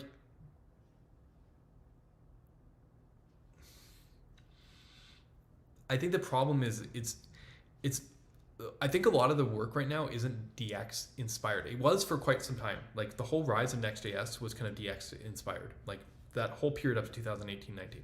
But when 2020 came around, it was UX inspired, and then DX had to catch up again. It was like one of those flip overs that happens, you know, constantly, you know, in the history, you know, every few years we go through these cycles. In 2020, everything was new again, and then we had to find our DX again. So I don't think it's about DX improvements. It's about like shearing in the gap as stuff is moving.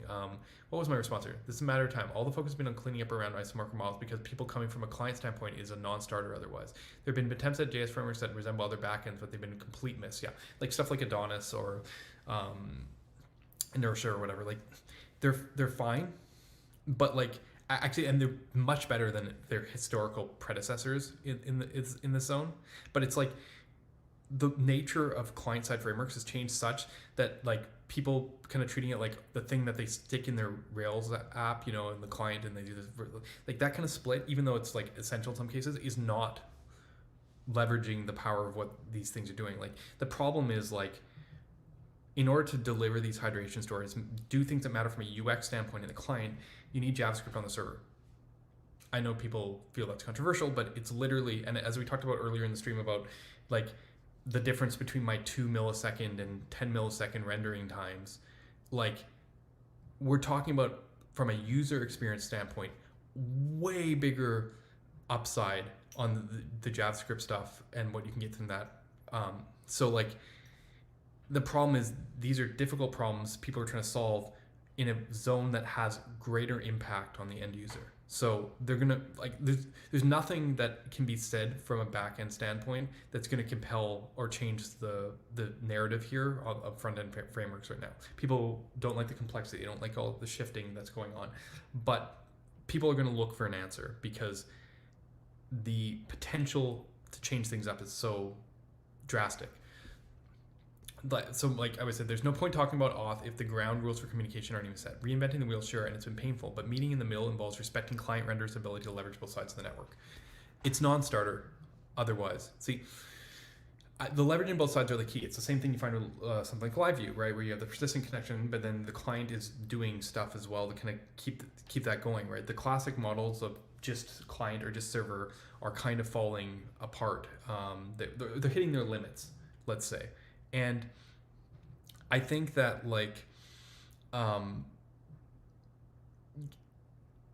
yeah, this is like still relatively new ground, and that like RCs and all these kind of like other patterns are getting developed out that it's hard to actually like staple down, but it will happen. That's kind of, I don't know why there's no responses. It looks like there was one. Whatever. Doesn't really matter. This is actually kind of related to some of these other topics. I think I said someone the other day came to me like, oh, you know, why isn't there like a Laravel JS, or, you know, like why can't I just do that? And it's like, there is, but that solution as is JS community would probably reject it because it wouldn't be good. It wouldn't integrate with React well enough. There's a reason why like these things are the way that they are developing out to. It is client centric. So maybe we're ignoring or not focusing on some of the classic server dilemmas, but it's because it's not for DX considerations. It's literally trying to redefine the management over the network. I think this is the whole focus right now. People are trying lots of different stuff right now. So it's funny because we're going to have people trying to push new ideas. We're going to have people trying to bring back old ideas, and there's going to be a lot of this kind of overlap over this cycle.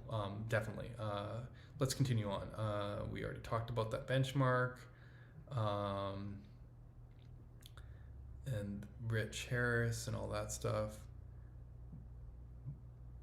Right, so we did all the tests here. All this ended up showing was that Solid has hydration IDs.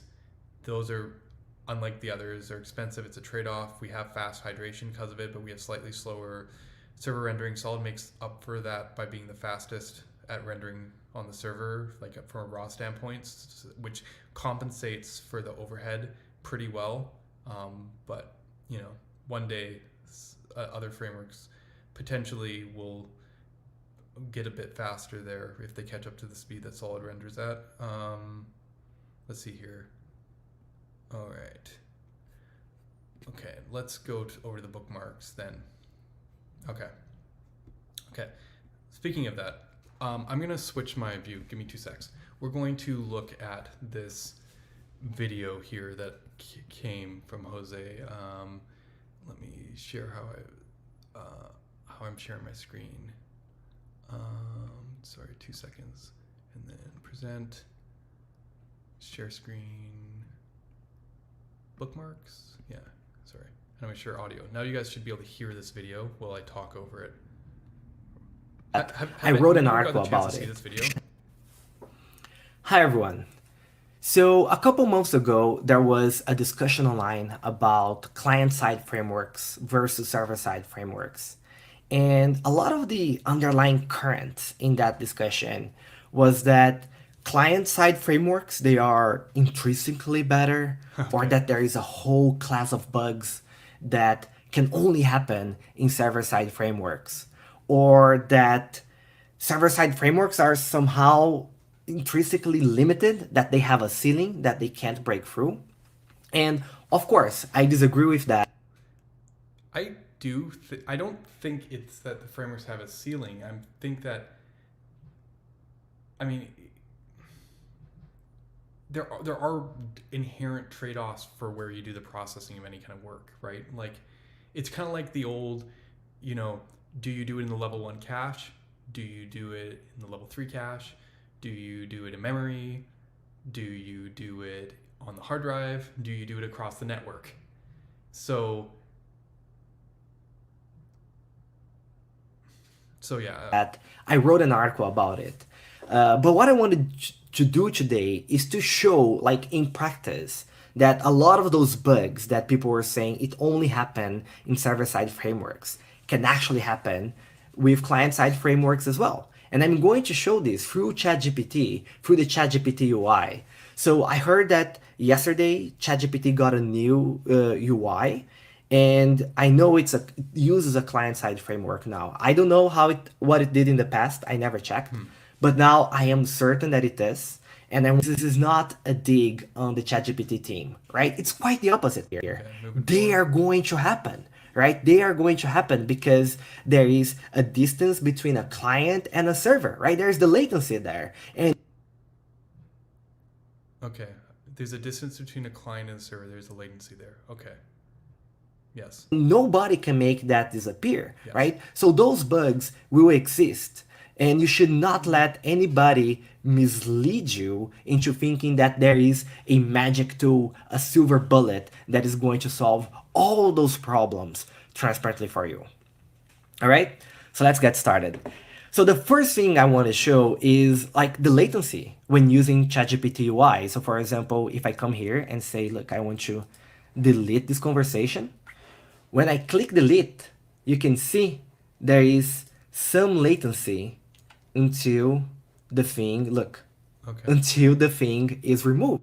So there's no optimistic UI here then, because if you optimistically delete something, the client could delete it immediately before anything else even gets sent off to the server. So no optimistic UI here. I think I know what he's going to say though. Right? It gives the impression that you clicking on the button or confirming the deletion, that nothing happened. Right? So there is a latency here because the client has to go to the server to delete that, right? And get the confirmation that it was deleted.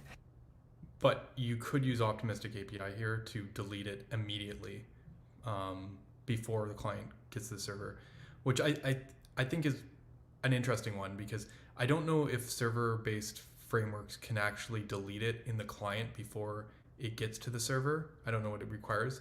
In something like Remix, this is rather trivial. Yeah, exactly. This is Remix. You'd think that this would be something very easy to do. It's the old, you literally just filter the list based on the optimistic update. It's trivial.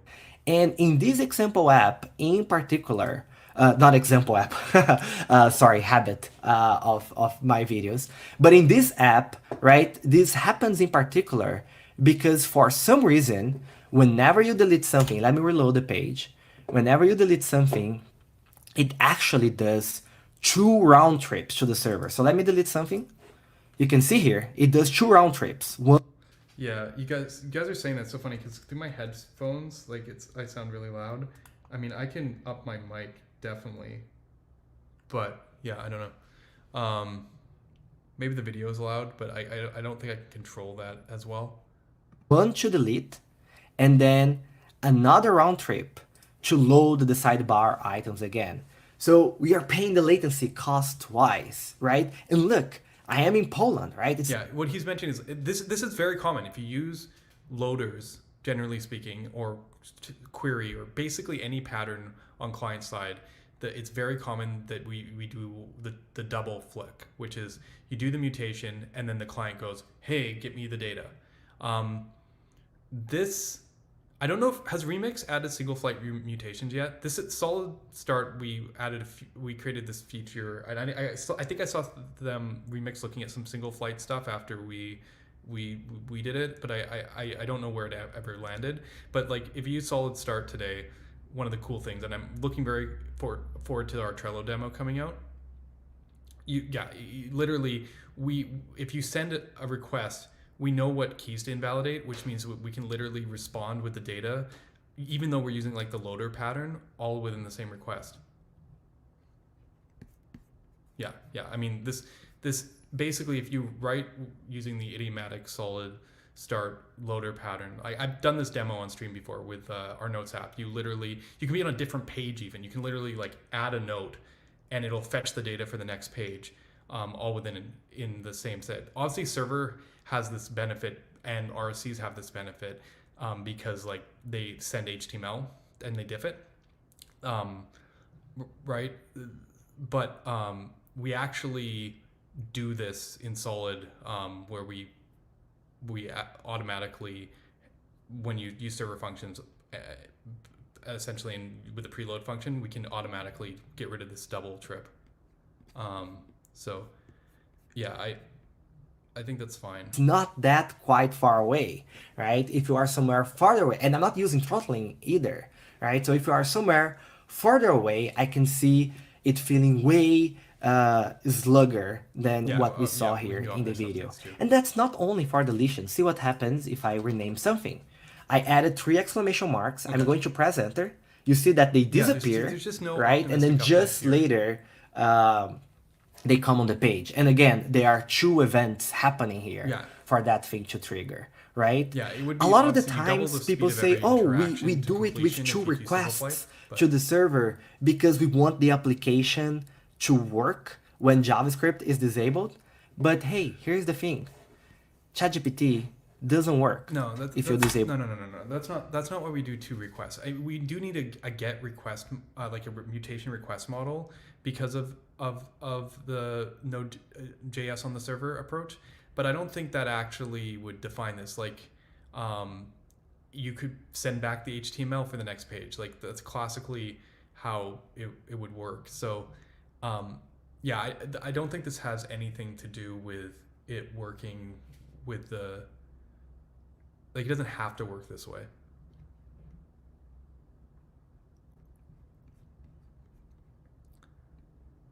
Yeah, it's interesting. With JavaScript. Because, yeah, this is a good point. Could this site work without JavaScript? I mean, it wouldn't be good though. I guess it would be hard because it refresh way more than it wanted to. Like, you'd have to wait for the whole ChatGPT response.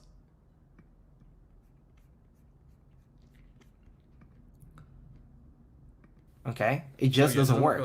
Our argument. But anyway, we can bring ChatGPT back, right?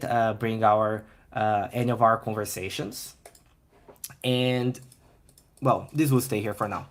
So yeah, so we saw that there's a lot of latency on a deletion. So how would we solve this, or how we could solve this in Phoenix Live? Well, the first way you would solve this, let's forget about Phoenix Live View, is use optimistic updates, right? The second way to solve this is simply return the data. Like, don't get me wrong, the loader pattern, unless the system is built to do single flight mutations, is not going to return the data with the request. Either is TanStack. I do agree with his summary here that we've gotten kind of complacent. We hate writing to caches so much in client-side frameworks these days that we often don't, and we like literally do the invalidate double flash that he's saying here. I'm gathering that's what's happening.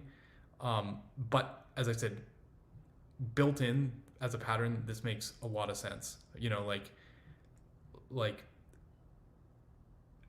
I feel like with Remix, you would probably, like, the thing is, do optic updates take a little work. You actually have to like code the code to do the representation. Single flight mutations could happen automatically.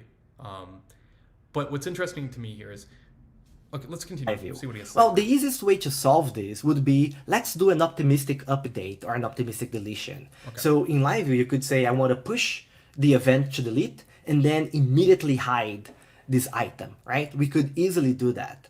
But I also want to call out that in LiveView, even if you don't do the optimistic thing, the user experience is going to be much better by default because we don't do 2 round trips, okay. All right? It's just going to be 1 round trip. And the round trip happens over WebSockets, which means that we don't have to do a request, parse cookies, or validate API keys, right? The WebSocket connection is already established. So we just say, hey, delete this, and the server is going to... He's probably not going to notice the latency over a single request or a single WebSocket.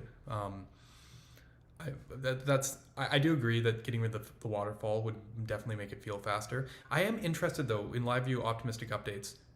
How does that, does it have to go to the server to do the optimistic update?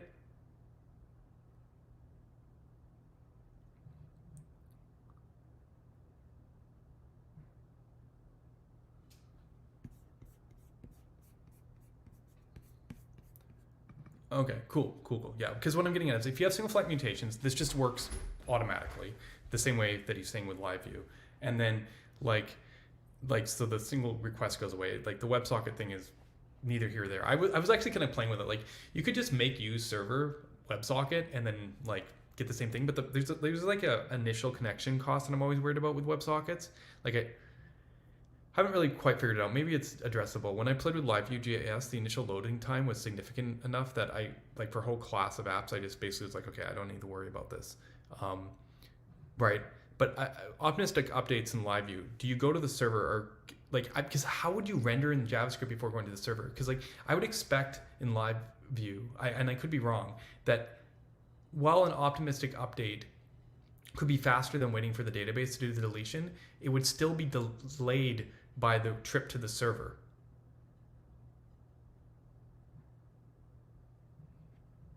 Right? Like if you have a client-side framework that uses JavaScript, the second you click that button, you can show the optimistic update instantly.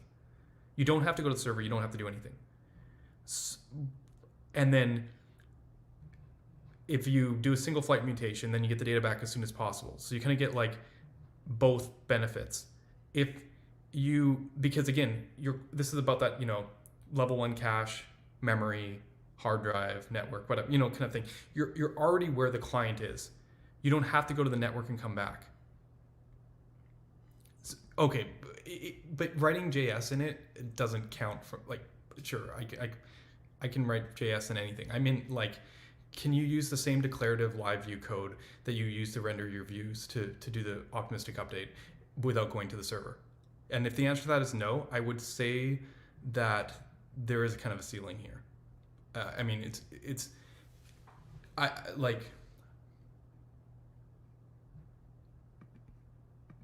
because it's like going into a benchmark and then not using the framework and writing it in vanilla JS and being like, look guys, like it just doesn't, like, it's like, why use a framework versus just use vanilla JavaScript? Like there's a certain point where like the scalability of the pattern depends on, you know,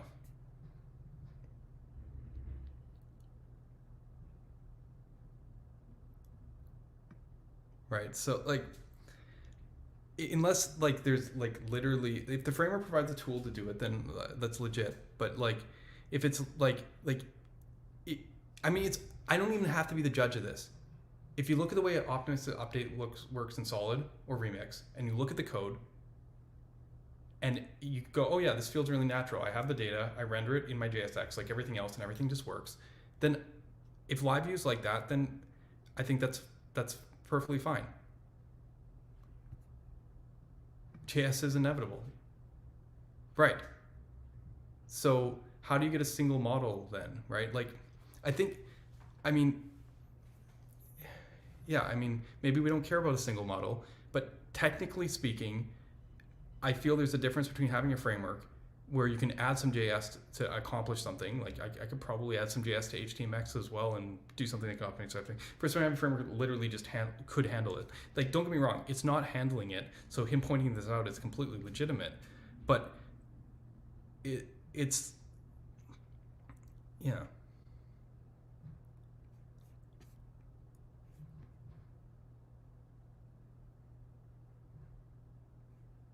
React is not a single model.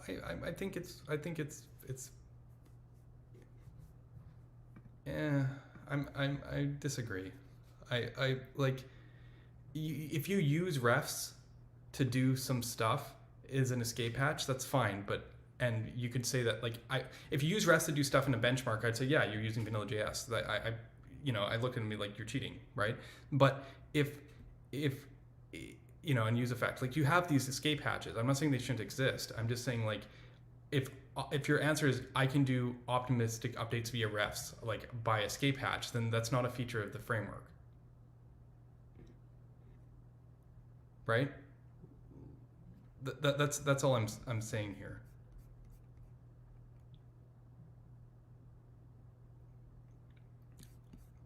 I mean, sure, and then it becomes a framework component, and then you can, okay, so then it's like, so someone can package that up in the libraries. So I guess the interesting question is there a way to interface with the composability of the live view views to get the same effect through composition like this? Could someone take that raw JavaScript and wire it in such a way that you could write your live view templates, or however you're doing it, in a consistent way that could provide this experience as a third party? I mean, I think there's a huge difference between that. Like,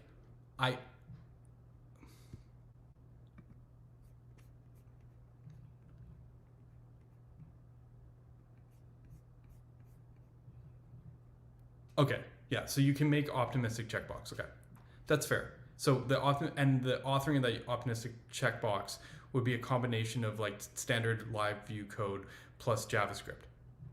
Okay, I think that, no, if that's the case, then I think that's perfectly legit. Because then someone could ship a live view framework that has optimistic, like, primitives that people could use to build with, and they could just stick it in. I think from that perspective, then that's probably fine. I said it wouldn't hold the benchmark test, but that holds from because that's a core library thing. But that holds from the percentage that someone could build an extension that works in a consistent, generic, uniform way. My whole thing about the JS thing is, if it's not the escape hatch that's sufficient enough to consider the criteria, it's the fact of it being able to be packaged. Reply back to us, and it's also very easy to ask live view to say, look, whenever something on the sidebar changes, don't send me all the items again. Just send me like the particular item that changed or the particular position that was removed. So it's very easy for you to provide like a really good user experience by default without doing optimistic updates. Well,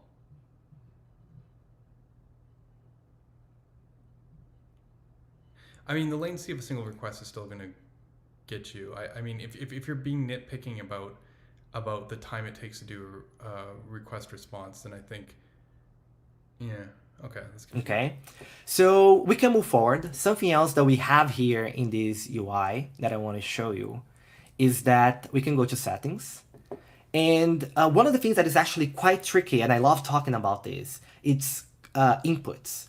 When you have latency and synchronizing inputs between client and server, there can be a lot of subtle bugs.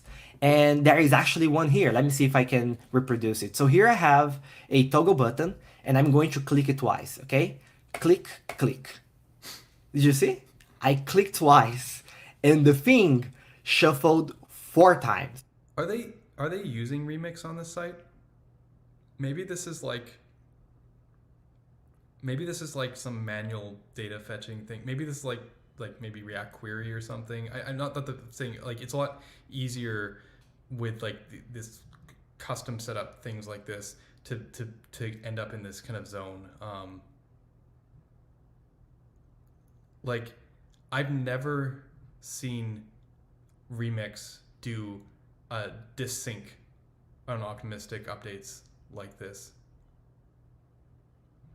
The reason I'm saying is they have race condition synchronization things, and like built into React you have like transitions and solid, same idea. So like from a like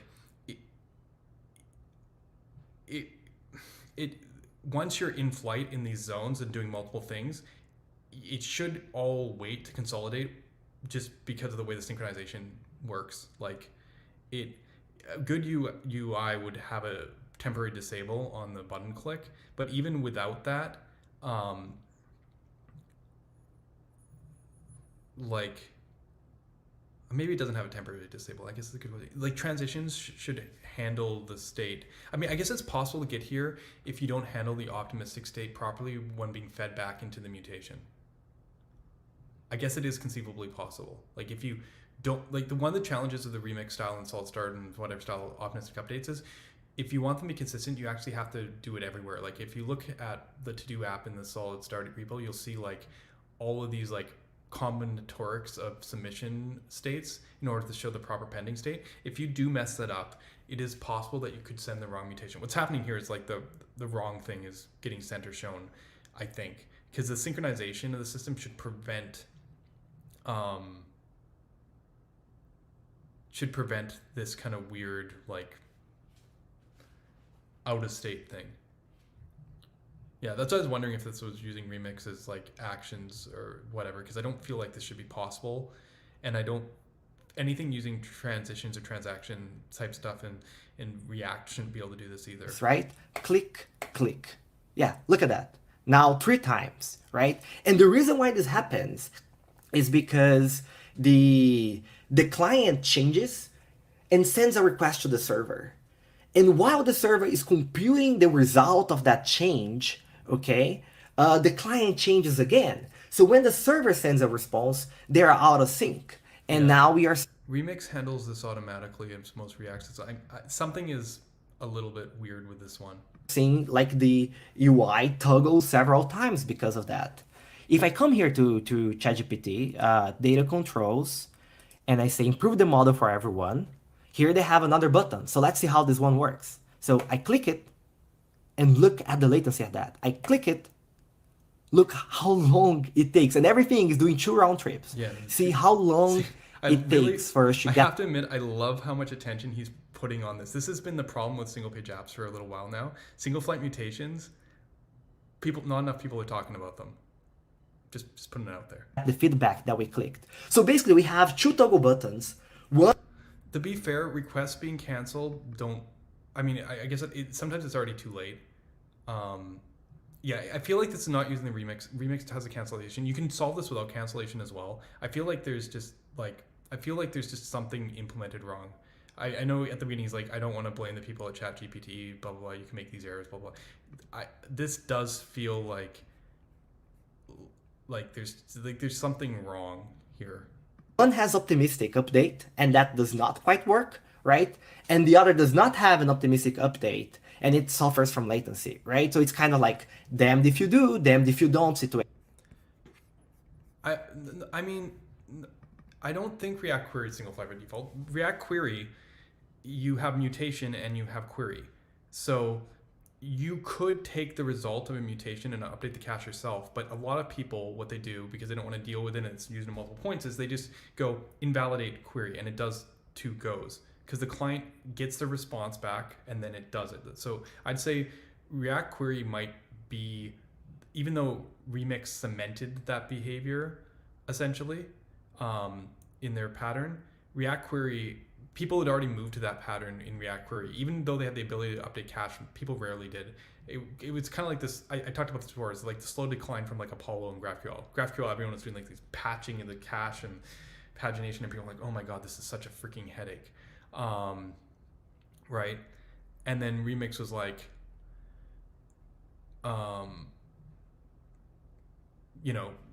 React Query was like, okay, well, you can just revalidate it, or you can do the cache. So people wanted performance to the cache and did a single flight. But the more like, I don't want to worry about this. I think there are this is like the new version of the waterfalls thing. Like before, for a while there, like, and this is due to React Router 4 was amazing, made things easier than ever. But everyone who built apps with React Router 4 and started adding code splitting added data fetching waterfalls. It's like why Remix exists. React Router guys are like, no, you just do this, but no one got it. And they're like, okay, let me show you how to build an app, because people were just doing these stupid waterfalls because the way React Router 4 was built. They actually had to redesign React Router 6 to bring back older functionality to get out of the waterfall hell. And I think this is like a slightly different version of that problem.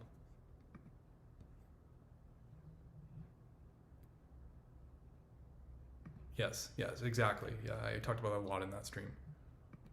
So, okay, let's keep on going. So he's hitting on 2 points repeatedly in each example. It's and just as an example, and it's the double flight.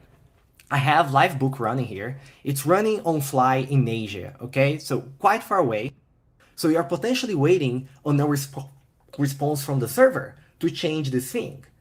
So if you click it again while you're waiting for the response, LiveView is like, oh, I can see now that you're waiting for 2 things, right? And then you can click several times. LiveView is going to track that, is going to queue all the updates, put in a queue, right? All the updates. And only when there are no pending requests from the server, LiveView is going to apply that. He's describing exactly how React works. Transitions. So these systems are the same. I think this is just people not using the feature. So, it's working out of the box, and LiveView is resolving the conflicts for us. Yeah. This is, as I said, basically how Remix works out of the box. I think, like, I feel like someone went out of their way, and it was probably because it's a migration or something, to do things not the right way. I know it's weird, and I don't know if Jose's ever gonna see my response to this talk, but this feels like I'm not what he thinks. This feels like someone just did something, or some people did something like just not like using the prescribed patterns. For us to not take care about this. And I actually wrote this article that goes in detail at exactly how we are doing, how we are solving those problems, what is the source of state, so you can dig deeper if you're interested. All right, going back to ChatGPT, I just want to show you something else. If we go to shared links, so ChatGPT has this really nice feature where you can share a link to a conversation. And let's see what happens if I click delete on a shared link. So pay attention here, okay? When I click delete, you see that it faded, right? So there was the optimistic update there, which is good, right? That's what we want. But before deletion, the optimistic update style disappeared and the thing flashed again. Yeah, that's odd. Right? So I'm going to click this one. You can see it fades, comes back, and it's deleted. Right? So again, it's trying to conciliate, I believe, it's trying to conciliate the state between the client and the server. Things get out of sync. No, it's not that. Either the implementation the developer did here is just very weird, or there's a bug in the library being used. This isn't anything like fundamental around the state of the server or whatever. This is just shouldn't behave like that. Files are lost, toggle buttons, they start toggling, and things do not work as expected. So look, at this point, I could be angry at the ChatGPT team, right? It's like, ChatGPT UI is full of jank, right? Or I could pretend that I am the only person in the whole world that cares about UI and UX, right? But I don't think that is productive, right? I actually think it's quite the opposite. Like, those bugs, they are common. And one of the reasons why they are common, and one of the reasons why they are hard, is because we often don't see them during development. Yeah, this is one of those kind of interesting ones, because literally the work that's gone into client frameworks the last 2 years has been to basically make these kind of bugs not exist anymore. So there was a failing here somewhere. He's saying how they're common in that, and they were, but I wouldn't say that's a representative state of the current state of stuff. Yeah.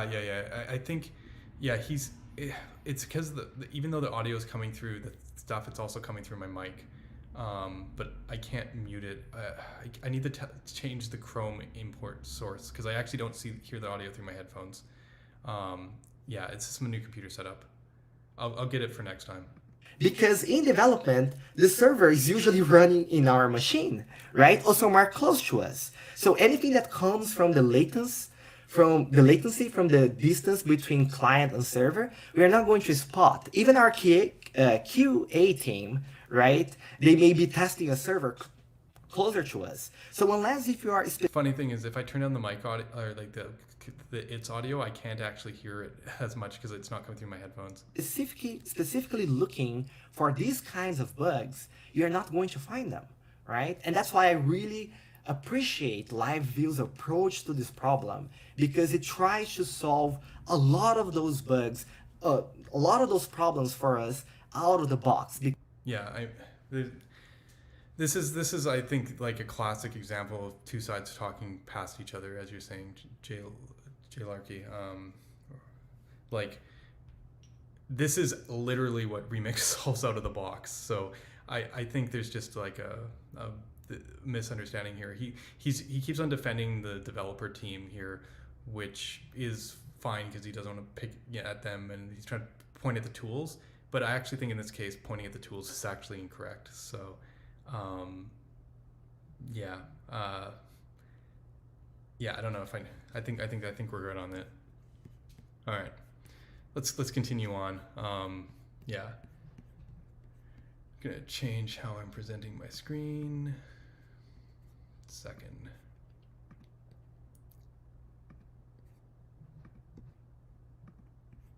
All right. Let's go back. Yeah, I get where he's going, but I think the conclusion here, I understand he's coming from, because people were pointing at him that server frameworks don't handle these problems, blah, blah, blah. You know, this is why you don't want it, because optimistic updates. And the reality is that the only argument that I could make against that would be that if there isn't a native way to handle optimistic updates, because optimistic updates do have to come from rendering JavaScript on the client. If they don't, they are not as good as client-side optimistic updates. It's just science. Like, I don't know how else to explain it. Like you're closer, you can do it immediately. You don't have to go to the server. Like, this is not even remotely up to debate. If there's a mechanism that makes that easy to do, that's kind of like built into the frameworks and stuff in LiveView, then yeah, I think the only actual difference between these solutions is whether you need a persistent socket or whatever. And if you do, well, that's a pretty significant ask, you know? If you don't, you know, like some people can't, they have serverless, they can't do this. But, you know, otherwise I think it's perfectly adequate, you know?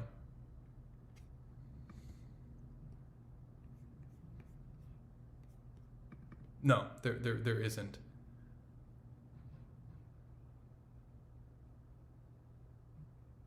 You can't get rid of the distance, but acknowledging that the only solution is actually to do stuff on both sides.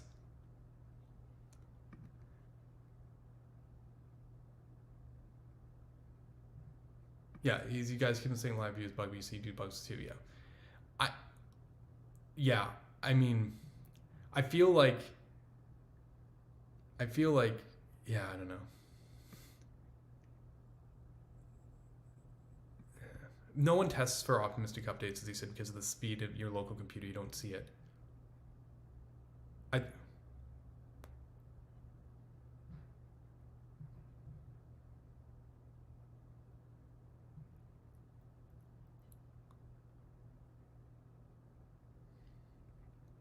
Is it safe to say the abstractions are too difficult, even if they can't make them work correctly, though? Perhaps I think they just didn't care to implement those features, or if they did in one place, they missed it. I feel maybe it is harder than I'm giving it credit for, because I remember when I made the To Do MVC app, I just kept on coming back for a little while and finding bugs every time I demoed it. Optimistic updates with ephemeral state are really nice from a cleanliness standpoint, because you don't have to like it's all declarative, but maybe getting the rules right is complicated. There's a lot of wiring, you have to make sure all the state aligns. Like if you think about it, it's all logical, but it's a place where there's complication. It's easy to get wrong, to go like, I mean, if you know what I'm talking about, like look, if I go, sorry, let me go. Let me pick an example. Let's go, sorry, not packages. If I go into examples here and go to To-Do MVC, which is our one, look at how complicated it is to remaining count. This is just for To-Do app. To-dos.length plus adding to-do length minus to-dos filter, which ones are completed length, minus removing to-do length. If you don't go through the work of figuring out this sort of thing, you're going to get the wrong count. I think that's the tricky part here. Let me see. Do I have some more examples in here? Yeah. Completed. Toggling all pending, then it's not toggling all input coming back in from the submission. Toggling to do pending, then it's not complete, then this. Like, this is calculating which state the toggle button should be, like on the checkbox. So yeah, if someone gets this wrong, then it's very easy to get screwed up UI state with optimistic updates. I think this is where the problem is, because this is completely logical, and once I write the statement down, you're just like, of course, yeah, if this is set, then do you care about that one? If this set, like, once you understand what the logic is for the pending UIs, it's seamless, it's declarative, it works inline, it's smooth, it's just great. But I had to figure out what the logic was here. I'm not gonna lie, I didn't get it blind on my first go, So like, there is a thing here. So I think it's fair from that perspective. I think most of the stuff, bring up the do a lot of interest by default. I don't know if it's optimistic by default. I feel like they just do single flight by default. I feel like the experience that he experienced between him and LiveView would be drastically better with simply single flight mutations and transitions. That alone in place without the optimistic updates, I think is equivalent to what you get in LiveView. I think the problem was that it didn't have either. But again, we're on to compete with Remix on that. Yeah, I mean, it's like literally what they give out. So it's like, yeah.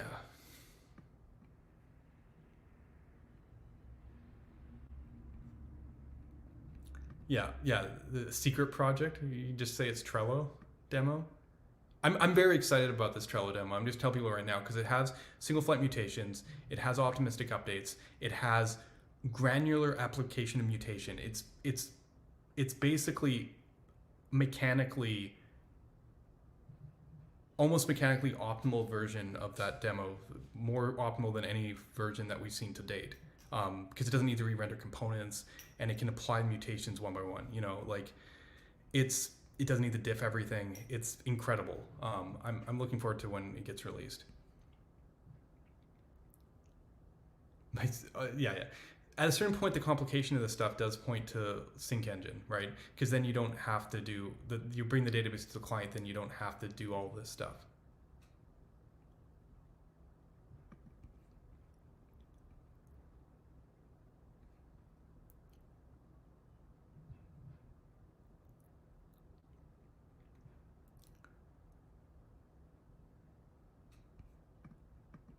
Yeah, no, the fact that you implemented a version without the 2.0 primitives is very impressive. Okay. Enough patting ourselves on the back for doing awesome work in Solid. I think this is a fair question, right? I was very entranced by the remix approach. I think this is better than cache writing because you don't have to think about a time. You can think in declarative. The same reason I like declarative, I like this. I do think this is easy for people to get wrong. I mean, you can literally see right here. If I missed a condition, my checkbox is going to be wrong, right? So optimist updates should be approached carefully, right?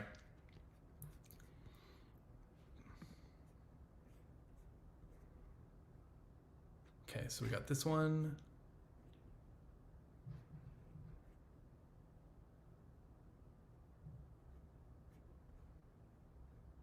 We already talked about destructuring. Seriously, the first thing David said when he tried Solid was he hit the destructuring thing, and he was just like, secretly though my agenda is to convince Ryan destructuring is the best. That's never gonna happen. Okay.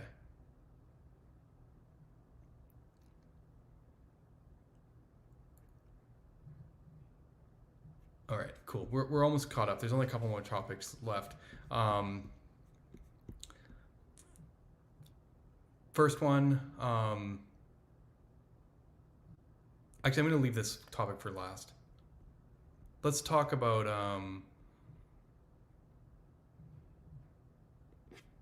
let's talk about this one.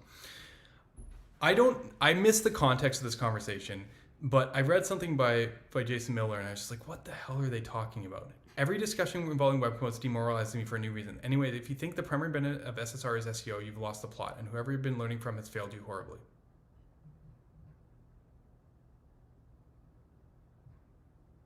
I don't know how I feel about that. I mean, SEO is important, but you can also get SEO without. But yeah, from a pure, like, I want the best of everything perspective, I agree with that. So what's the primary benefit? Not waiting until the code reaches your end user to execute in the browser before requesting data. Okay, I mean, that is huge.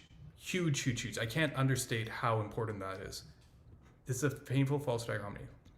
Only the amount of code matters. The status quo for shipping 1 megabyte of UI code has to run and render before kicking off data loading is terrible. Yes, shipping less than 50 kilobytes of network business logic that kicks off data in parallel while loading UI is actually close to ideal.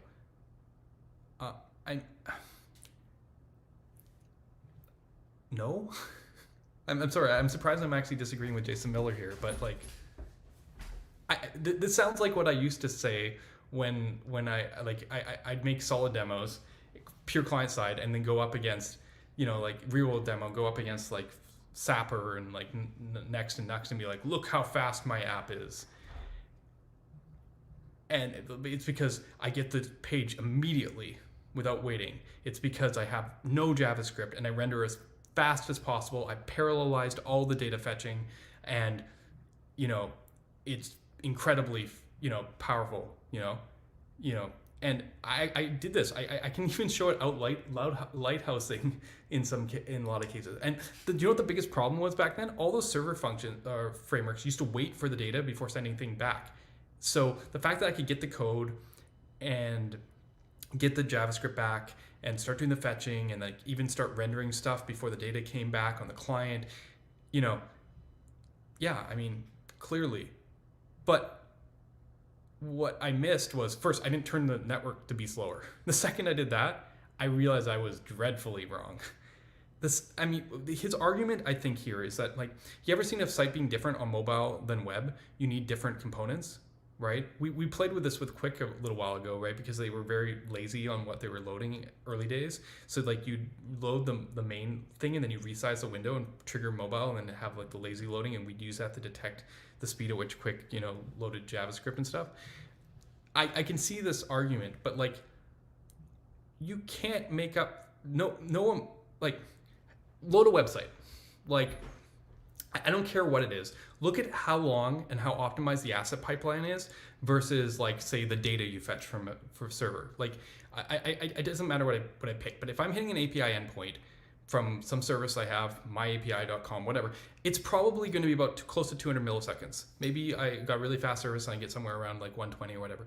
But if you look at the time it takes to get the assets on the page, like the JavaScript, you know, and I'm assuming you're in this reasonable 50 kilobyte range or whatever, it's like 30, 40 kilobytes, you know, or milliseconds, right? So when you get these fast time to first byte, you get the HTML right away, and then you're doing that, and you cascade it on top of each other, and you're like, okay, so it takes 35 to get the page.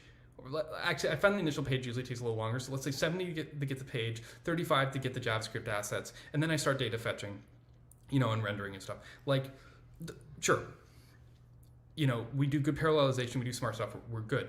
But if you do that exact same parallelization on the server,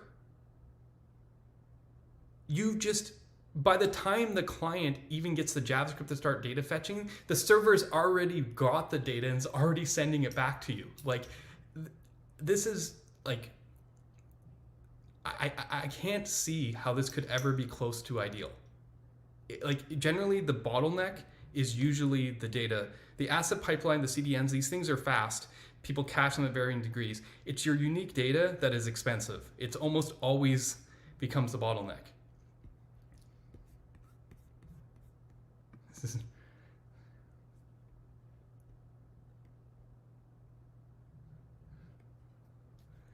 Yeah.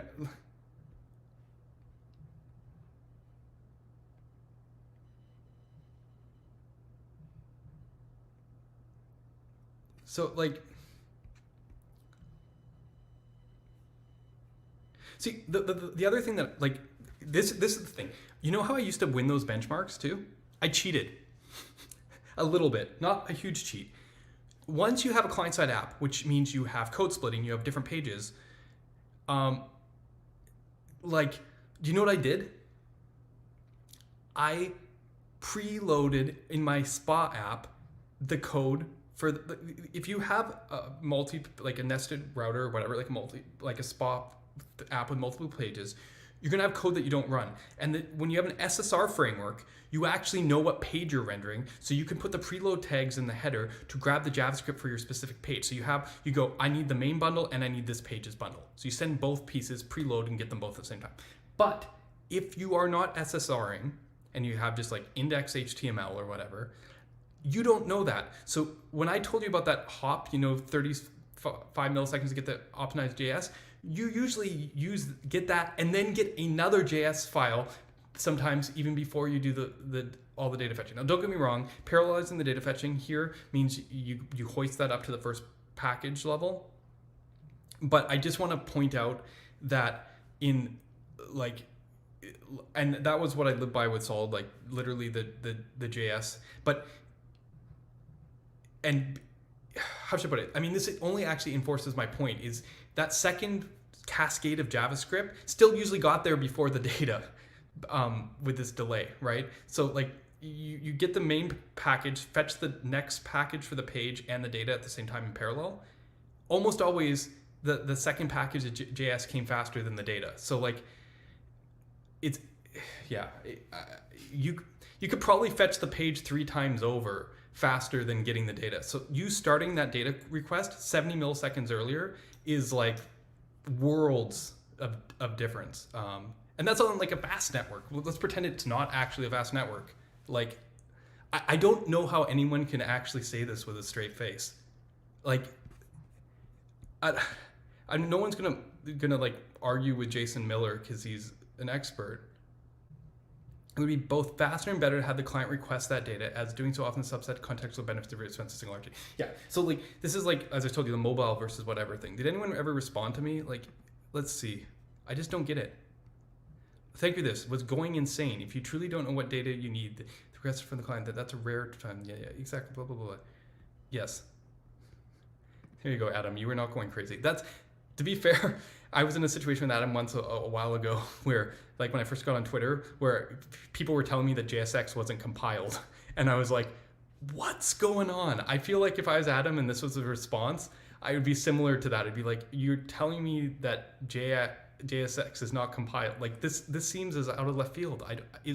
I almost wonder if there's like a motivation behind people getting behind the sentiment. It's like people are so frustrated with Next.js or something. Like this just doesn't make sense to me. I mean, I don't.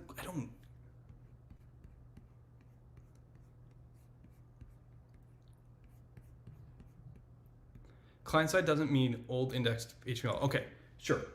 Yes, okay, so what you're saying is pre-rendered server pages.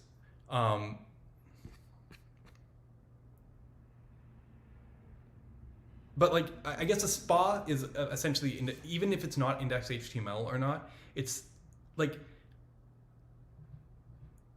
how should I put it? Like, I guess like the app shell thing. The problem is, I consider it server rendering once you have to hydrate. I don't care if it's pre-rendered.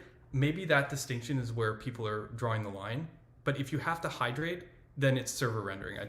I don't care when you did that server rendering. Like, and then like having to fetch it from the, like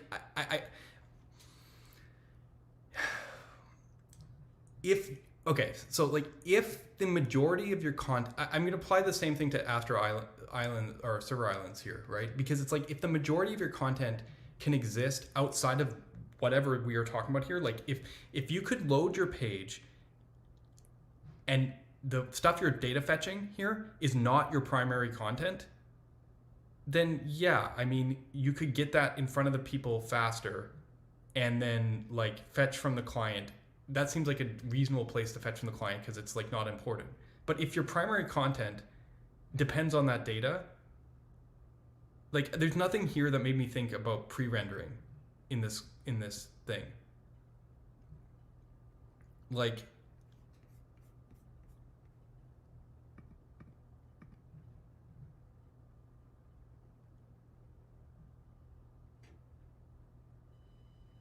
what I'm hearing is never to find. No. The biggest thing I've ever had to load on the page was the AWS. Well, I know we did like a custom uploader and stuff, but we do that lazily. Like anything big can always be done later. That was always the thing. And yeah, sometimes the data loading there, but yes, most of the time, AWS SDK was like the biggest thing I'm dealing with. Sites over 1 megabyte are gzipped was kind of like, or minified was kind of, it's outside of my range. Yeah, shell pages with preloads, yeah. So like if you preload a bunch of, yeah, like I guess like roughly empty pages, then you get rid of the cascade JavaScript problem. As I said, that's not as big of a deal though. Like if it's your primary content that you're data fetching, there is no replacement for SSR. It's like the line, like there's like it's not even SSR. You might not have to server render it, but and we used to do this in Bitagami back in the day. You would just render the data into the page, right? You could send a blank page and start fetching on the server and stream the data into the page and have a client SPA render it. That's fine with me too. You don't need the server render the HTML, but starting the request at the time of the request coming in is like, it's significant. Like even, okay, CDNs are fast, but it's like the difference. I don't even have Excalibur on here. Probably not long. It's like ding. Right? I mean, how should I do this? Like, let's put our server over here. Sorry. Like, it's the difference between like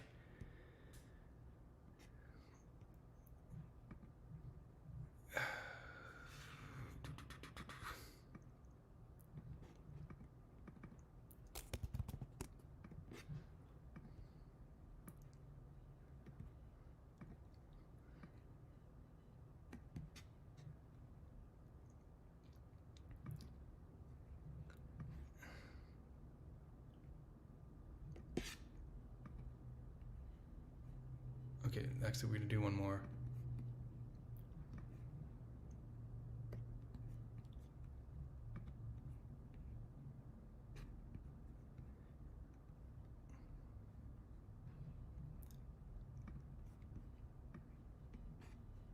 The arrow length is not too important here.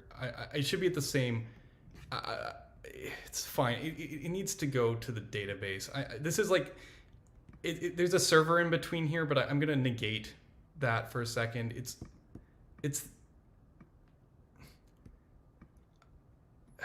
I'm just gonna, don't worry about the height of these things. I'm gonna put the database here. You can pretend there's a server in the middle. I'm not gonna compute that cost in. It's the difference between like doing this here versus doing this here. Like,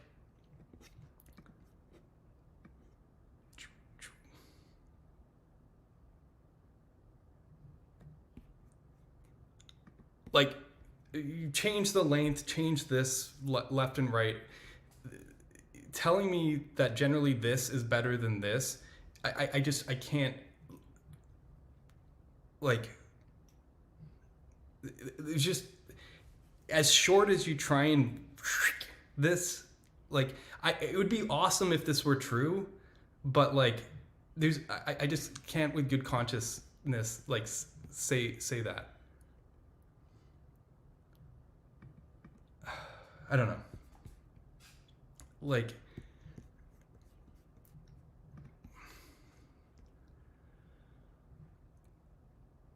if you don't need to do this extra trip, this is a lot shorter. Like the Astro surveillance story, can sometimes stop right here, right? At which point the difference between this and this is basically indistinguishable, right? Because this doesn't actually happen like this. This happens more like, take a little bit of time to, right? But like, if we're talking like, yeah. Right. This is like, I think there's a mentality shift. I think people are so sick of the complexity and all these other things that they just want to like say something, that simplifies and just be like, yeah, this is true, let's go with it. But it's not. I'm sorry, guys. I would have been on it. It's not. This is just not true. Right? You can change like the lengths and move the maths, but like generally speaking, yeah, I don't know. I just,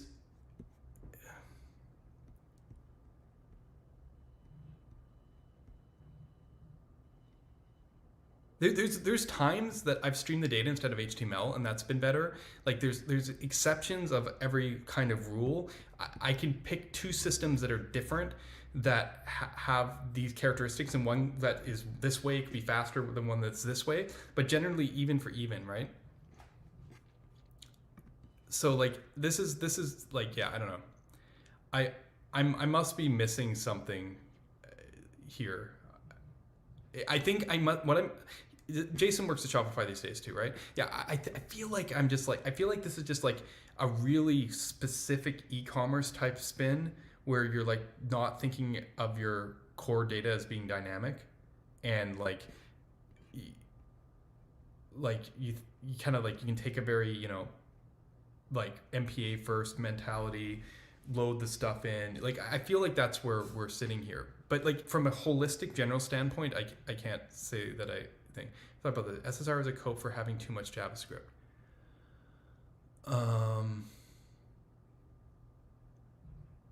Short waterfalls can be no waterfalls, so no waterfalls delays. That's it. Yeah, I mean, this is true. This is how we used to win before streaming was a thing. But once you have streaming, it's just like take most of the benefits and just, yeah, it kind of washes it out.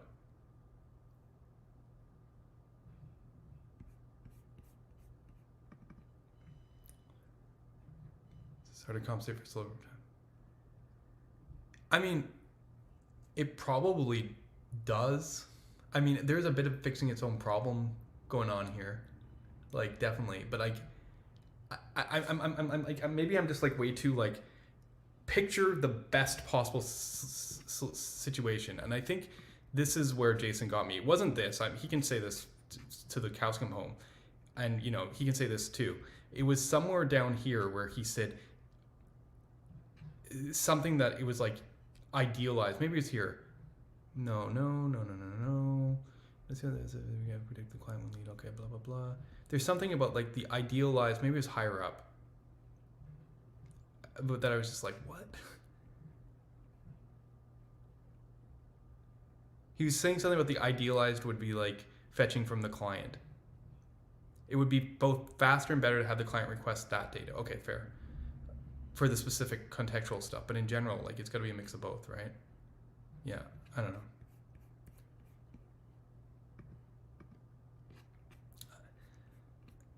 Yeah, it's interesting though. I think the message is less than like people retweeted this, right? View post engagement. Okay.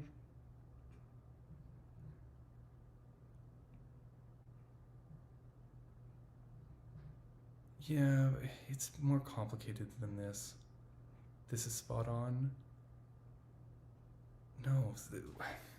Depends on what you're measuring, but for initial code size, there's three factors. The amount of code that loads, the amount of code that executes, and the data serialization. There's basically three things. So only the amount of code matters isn't the whole story. I don't know why people are I feel like there's people are ready. Like this is a better read of like most of the time I thought of deep administrators SSR and just pair whatever. Yeah, it's like people are just like SSR by default, and I think that's probably why we're here.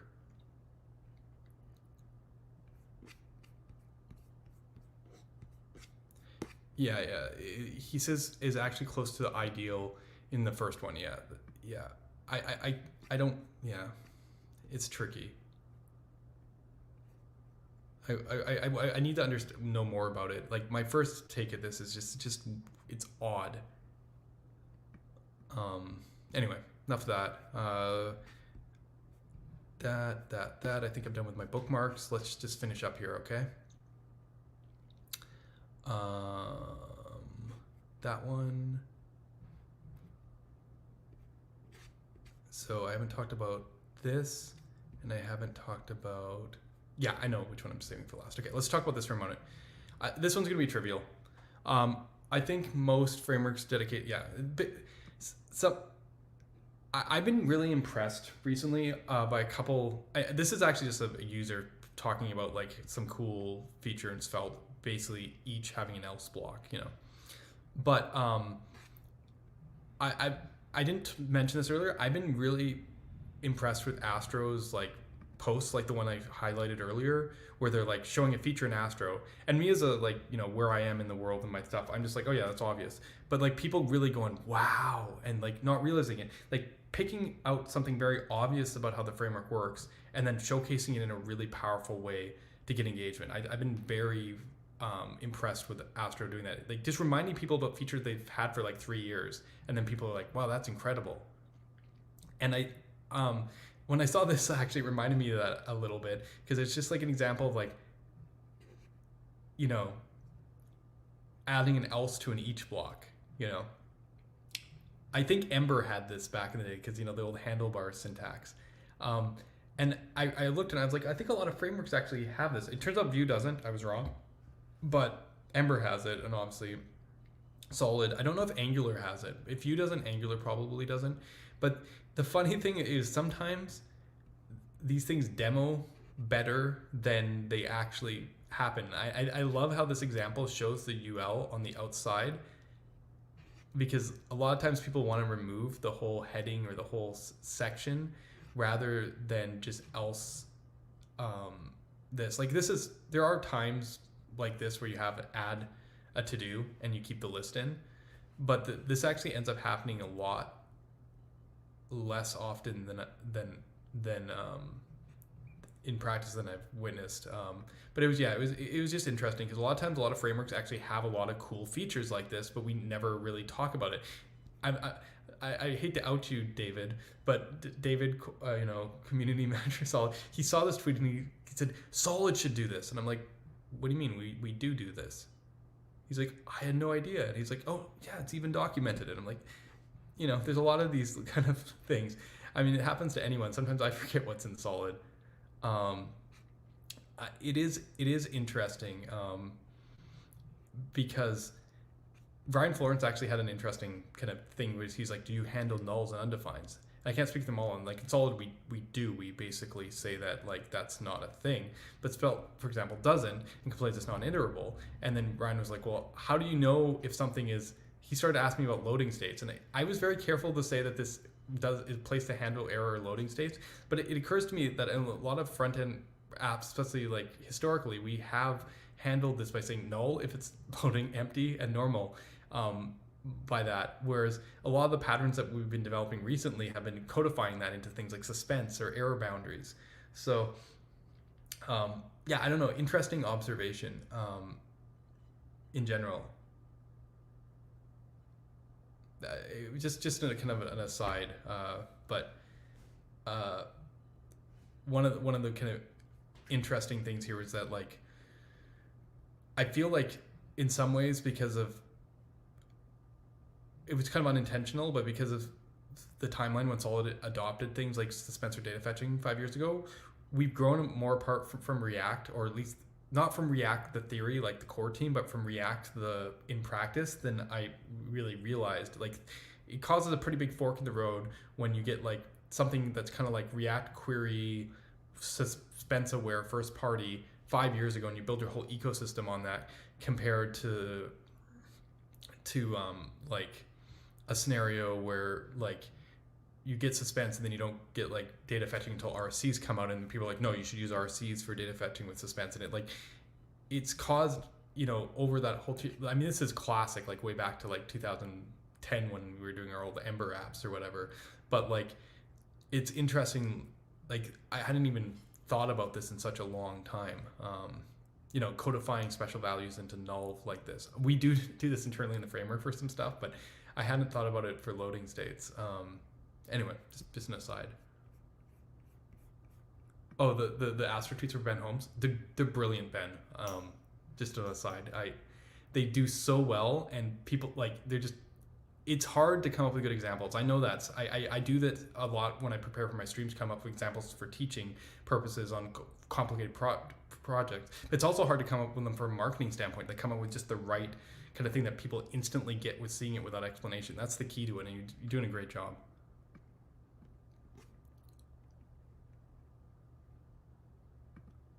Oh, sorry, I missed this earlier. Yeah, I'm glad I missed this. I don't want to argue with web component people anymore. It's really a waste of time. Like some branches of web dev are just so detached from I don't know. It's probably better just to kind of ignore them. Anyway, last topic today. Last one. Where is it? Can we all agree that just JavaScript is the most ridiculous statement one can make about JavaScript framework? Everything is just JavaScript and everything is a whole lot more. You pick these tools for abstraction, meaning the ship has already sailed. When one could swear that React 13 and Svelte 3 are just JavaScript and refer to ops things, you know it's meaningless. You don't criticize a library's use of proxies that are native and then defend hooks in the same breath, or praise syntax that looks native but compiles to behave completely differently, or overload semantics of existing things to pretend it's close to standards. Every framework is guilty of this, though, from all the angles. We've all messed with semantics, compiled things that look simpler than they are, invented constructs that are simple, that's what frameworks are for. It's their job. But let's not pretend there's purity there. Just happy alignments and familiarity. Yeah. I saw this one, and it was because they were talking about equality of proxies. And don't get me wrong, this has been a pain in the ass. So Solid, we keep a weak map or like reference where we can keep the same proxy for the same object, so that like we can like do comparisons to make it easier. But like I think there's an equal operator in Svelte. This has been a thing for us. It doesn't come up very often because usually you match by ID. Like it's just no. But then the comment was, fine-grained reactivity sounds nice, but I like that React is just JavaScript. And yeah, I mean, I was like, fine, people like just JavaScript, and great comment from Dev, but none of those are language features. Those are things you can build. That doesn't even make, I just don't even know. Proxies are language features. I guess I'm missing the argument. I know a bunch of people came out. Yeah, how often are you checking arrays and objects by reference equality? Yeah, basically never.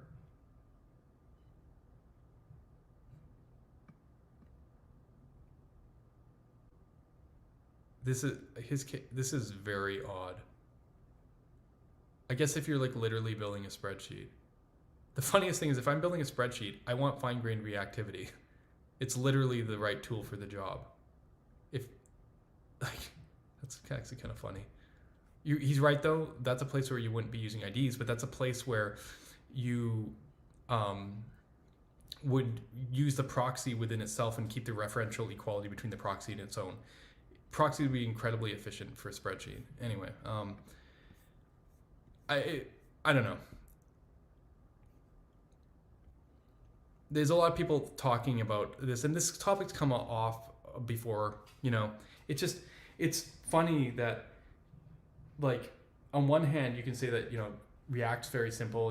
It calls these functions over and over again, and you return some stuff, and then it diffs it. But you don't worry about that. You construct stuff with functions. They run again. It does some stuff. Obviously, hooks make that a little bit weirder because now you have persistent state that gets persisted between function calls, but doesn't look like it should. But I mean, whatever. You can get over that. But like, on the other hand, we've had people say that Svelte 3 is just JavaScript because it looks like JavaScript, right? Like literally you could just let X and then put in there, but we know that's not how JavaScript behaves.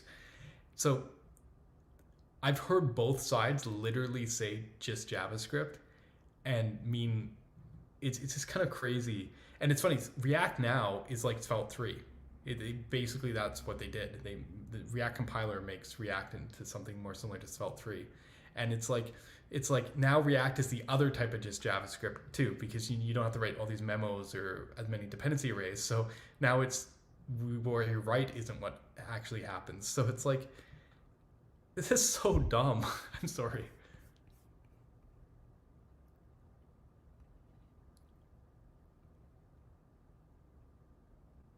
Just JavaScript is just JavaScript. JavaScript's never been just JavaScript side.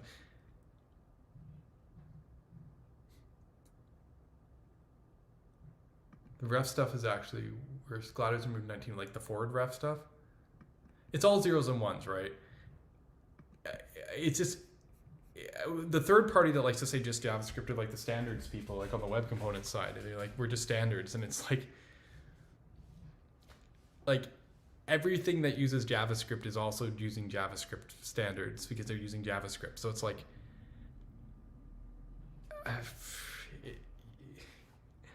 I don't know. It's just funny. Like sometimes that's a different argument you might have with them because you're like, guess what, guys? They're like, we use web components. Like, well, we don't use web components, but we still use JavaScript features. We just don't use all of those features, and we make a different abstraction on top of other features because we use the JavaScript features we choose to use. That doesn't make anything any more or less JavaScript. Anyway, I am way over time, so I am getting off the stream. It's been a while, so I'm glad to have you all here. I'm glad to continue my work with Solid at Sentry. I am glad for a lot of things right now. So I hope you all have a great weekend. We'll continue, exploring where things are heading in JavaScript in coming weeks. I don't know when my next stream is. I said I've been doing streams a little less often recently, but I'm glad to still be able to do what I do. Anyway, thank you. Guess I'll have a good one.